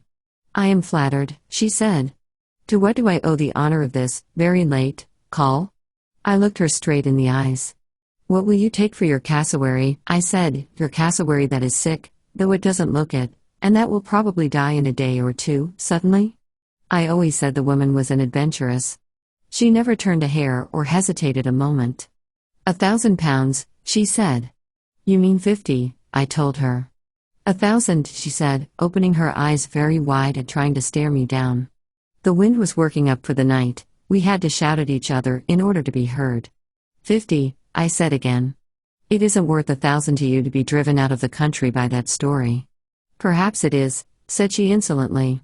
"You forget," I told her, "that this is going to be a world-famous stone. You can't go to Tahiti, or Naunia, or anywhere and cut loose from a tale that links you up to a thing like the Kohinoor.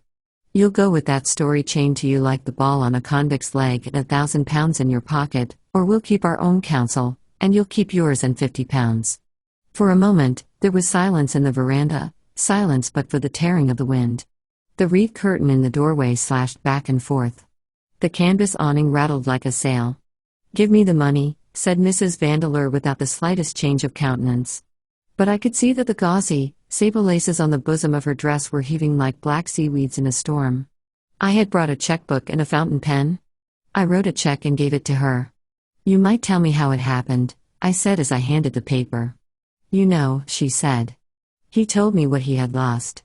I'd seen the cassowary in the corner of the ground, gulping down something a moment before. They always go for anything bright. So I guessed.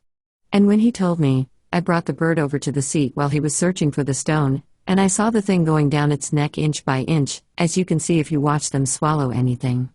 Oh, I didn't take any chances? You've spoiled.